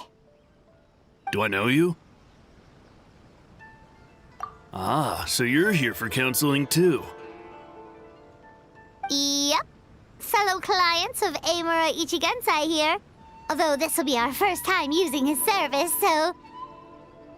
Service? How crass. We're talking about spiritual guidance here, not some business transaction. In fairness to them, they haven't experienced it yet. Ignorance among the uninitiated is only to be expected. Okay. Well, anyway, Isa Bathhouse calls it a service. Ah, more defectors from the bathhouse, huh?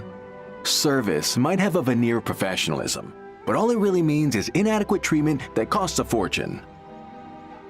Why do you say that? I'll tell you why. After just a few sessions with Amura Ichigensai, you'll completely forget about all your troubles. From then on, it's happy thoughts only. Today's supposed to be my last counseling session. He says that after we're done, nothing will ever trouble me again.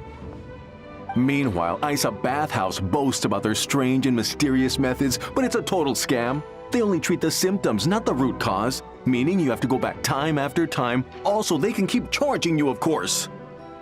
Exactly. Overpriced and ineffective. But counseling from Amura Ichigensai? I can't get enough. I know I'm done after today, but I'd take any excuse to keep coming back. Me too. Probably see you tomorrow then? Whatever the truth of the matter is, Paimon is starting to seriously dislike these guys. Fine. Yeah, so we're mostly here to see what all the fuss is about. You guys seem to be experts by now. Is there anything we need to do to prepare for our session? No, you don't need to do anything. Just show up, take a seat, and he takes care of the rest. I remember he lit some incense. It smelled wonderful, and instantly relaxed me.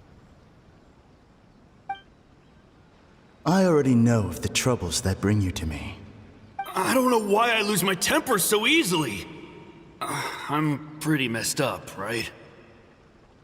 Yes, in the sense that all negative emotions are defects of the mind. But I can remove these defective feelings, leaving your mind healthy, whole and free of distressing thoughts. Now, receive my guidance. I don't actually remember the guidance, but anyway, it clearly worked. I guess whatever he said disappeared from my mind and took my problems along with it. Oh, so rude.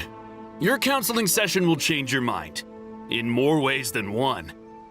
We're only being cautious. What's wrong with that? You said it yourselves. The whole reason everyone's coming to this guy is because they're worried about getting scammed out of their Mora. That's a fair point. You just need some reassurance, right? In that case, I can let you in on a little secret. Go on. Well, someone in my family actually knew Imura Ichigensai before he made a name for himself. Apparently, he had a terrible temper. Pretty much everyone in the neighborhood had issues with him. But he must have had some sort of epiphany, because he did a complete 180. Went from having the most rotten temper you can imagine to one of the most cheerful people around. Even more amazingly, all the people who used to despise him ended up becoming his best friends. His neighborhood's more peaceful and pleasant than it's ever been. So you can rest assured that whatever treatment you get from Imura Ichigensai, he tried and tested it on himself first. Huh? What a ridiculous story. Doubt it all you want. I heard it straight from my relative who knows him personally. What should we do now? We may have burned our bridges with these two. Yeah, there's still a lot of people ahead of us, though. Why don't you take a rest while Paimon keeps watch? Just like how we do it on the road.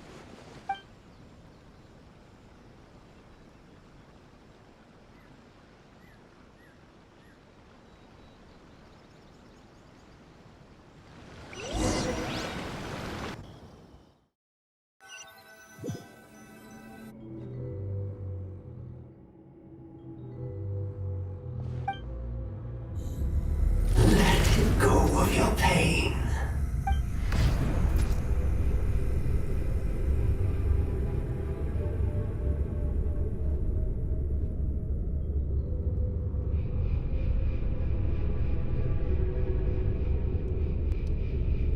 Let go of your pain.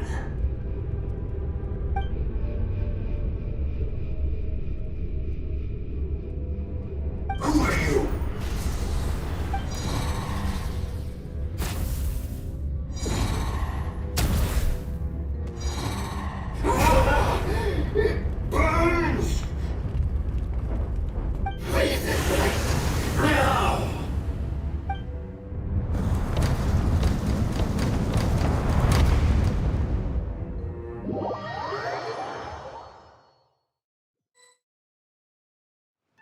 Traveler, it's almost time!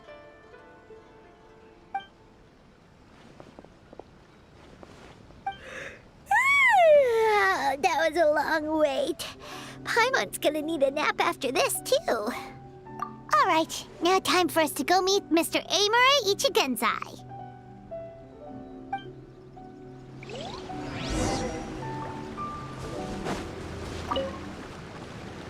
Oh, hello! We're number 97! It should be our turn now, right? Yeah, sorry, the clinic's closed for the day. What? Why? Because Imura Ichigensai doesn't have limitless energy, that's why. He's gone home to rest. You'll have to try again tomorrow. But, we've been waiting so long! Not as long as some people. Try getting here earlier next time. Save yourself the trouble. Spiritual masters like Imura Ichigensai cultivate their powers with peace and solitude. Someone like you ain't gonna find him. Drat! We should have barged in after all.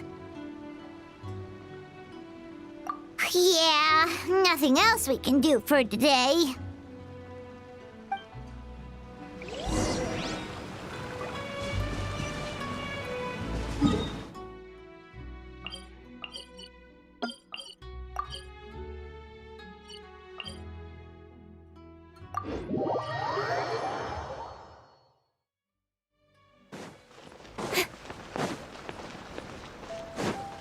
Speed of light!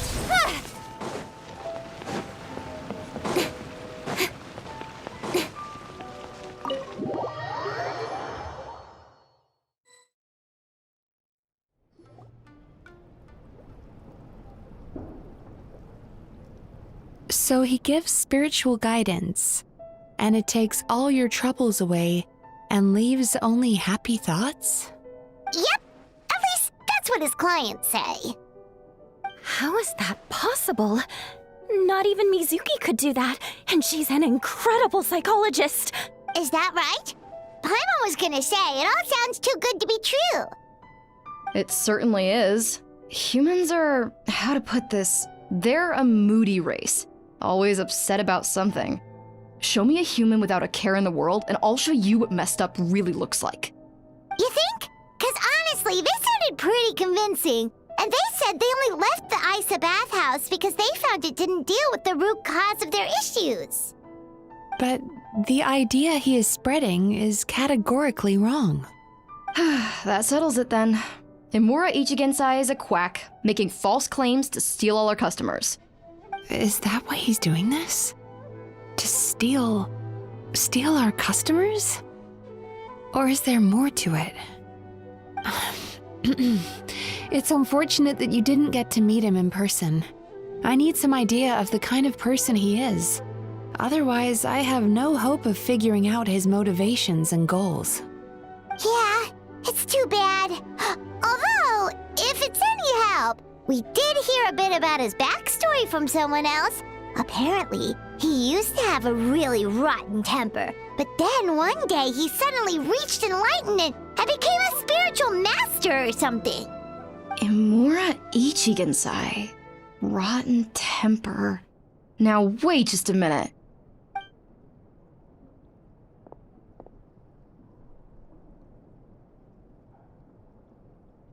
Filing patient records is normally the most tedious job in the world. But once in a while, something mildly amusing grabs my attention. Take a look at this. Amora Chuya? It's him. I remember him. Wait, that guy? Oh no! What is it? What about him?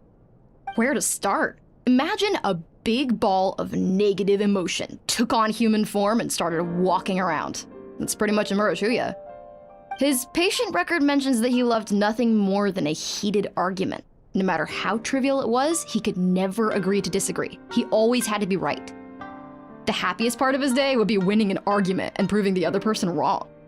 If he lost, he'd sulk, and if anyone called him out, he'd throw a huge tantrum. Before long, he'd turned everyone against him. Sounds like he had issues. Oh yeah, serious issues. Anyway, since no one would talk to him in real life anymore, he turned to the reader's letters column of a magazine by the Yae Publishing House, where he would attack writers and trade insults with other contributors. Naturally, this ruined the column for everyone, and the editors soon started rejecting his letters.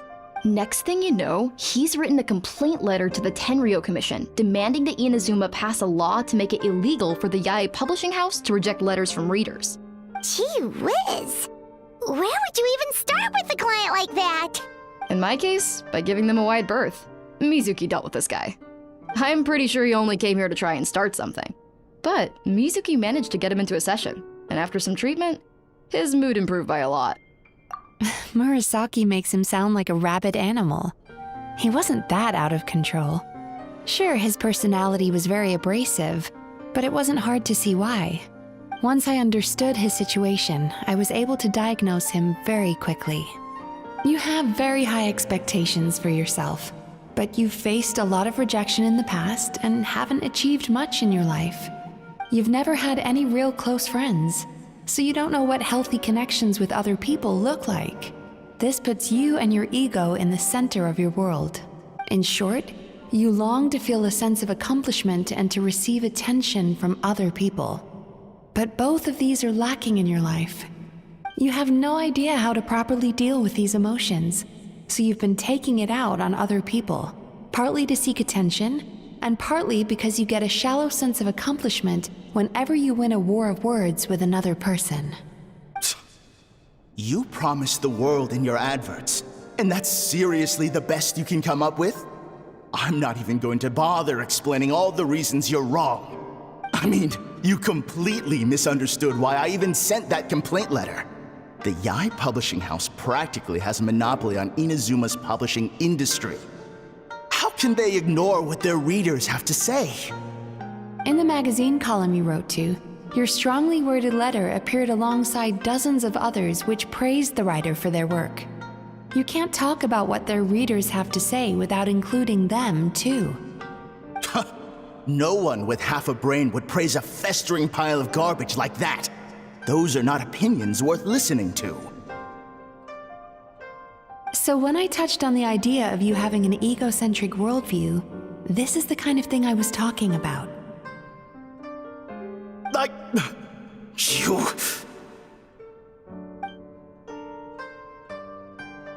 Wow.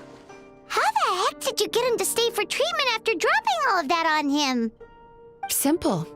The more he realized the truth of my diagnosis, the more he compulsively searched for evidence to refute it with. He lost the ability to communicate like a normal human being, so I kept him here by using his preferred mode of interaction, argumentation. The Tenryo Commission had ignored his complaint letter, so he had no outlets left for his emotional outbursts. Eventually, with the help of some incendiary words, I got him to agree to try some basic therapy. Finally, I was able to tweak his mood and stabilize his condition. It's a shame, really. If I'd only been able to see him a few more times, I know I could have helped him work through his personality issues. But unfortunately... It was all my fault. For the last time, it was his fault for being a nutjob. What? What happened? Well, one day, he comes in as usual for therapy, but Mizuki isn't here, so Shion sees him instead. I don't know what got into him that day, but he suddenly announced that he wished to be free of his troubles for good, and demanded that Shion make that happen.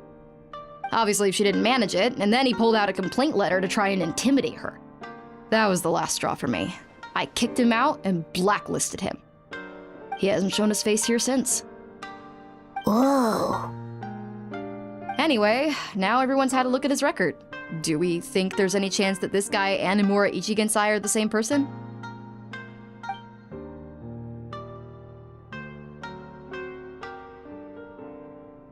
Because it sounds to me like after he didn't get what he wanted, he decided to have his revenge by lying to our customers and getting them to leave. Bad dreams are formed from a buildup of negative emotions in the subconscious. You can't simply trick people into not having them anymore. If Murasaki was right, then surely they'd have seen his lies for what they are by now. There's no point hemming and hawing. Let's report this guy to the Tenryo Commission for fraudulent business practices. If he can complain, so can we. Is anyone there? We'd like to book a therapy session. Can we start now? Hello! Please come with me. I'll get you registered. Wait. Those are the two guys Paimon mentioned earlier. Just this morning, they were calling the bathhouse a scam and a ripoff. How are they back here already? Oh, really? Well, that proves it, doesn't it? I was right.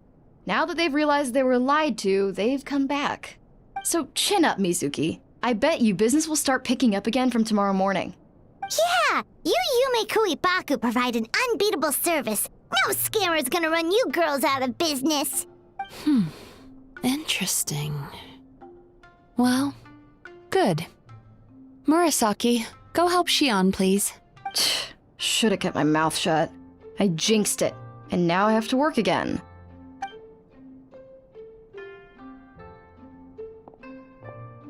Now we just need to report this guy as a fraud to the Tenryo Commission. Like Murasaki suggested. Problem solved. It looks like the Isa bathhouse will be back in business in no time. No idea if our investigation actually helped, though. Of course it did. You were a huge help, and I owe you big time for it. Now then, you only got partway through the VIP experience last time, didn't you? You still have to try the hot springs and snacks. Both are top tier. Oh, true! How could Paimon forget about that? Especially the snacks.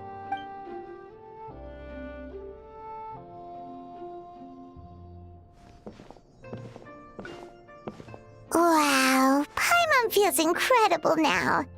Nothing beats the complete service package. Agreed! Although Paimon didn't notice her inside just now. What could she be doing out at this hour? Let's ask around. Hey there, Mr. Aikawa. Do you have any idea where Mizuki went? Oh, you're looking for Mizuki? She actually tends to disappear for a while around this time every evening. It's the one part of the day where she gets to relax herself. As for where she goes and what she does during that time, I'm afraid I have no idea. She takes the evenings to relax, huh?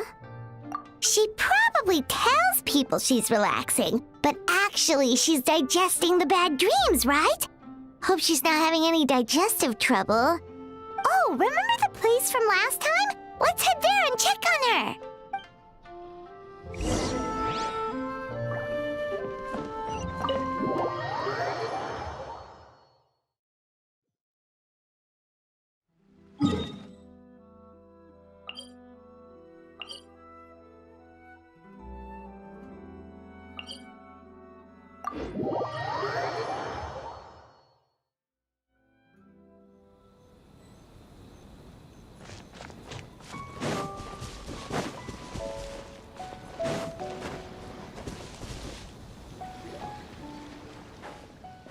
This should be the place.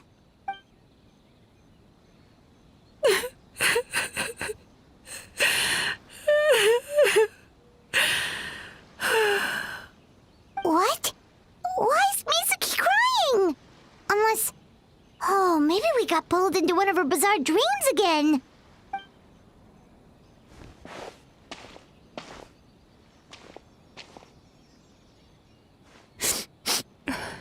Traveler? Paimon? What are you doing here? Well, firstly, we were hoping to get our next appointment booked in. Oh, I see. I was planning on making it back before you finished in the hot springs, but I ended up spending longer here than I intended. Don't worry, this isn't a dream. I was just feeling a little sad. Aw, what's up? Indigestion getting you down again? No, my digestion was fine this time. What you saw just now was the aftermath of the digestion process. Like I said, bad dreams are basically bundles of all kinds of negative emotions. When I digest them, I feel them all for myself. So when I'm processing these emotions, I tend to get quite, well, emotional. Does that happen to all Yumikui Baku? Oh, don't worry about the others. To feel these emotions, you first have to understand them. Most Baku have a very poor understanding of humanity. So to them, a human bad dream just tastes like a slice of bland white bread. They can basically wolf it down and barely notice the flavor. I'm the odd one out in that sense.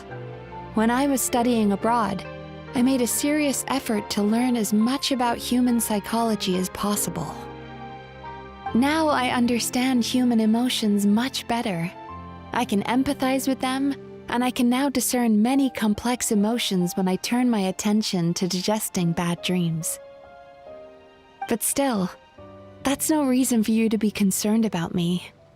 I wouldn't be much of a psychologist if I didn't have the mental fortitude to handle this stuff. Letting your emotions out is one of the most effective ways to process them. Now that I've done that, My mental state is back to normal. Paimon thought maybe seeing those customers had upset you somehow. It even makes Paimon mad. You work so hard for them and then they turn around and accuse the bathhouse of being a money-making scam? Yes, they were led astray by some swindler, but it's not like they took much persuading. I can't blame them. The idea that you can forget all of your troubles and never have a bad dream again is a very alluring one. Who wouldn't want to believe that? Traveler, if I really could make you forget all of your troubles for good, would you want me to try?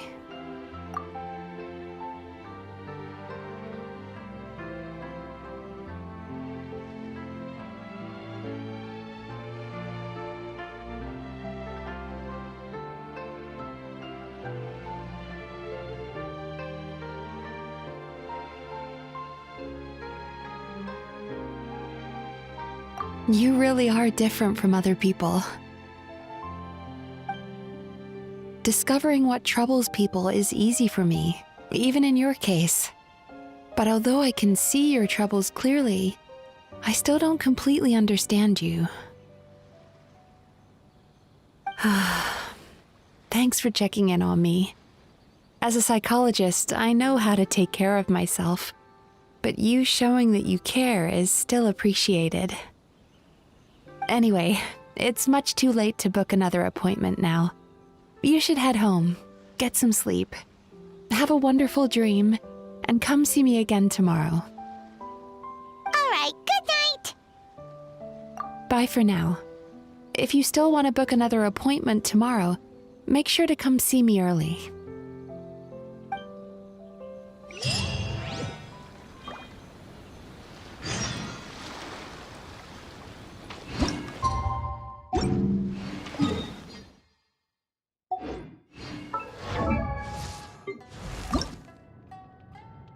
Benny's adventure team, assemble!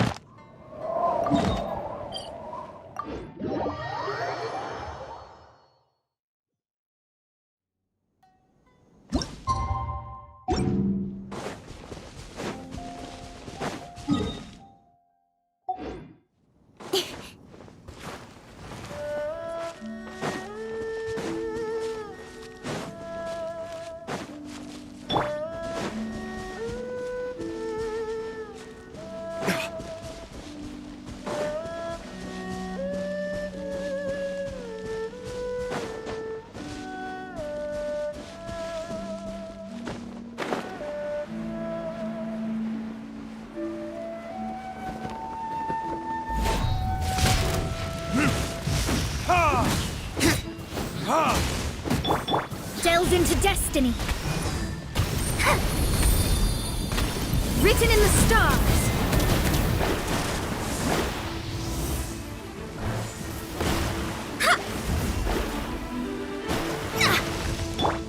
Don't blink! Off we go! I'm going in! Cut to the chase! Incoming! Hey!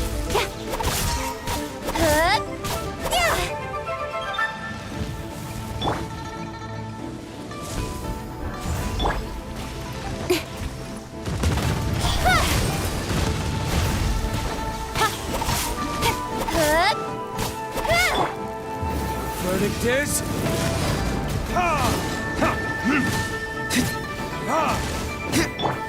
Let me scry.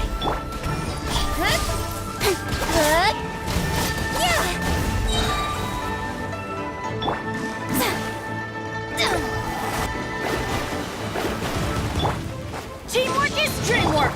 Don't blink! With sword comes shadow.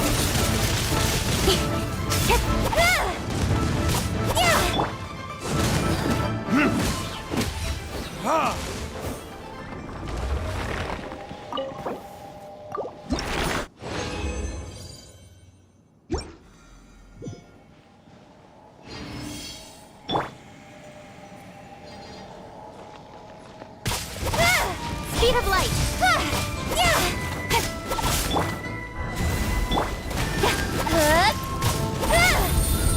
Incoming! Hey!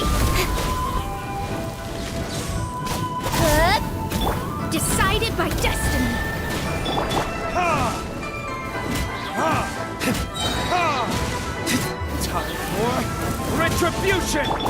Don't blink!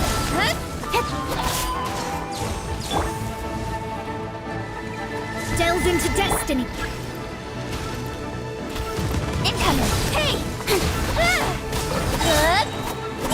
Nowhere to hide!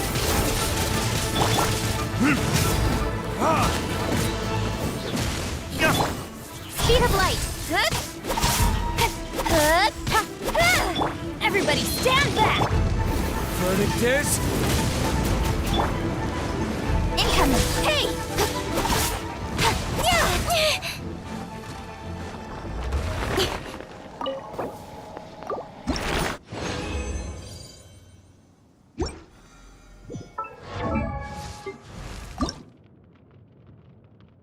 Oh, ow!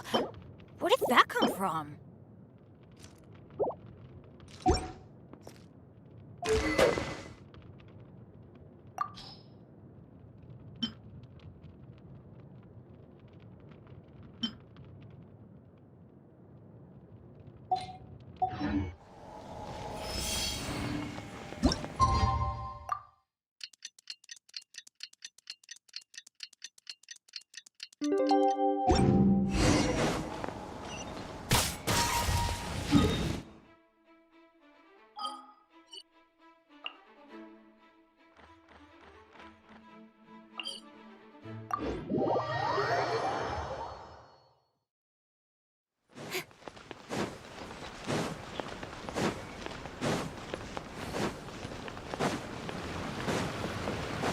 Don't blink!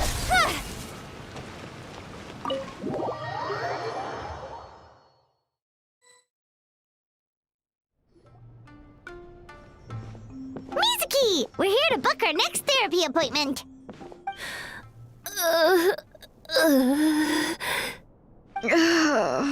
It hurts. Oh no, what's wrong with them?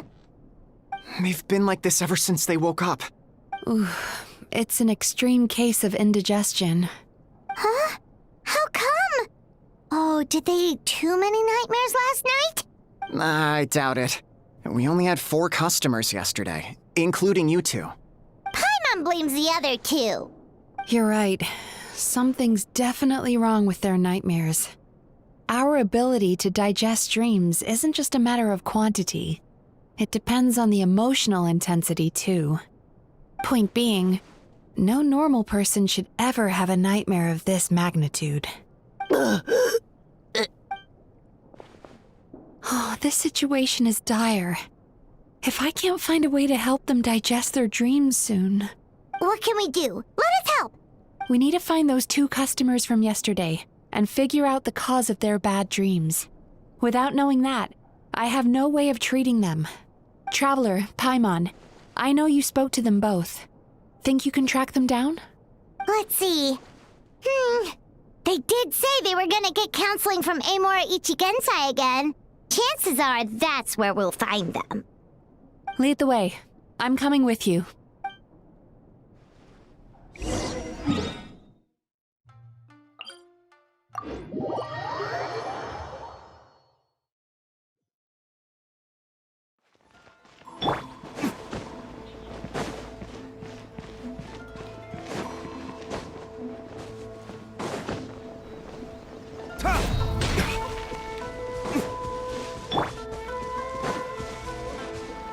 Incoming.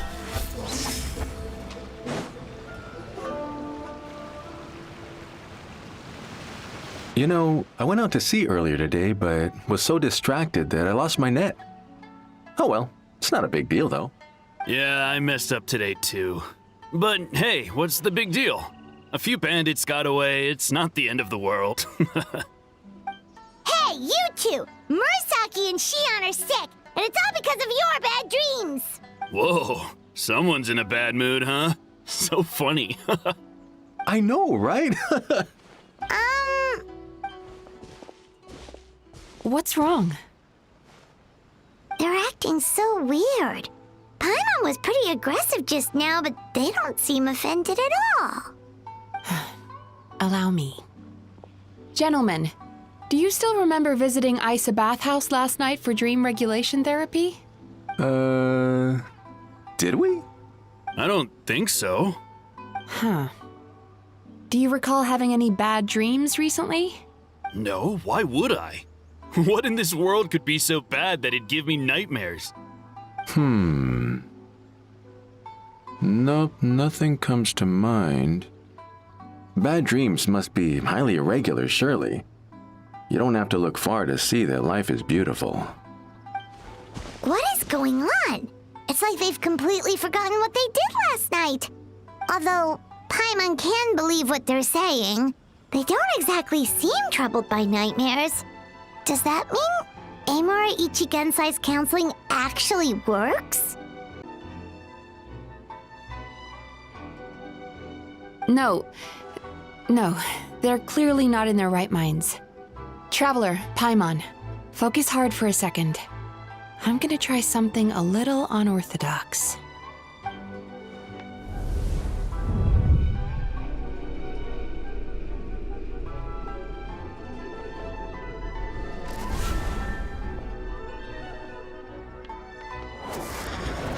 Whoa! What did you do? Entered their subconscious minds. I noticed they've both become disassociated from their subconscious, meaning I can access it, similarly to how I enter people's dreams. No! No! Those thugs! I won't let them get away with this! I won't! The sea is too rough today.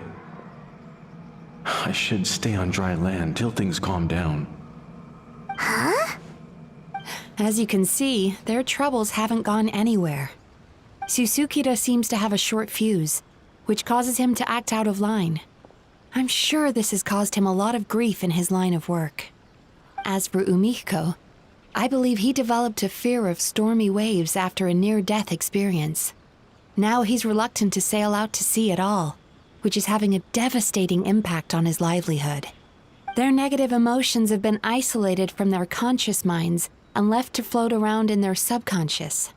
That's why on the outside, the only emotion they appear to feel is happiness. But those suppressed emotions will only continue to fester in their subconscious, eventually turning into the nightmares that have been giving Murasaki and Shion indigestion. If it's Emura Ichigensai's doing, I guess he's not the straightforward calm man we thought he was. Maybe he really does have ways of influencing human emotions. That would explain why no one has blown the whistle on him yet. Did you notice anything strange when you came here yesterday? Not really. They were a lot more serious than today.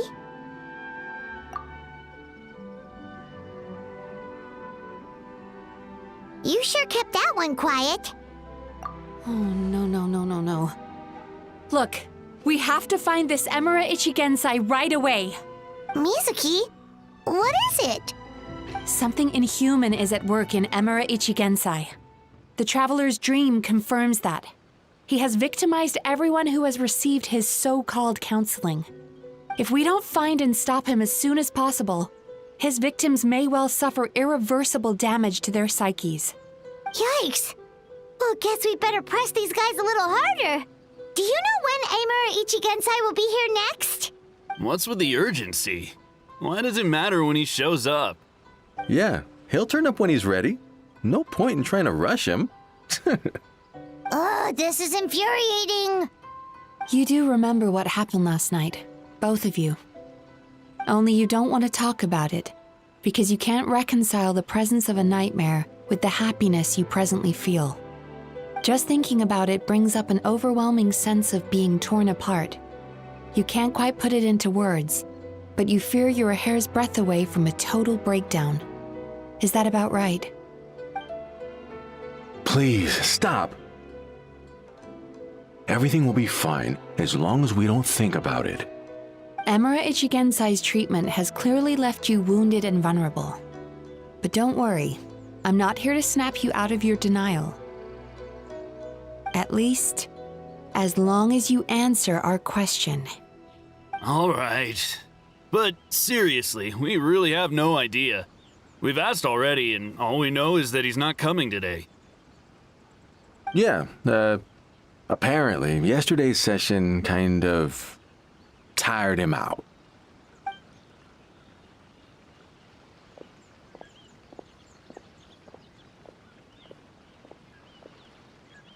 Is he trying to hide from me again? They really don't know anything? Darn! Looks like we've hit a dead end. I don't suppose you know where he lives, do you? No. We did ask yesterday, but even his guard didn't know. In that case... Yes, I suppose. Now that I know what's causing their bad dreams, I can administer the correct treatment. Honestly, you've already done your part by bringing me here. I can't keep troubling you. Don't forget, we want to book our next therapy session. The sooner you stop having to worry about Amura Ichigensai, the sooner we get you all to ourselves. So we're not gonna quit until all this is resolved, and the bathhouse is back to business as usual. Looks like I have no choice but to accept your help again. I have to make sure Murasaki and Shion get the treatment they need. Still, I'm gonna need your full cooperation. If you do find Emura Ichigensai, please do not approach him. Just send me a message and keep an eye on him until I arrive. The last thing I want is for you to put yourself in harm's way. Don't worry about that. You should see some of the other bad guys we've taken down in our time. This guy's small potatoes compared to them. Paimon. Alright, sure. We'll keep our distance and send a message. Very good. Let's get going then. Pretty bold claim saying you'll track this guy down. It's nice of you to give Mizuki one less thing to worry about and all, but what the heck do we do now? What if we can't find him? 'Cause, in case you hadn't noticed, these guys are hopeless. They don't know anything. Oh, wait, you're right! She was the one who tipped us off about this place yesterday! She probably knows way more than she let on. There's no time to lose! To the Grand Narukami Shrine!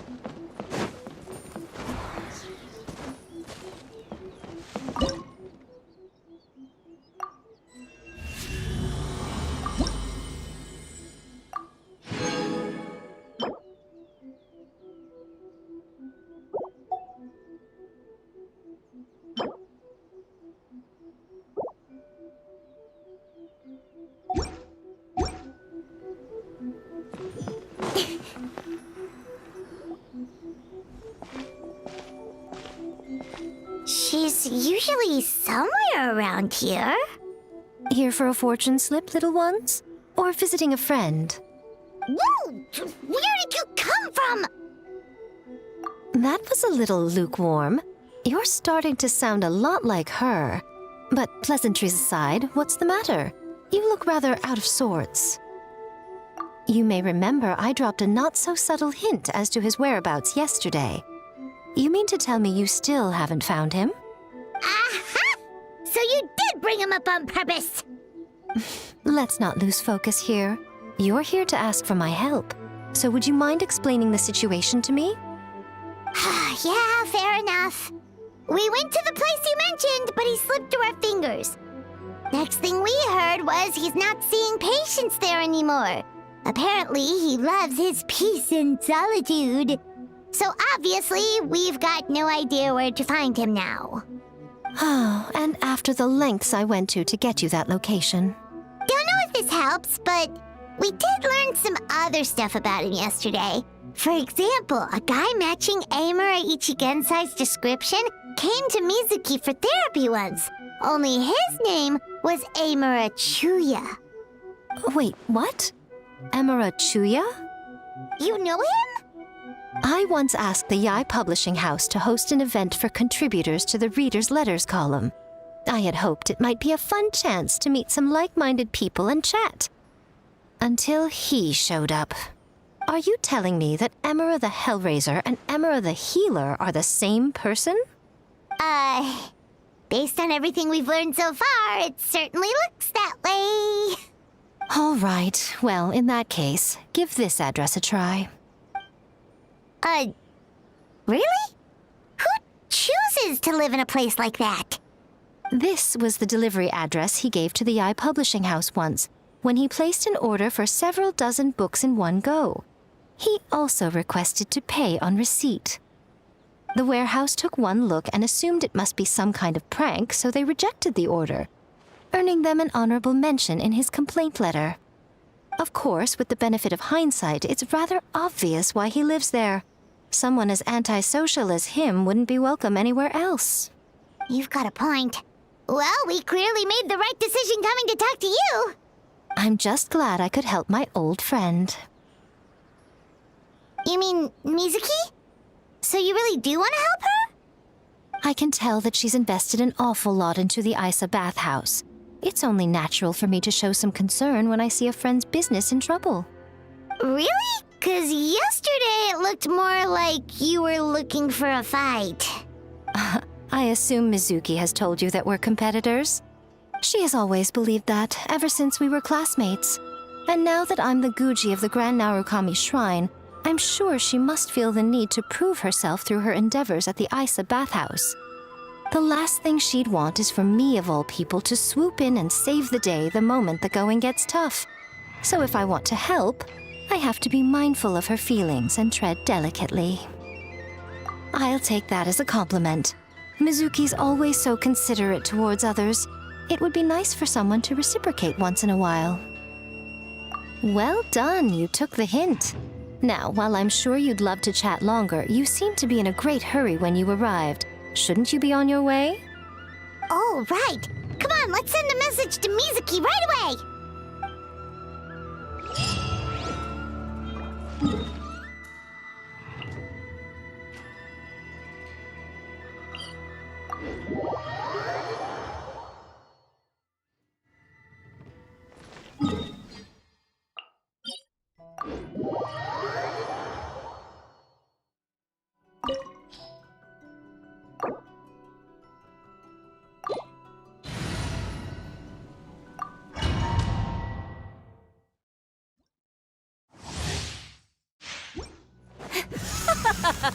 You're trembling. Is it the cold or just cowardice? Hey!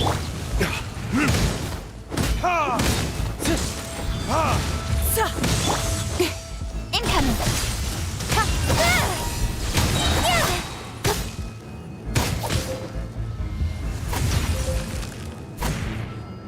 Tactless rodent! With sword comes shadow. Don't blink! Into the frozen void! Got lucky that time.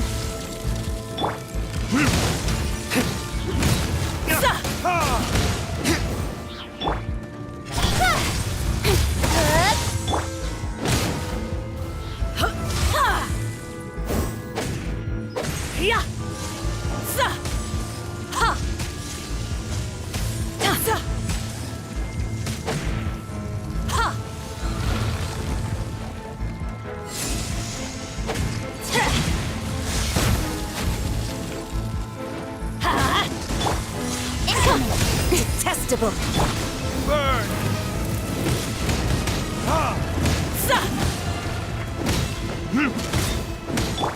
Don't blink! Hey! Tactless rodent!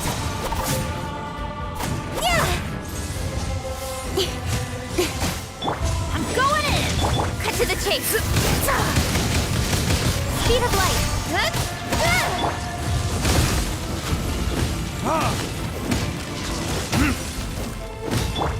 Don't blink! Let's light it up!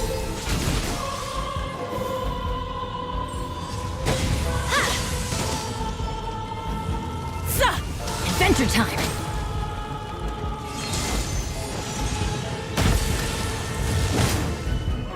Tactless rodent! Off we go!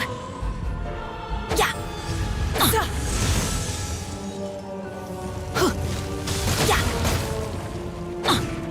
Don't worry, I got this.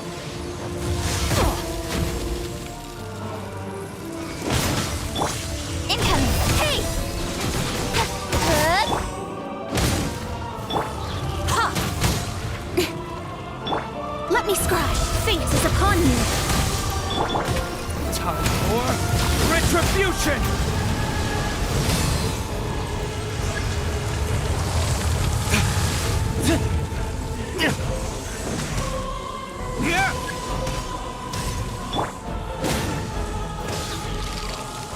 Everybody, this is just my...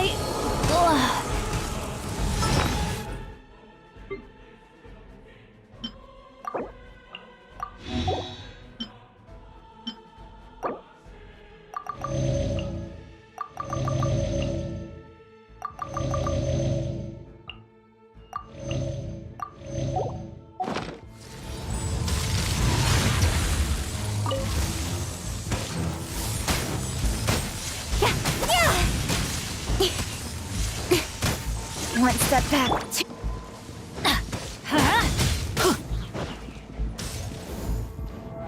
Let's light it up!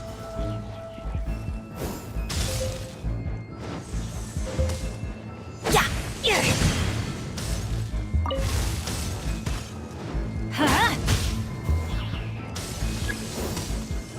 Adventure time!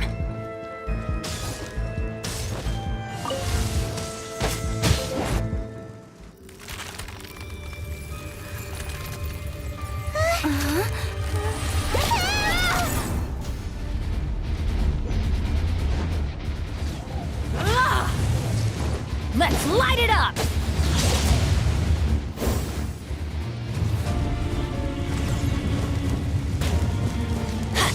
That's gonna hurt in the morning.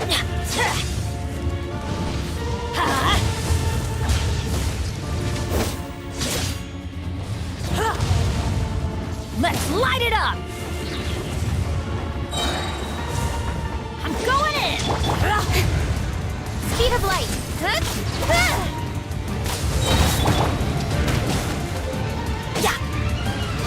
Nowhere to hide. Burn!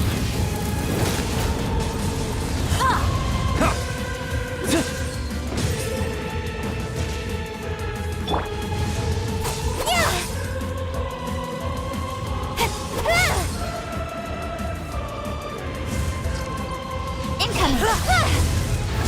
Shadows of fate!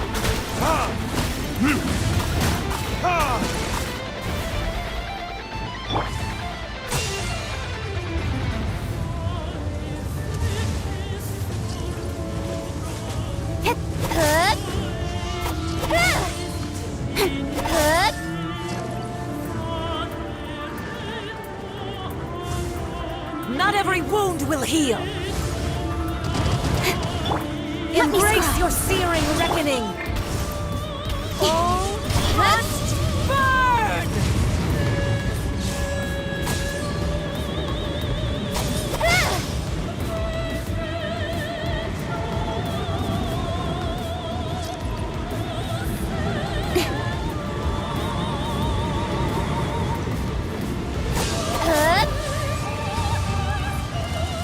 Speed of light! Hey! Adventure time!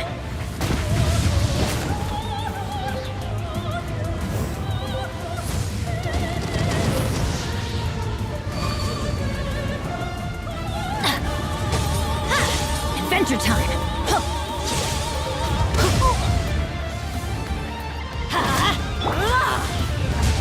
Incoming!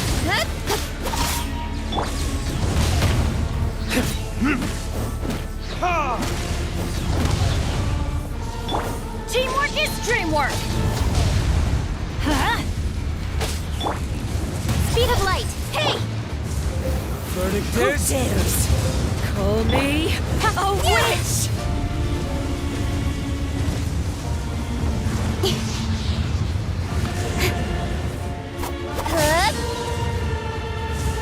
Don't blink! Let's light it up! Cut to the chase! Incoming!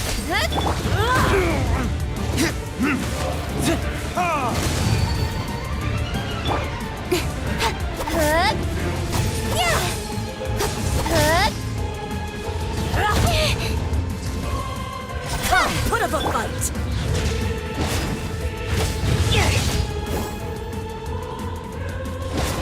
We go! Not every wound will heal!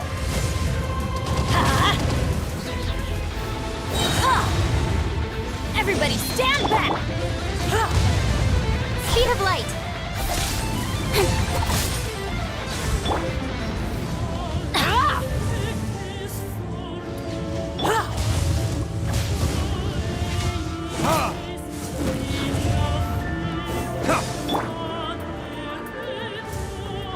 Who dares call me a witch?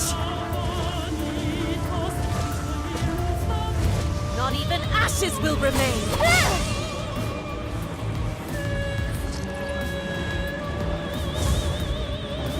Don't blink! Hey!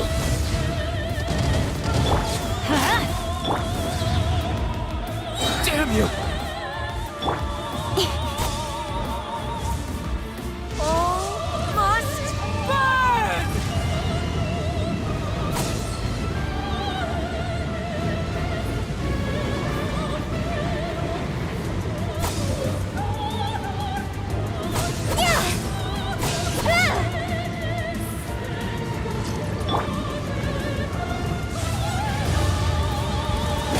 Not every wound will heal! Delve into destiny, decided by destiny. Burn! Incoming! Nowhere to hide.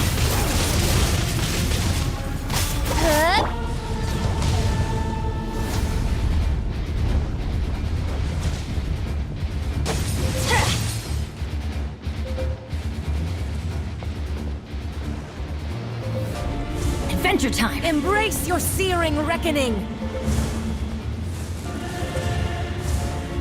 Not every wound will heal! Couldn't break the curse.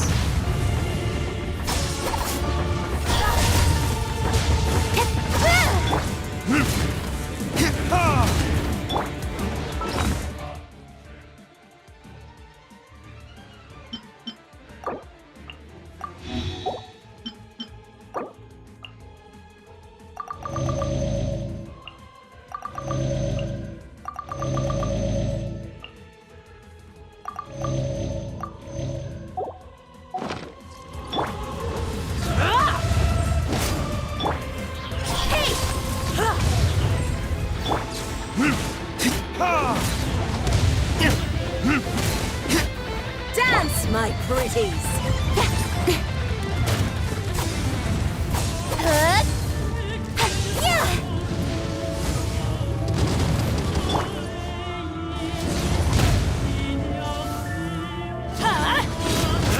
We go!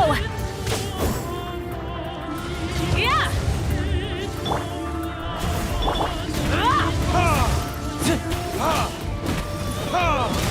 Yeah!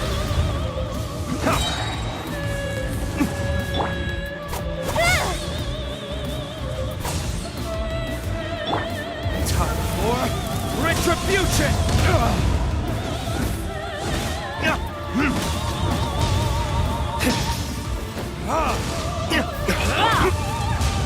Don't blink! I'm going in! With sword comes shadow.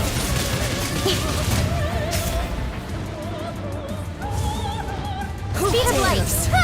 Call me a witch! Not even ashes will remain! Shadows of fate! Not every wound will heal! One step back, two forward.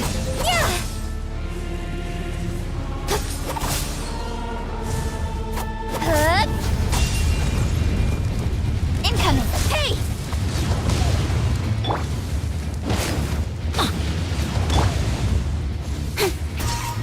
Don't blink!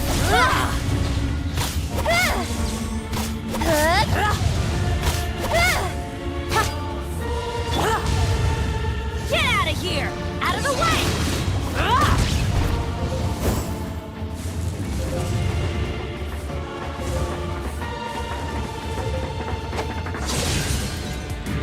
my pretties. Not every wound will heal. Take cover! Ow! Adventure time. That's gonna hurt in the morning.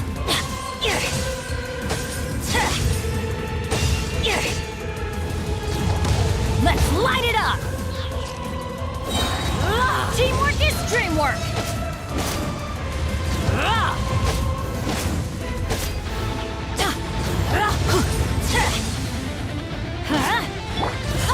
Verdict is... Cut to the chase!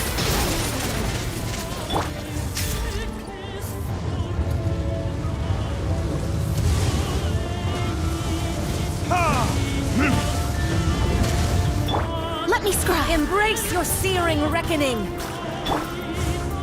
Not every wound will heal!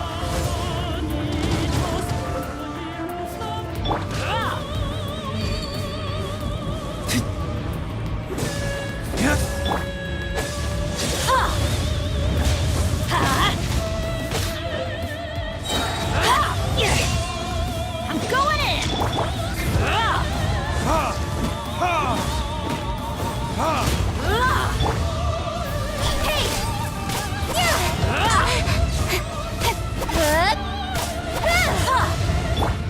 Let's light it up!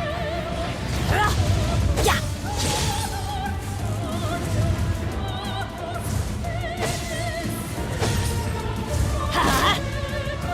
Off we go!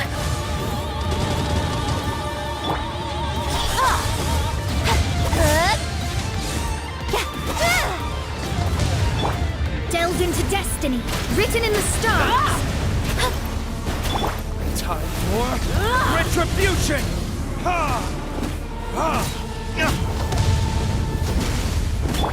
Don't blink! Nowhere to hide! Yeah! Speed of light!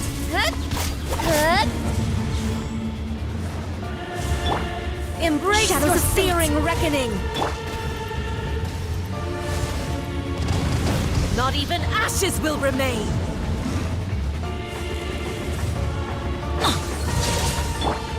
Don't blink! Teamwork is dreamwork!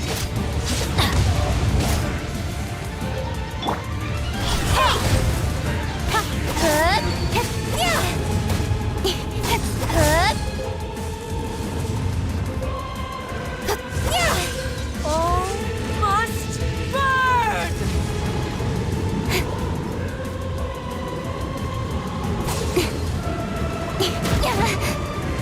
Change of plan. Yeah!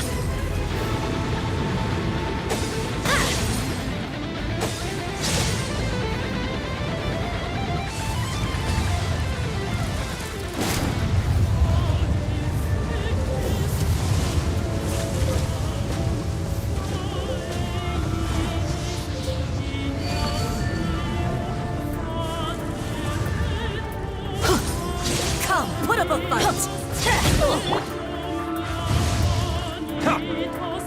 Embrace your searing reckoning!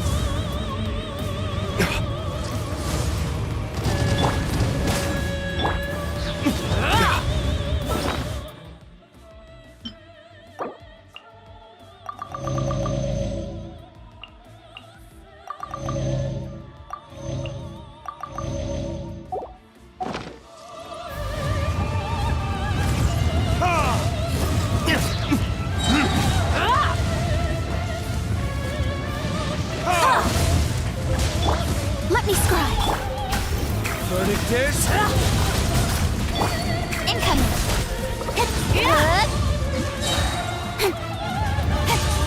Cut to the chase! Embrace your searing reckoning!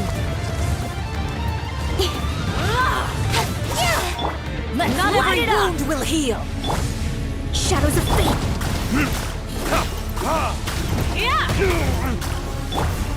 Hey! Everybody stand back!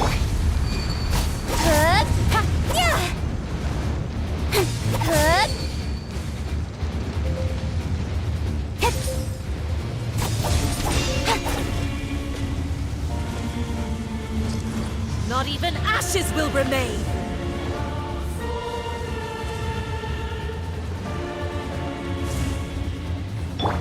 Let me scribe. Huh? Yeah.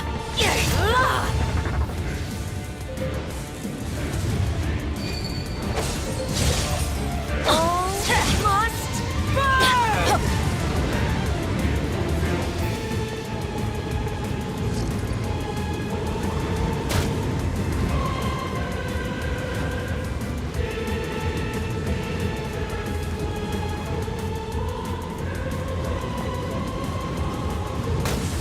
Shoot, I can't afford any more bandages.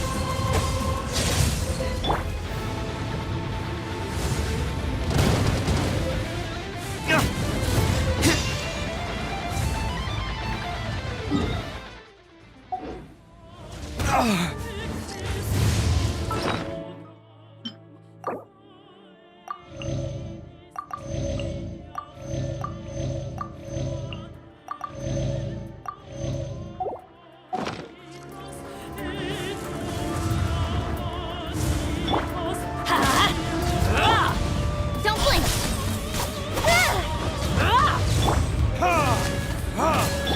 Delve into destiny! Fate is upon you!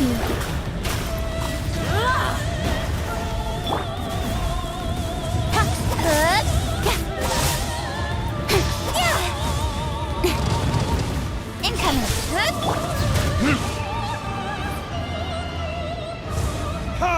Who dares call me a witch? Shadows of fate!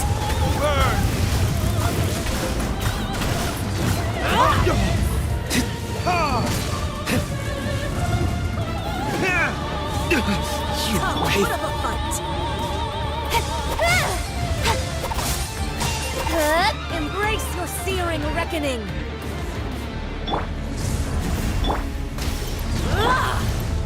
Speed of light! Hey! Nowhere to hide!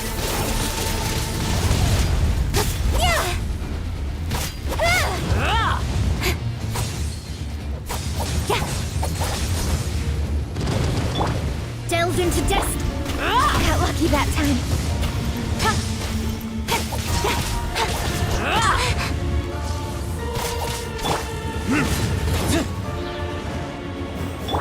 Shadows of fate! Teamwork is dreamwork! Incoming! I never asked for redemption. Never.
Mentioned, right?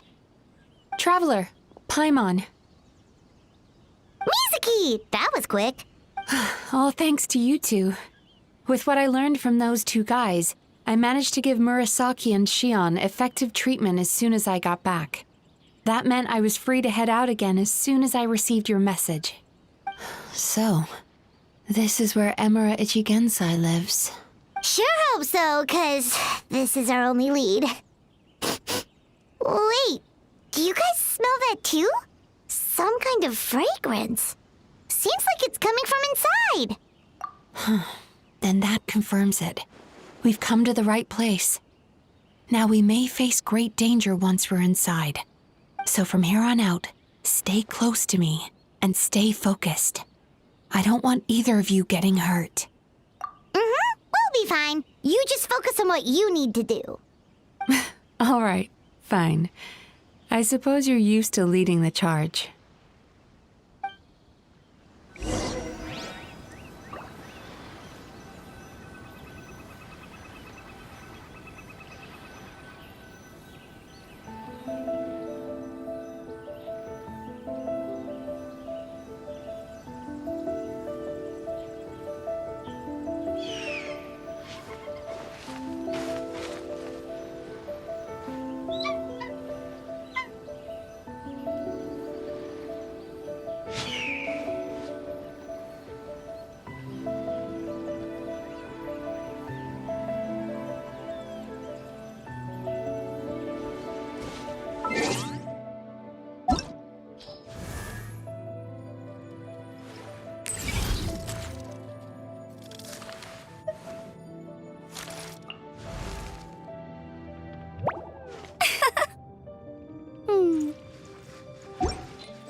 Whoa.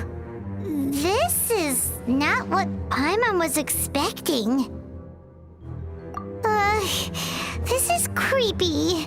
Feels like there are loads of eyes staring at us. Calm, yet repressed. The signs are all there. What is it, Mizuki? Figured something out? Nothing new. Just further confirmation of my suspicions. Emura Ichigensai should be hiding deep inside this place. Stay close to me.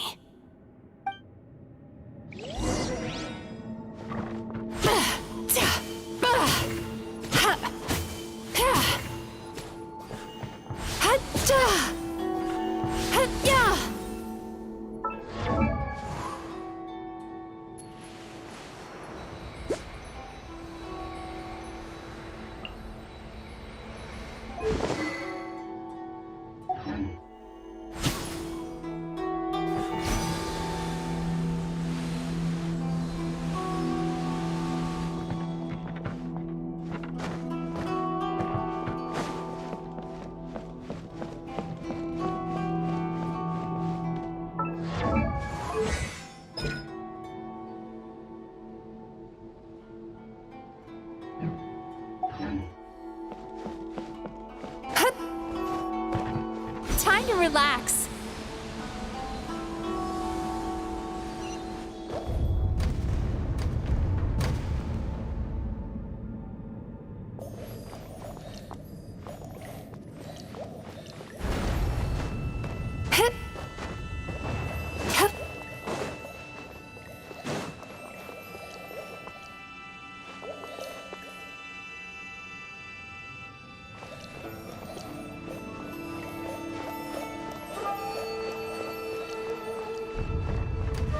He set up an ambush? Seems like we're not welcome here.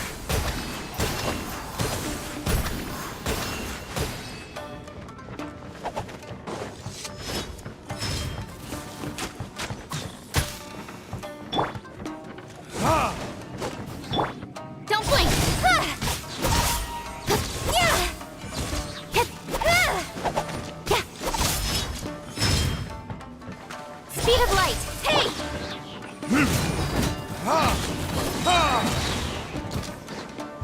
Verdict is...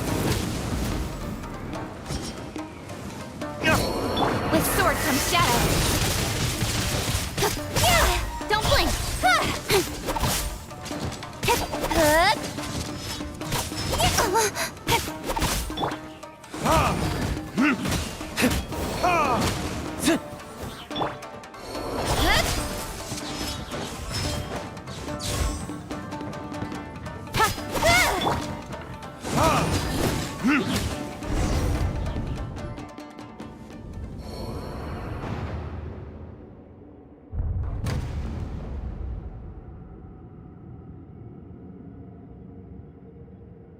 Miss Yume Mizuki, you found me at last.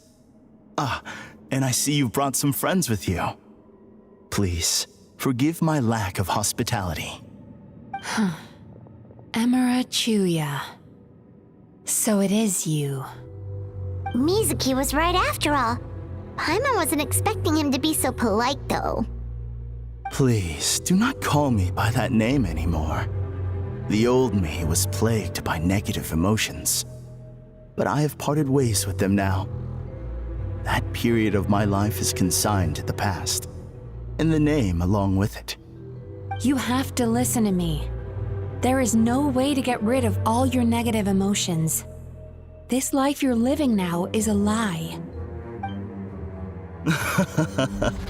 Your perspective is most amusing.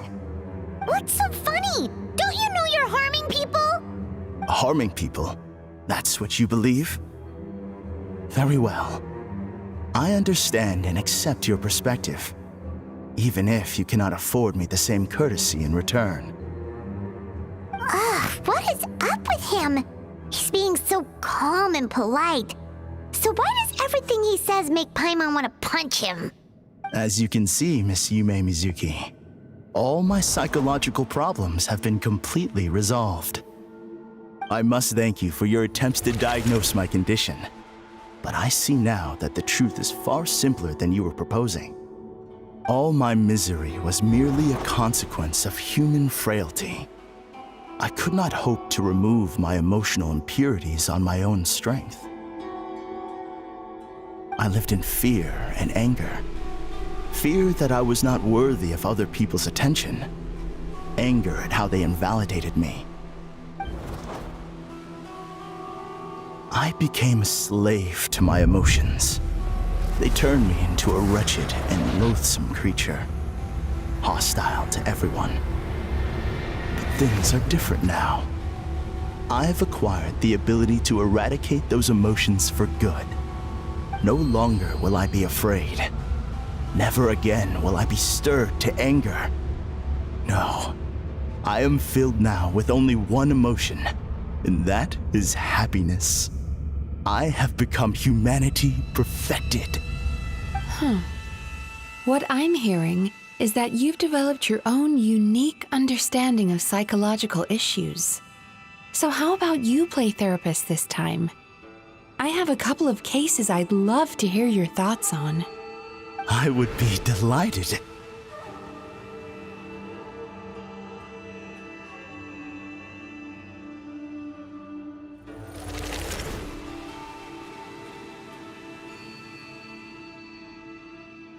The first is a soldier with poor control of his temper.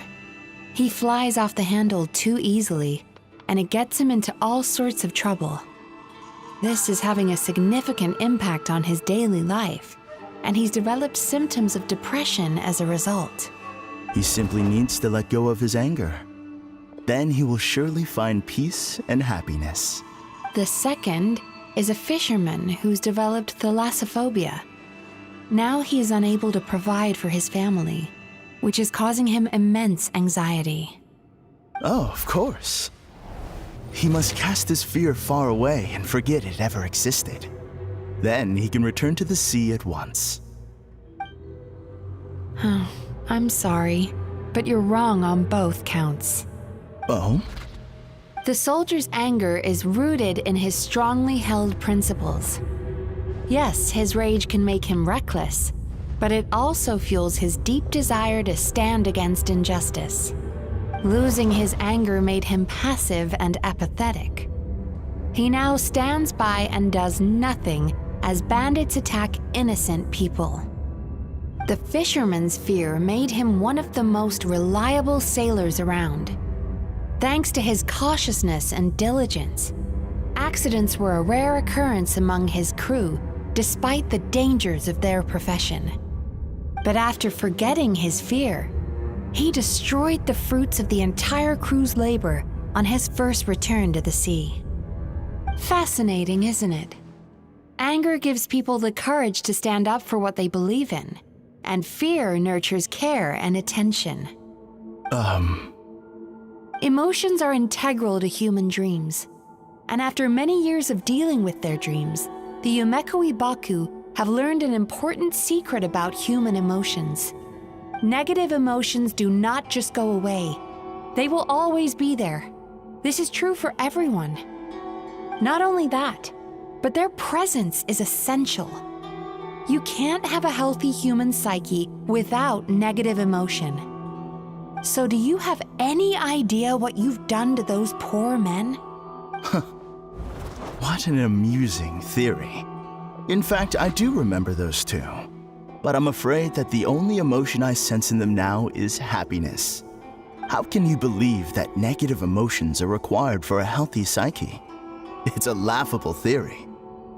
Don't you remember how I was when we first met? You call that healthy? Acknowledging that negative emotions exist doesn't mean giving them free rein over our minds and lives. Humans have a whole gamut of emotions. They're supposed to keep each other in balance. But if that balance gets disrupted, emotions start working against each other.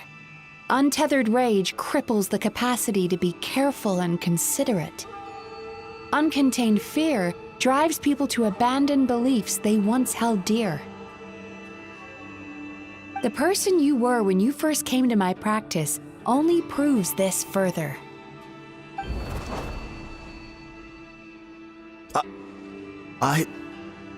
You were dominated by your emotions.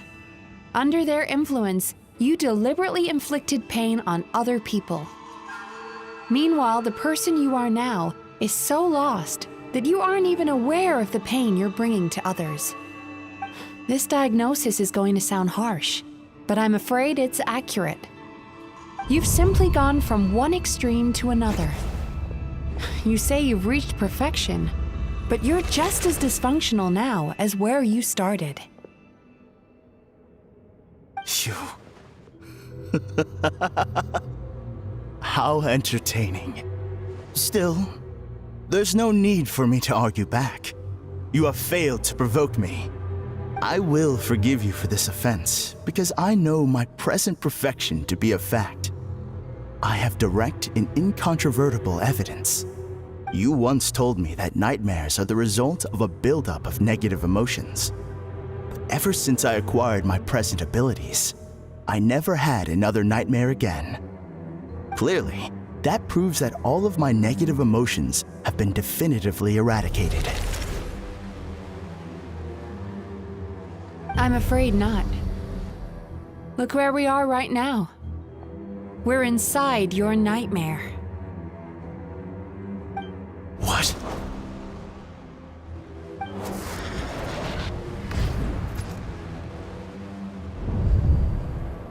No wonder! Paimon knew something was up the moment we arrived! The enemies that we encountered were manifestations of his negative emotions. That can only happen in a nightmare. No, that can't be. That entity claimed it could remove your negative emotions, but all it did was separate them and store them deep in your subconscious, beyond your reach. There, they were left to fester. Your situation is far worse than that of the other victims. It has deceived you at a much deeper level. You can't even perceive that at this very moment, you're in the middle of a nightmare. How laughable. Fear? No. There is no fear left in me. This is all just a terrible joke. This is no dream. No. Something's appeared behind him. So, my arch-nemesis has seen through my trickery. Clearly, you came prepared. The emotional cocoon I'd wrapped him in was all but impenetrable. Yet still, you managed to tear it down. So it is you. Just as I thought. What is that? A nightmare monster. A fearsome yokai that was once the bane of Inazuma. We Yumekui Baku eat the nightmares of humans, while they called those nightmares their home. So we were natural enemies. When I heard the Traveler recount that strange dream, I knew that this was a possibility. But it's still a shock to see one of our long-lost arch-enemies in the flesh. They were supposed to have gone extinct long ago. Then allow me to formally introduce myself. My name is Kurayume, and I am the last of my kind. Kurayume. That's a name I haven't heard in a long, long time. How have you survived all these years? Likewise, Yume-Mizuki is a name that takes me back to a different age. Although I must say, we may be born enemies, but I have never felt any great animosity toward you personally. Ultimately, the fall of the nightmare monsters was the fault of our hosts. Humans are such fragile creatures. But now, I have found a way to revive my kind, and you are too late to stop me. Oh no! We've got to catch up to him!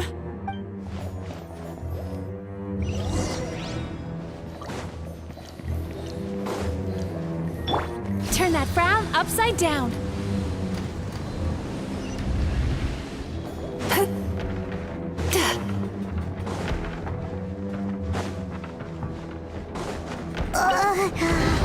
What's happening? Paimon's feeling dizzy all of a sudden. That's the feeling of rejection. It's so strong. Quick! After him!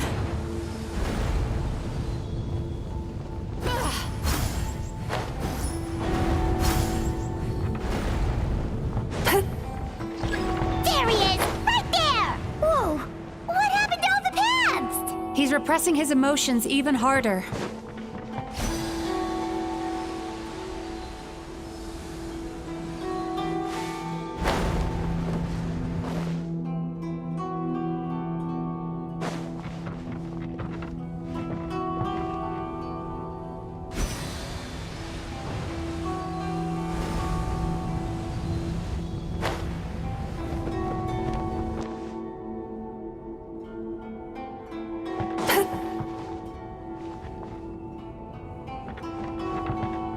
Turn that frown upside down.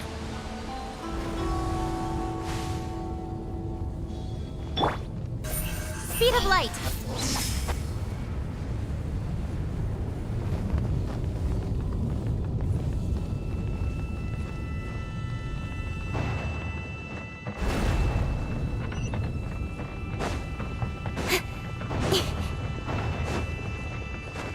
There! He's got nowhere left to run! Whoa! What's happening to the ground? Watch out!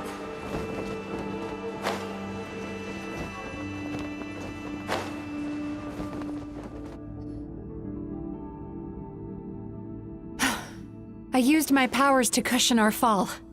Is everyone all right? Don't worry, we've fallen from bigger heights before. The bigger issue here is that he got away and we were so close! Ugh. We've been completely cut off. That creature has taken complete control of his consciousness. We'll never catch him. Would it be easier if we wake up now and go catch him in the real world? If this is his nightmare, he must be asleep somewhere, right? Remember the fragrance we smelled on our way in? That's how the monster lures people into the dream state. Now we're inside, We can't get out unless we manage to defeat him in his true form. He's turned Emarachuya's nightmare into his lair. There's only one way to force him into the open, and that's by finding a way to eat this nightmare. Eat this nightmare? But is that even possible? Not only is it possible, Paimon, it's quite literally my job. Oh, Paimon knows that. It's just... We all saw what happened to Murasaki and Shion, and this nightmare is super intense. Paimon's worried this won't turn out well. This monster has harmed too many people. We have to stop it. It's okay. I knew what I was getting into. Let's get moving. We may not have caught him, but our chase wasn't in vain. He led us deep inside. It's so dark. That's what happens if you leave your negative emotions to fester. There must be a lot of emotional fragments in this place. We need to follow them one by one until we reach our destination. Wait, but what is our destination? Where the light is.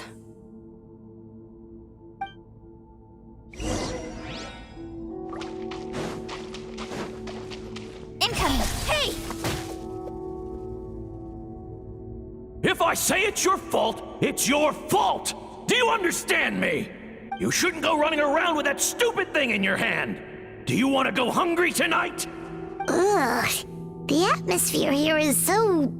oppressive. Is it anger or fear? Be careful. Every time we draw near to one of these fragments, we'll experience the underlying emotion on a visceral level.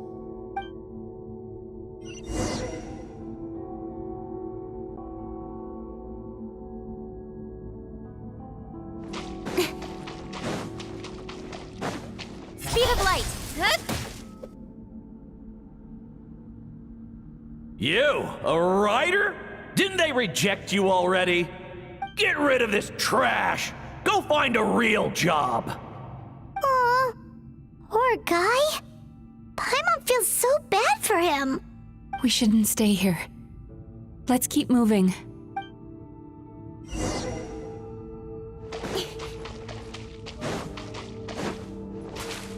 Don't blink! Ha ha! I won! Another round? That guy? He never joins in with anything. Why should we go out of our way to invite him? Let's keep playing. Ignore him.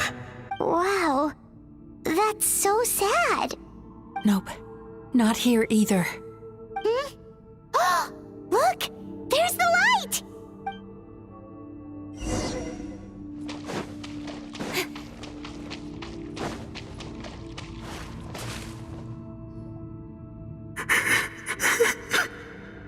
What is this place? It's his sorrow. Yes, sheer, overwhelming sorrow. Human emotions exist in a delicate balance. When that balance is lost, negative emotions spiral out of control and go on to fuel nightmares. By isolating these negative emotions and allowing them to fester, that monster has completely destroyed his emotional balance. That's why he was able to create such a powerful nightmare. If we want to restore balance, we have to dispose of the excess negative emotion. Oh, so that's what you mean when you talk about eating nightmares. Well done, Paimon. Very clever. Aw. Alright, what's the next step? I need to find a way to separate the negative emotions out. For that, I need a special medium. Sorrow might just do the job. As long as it's kept in check, it can calm the waves of emotions and help him regain some measure of control. Let it out, Chuya. Let the tears flow. You'll feel better after a good cry. This process will untangle his unbridled fear and anger, his unresolved resentment, and his unshakable despair. These excess emotions will be separated out from the rest. They are the source of this nightmare.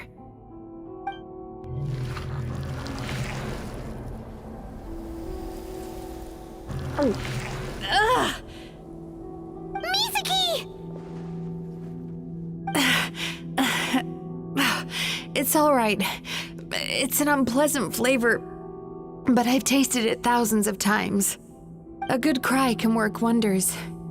Even though he seems beyond helping, I think he should be able to take another step out from the swamp of despair now. Are you ready to come out now, Chuya? I'll be waiting for you right here, son. I'd love to listen to more of your stories whenever you're ready.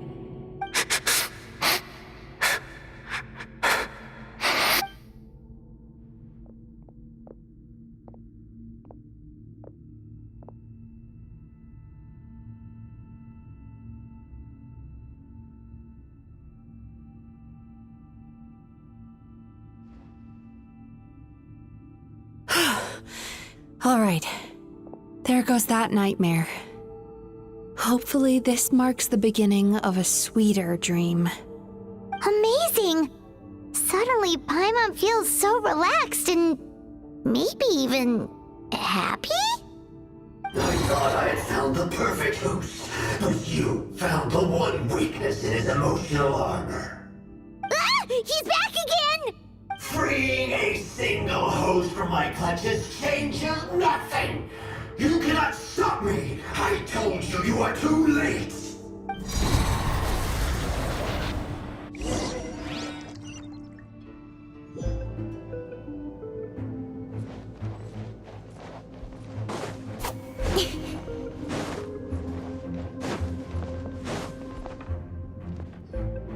What is this place? I can't believe it. He's brought us to the Borderland. Borderland? To put it simply, it's a dream within a dream. A space hidden deep within the collective Inazuman subconscious. A dream that can exist even without a host. This must be how that monster managed to survive the extinction of his kind. He hid here. Mizuki, that eye... He's trying to turn this place into a nightmare so he'll be more at home. And he's creating copies of himself. This place is connected to the dreams of every human in the nation. From here, he can place a copy of himself in every dream. If he succeeds, then he'll have effectively revived his kind already. Then we know what we need to do. We gotta take this guy down. Do we think a sword will do the job? Maybe, if we can get close enough to reach his core. But he's brought the nightmares of all his victims here, and that gives him an immense amount of power. Dealing with this many in one go is going to take a different approach. We need a power to rival his nightmares. The power of sweet dreams. Sweet dreams? Where are we gonna find those? Lost minds. There should be some around here, and some of them will have come from sweet dreams originally. Come on, follow me.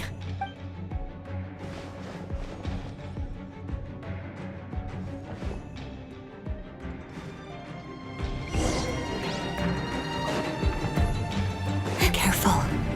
We've got to move quietly. The nightmare monster has usurped control here. We need to stay out of his sight.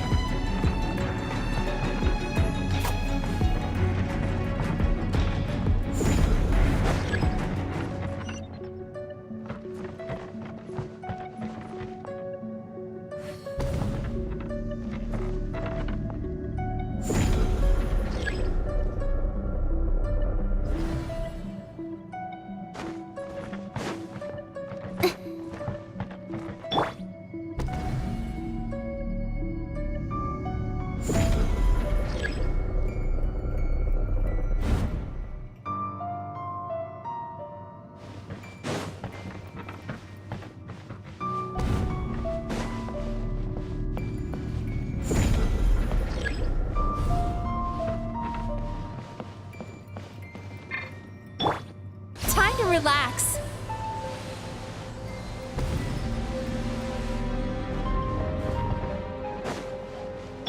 Everybody stand back! Incoming!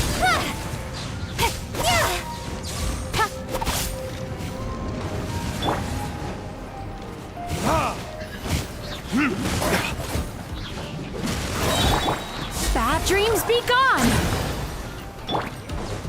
Burn!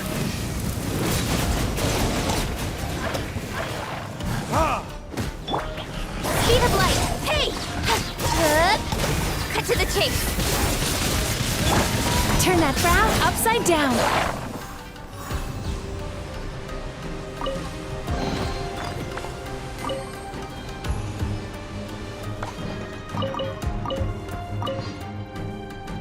Chasing Tanuki through the woods, and climbing trees to hunt for Oni Kabuto. Thank you for lending us your happiness.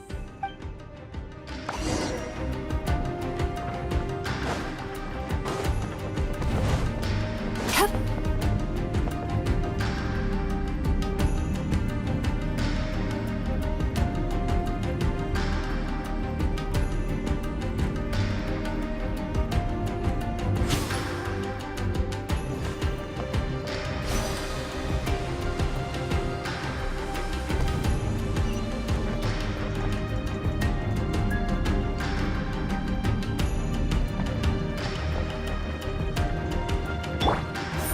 Don't blink!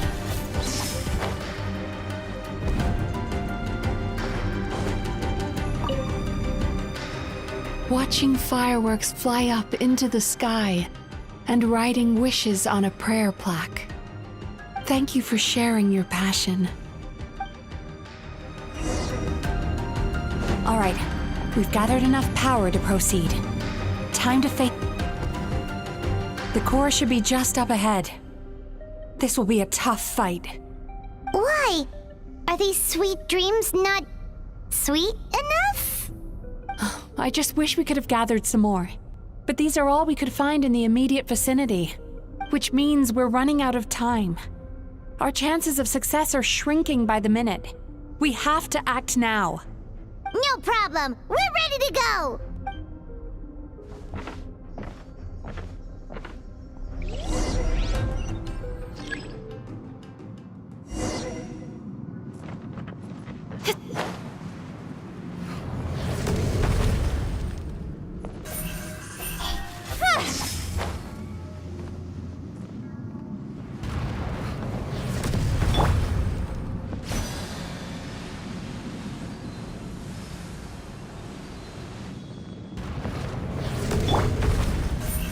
Speed of light!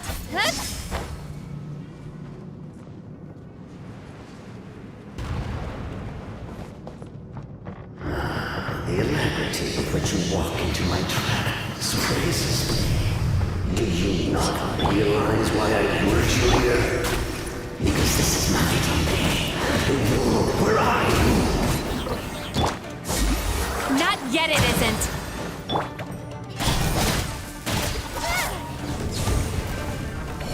Written in the star, now! Use the power of the good dreams! I think you will find it to be quite ineffective against the power of my nightmares.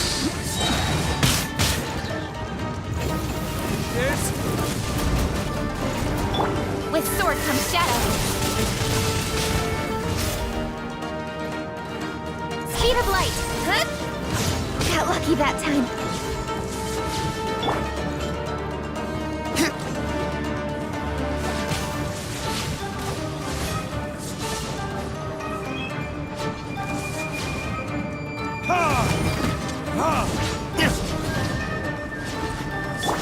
Delve into destiny.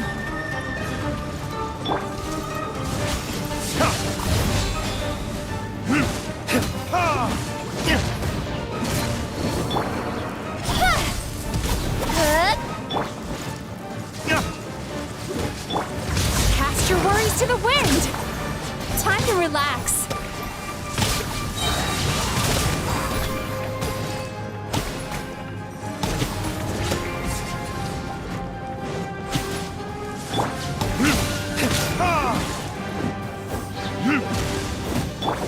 Bad dreams be gone! Don't blink!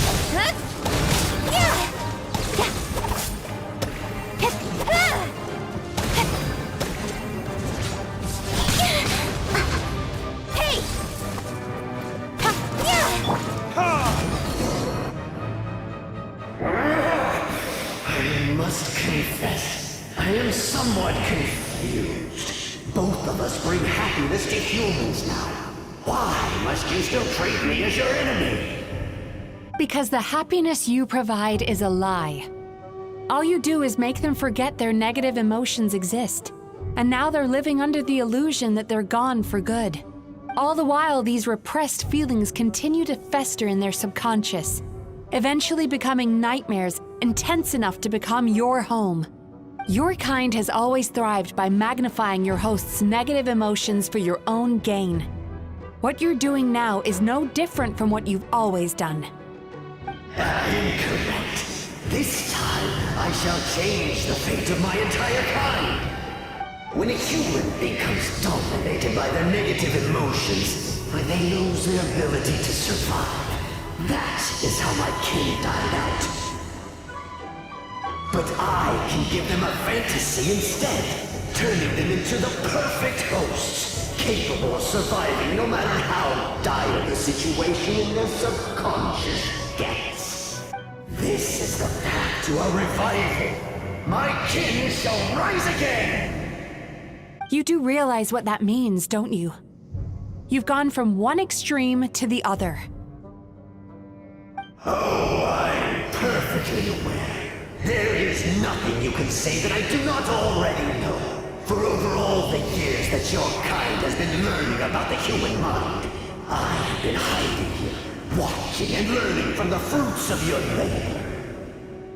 But I'm afraid I could not care less for the moral burdens that you impose upon yourselves. The health of the human psyche is of precisely zero interest to me.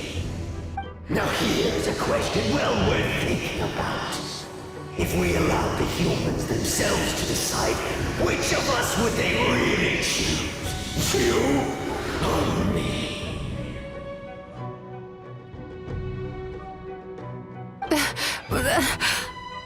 Do you see now? I won this battle long before you ever set foot inside this tree. What's going on?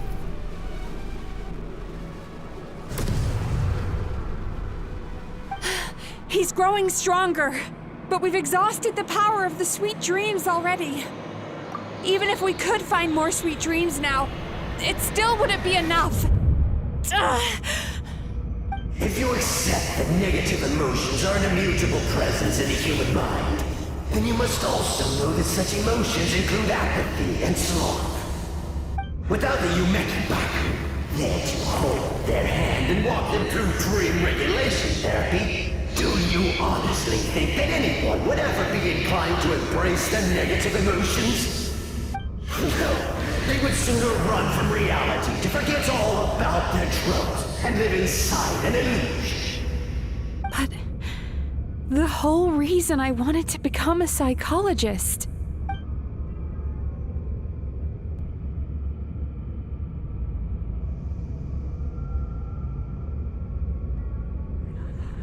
Mizuki! Traveler.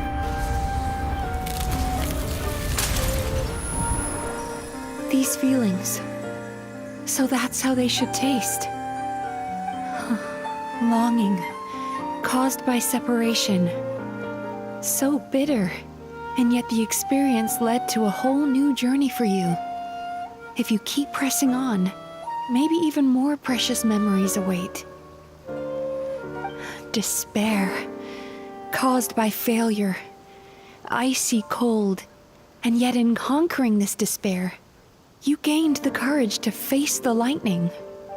Regret, caused by missed opportunity, a harsh aftertaste. And yet it's only through that loss that we can learn to appreciate everything we have. And after all these flavors comes sweetness, passion, and refreshed hope. So that's why I was able to taste a sweet dream at our first meeting. Long before you ever met me, you'd already gained the courage to never avoid or run away from your feelings. And all your nightmares had become the fuel for sweeter dreams. The power that you have gained by processing everything from your long journey is surely far stronger than any power wielded by that creature. The whole reason I wanted to become a psychologist was to try and help people become someone like you.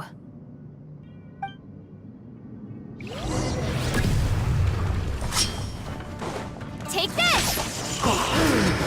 It's you!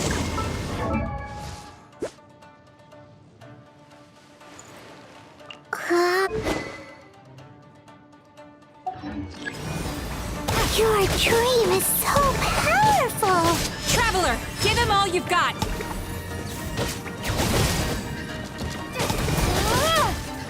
Lightning slash!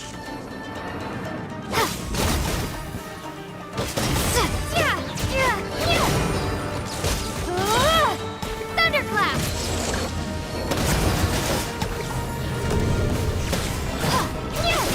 Take this!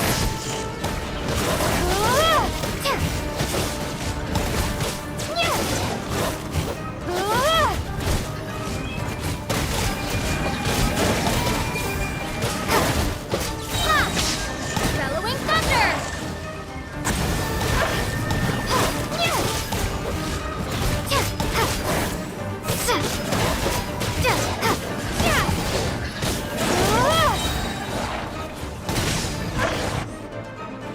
Impossible! With just one person's dream? But how? I have been planning this for so long! Once the false dream he created has been destroyed, I can make sure all his victims make a full recovery. I don't think I ever would have been able to do this without your help. Don't mention it. You shall join my ancestors in death! You and my failure of a host! What? He's still not dead? Wait, does anyone else hear water? Where is that coming from? Maybe he made his host build some kind of device in the underwater cave. Once he realized we were onto him, he decided to sacrifice his host. So you mean we're in danger in the real world too? We've got to wake up. But how? Like, pinch ourselves? This should be high enough. Traveler, Paimon, jump. Huh?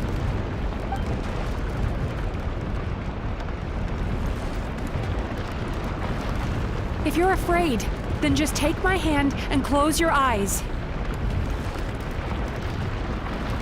Yes, just like the last time.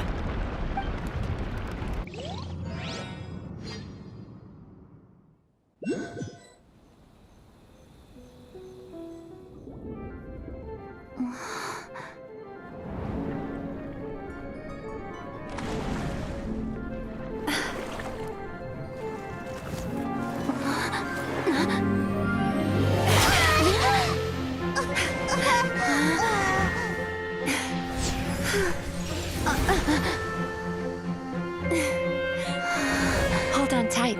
The Yomeku Ibaku are getting to work.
It's finally over.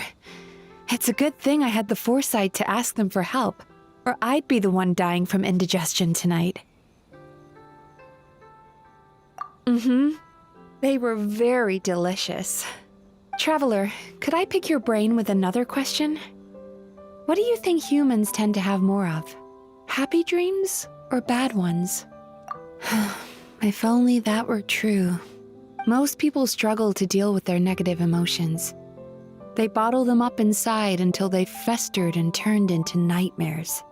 As a result, humans have far more bad dreams than good ones, and most happy dreams are short and fleeting. They are so rare that it's basically impossible for them to be shared with others. Heck, there are even people out there who only have the mind space to have happy dreams after they've given us their bad ones. Which is all to say that the dreams we get to taste are usually bad ones. No matter how hard we try, we can't seem to change this state of affairs. I once believed the only reason we Yumeku Baku existed was to serve as a disposal method for nightmares. It's a fate that we cannot escape, no matter how many dreams we eat or how many years pass by. Even though I call myself a clinical psychologist, I also have dark thoughts sometimes. I suppose that's the only problem I have. Still, after learning the principles of psychology, I came up with a new way to look at all of this. If we can use psychotherapy to help people come to terms with their emotions, they'll gain the ability to deal with their nightmares on their own, so they'll no longer need to call upon us for assistance. That way, more and more people can free up their minds for truly happy dreams until there'll be enough to share around. A naive one, more like. Even though I've run this business for quite a long time now, it still hasn't come true. Not even once. So I must thank you, because after meeting you, I finally became sure that my wish is achievable. And knowing that is all the treatment I need against the dark thoughts I sometimes have.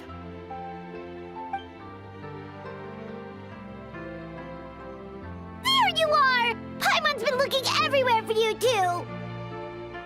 Paimon was just watching the Baku eat the nightmares. They got really full and started rolling around on their tummies. It was so cute. Anyway, that's why Paimon fell behind. Got a little distracted watching them. Oh, and speaking of Baku, we were gonna book another appointment with you, weren't we? Remember? Before we got caught up in all those nightmare shenanigans? It's a little late for that now. Ask me again tomorrow. Oh. Still, the night is young. Want to stay here and watch the moon with me for a little longer? Huh?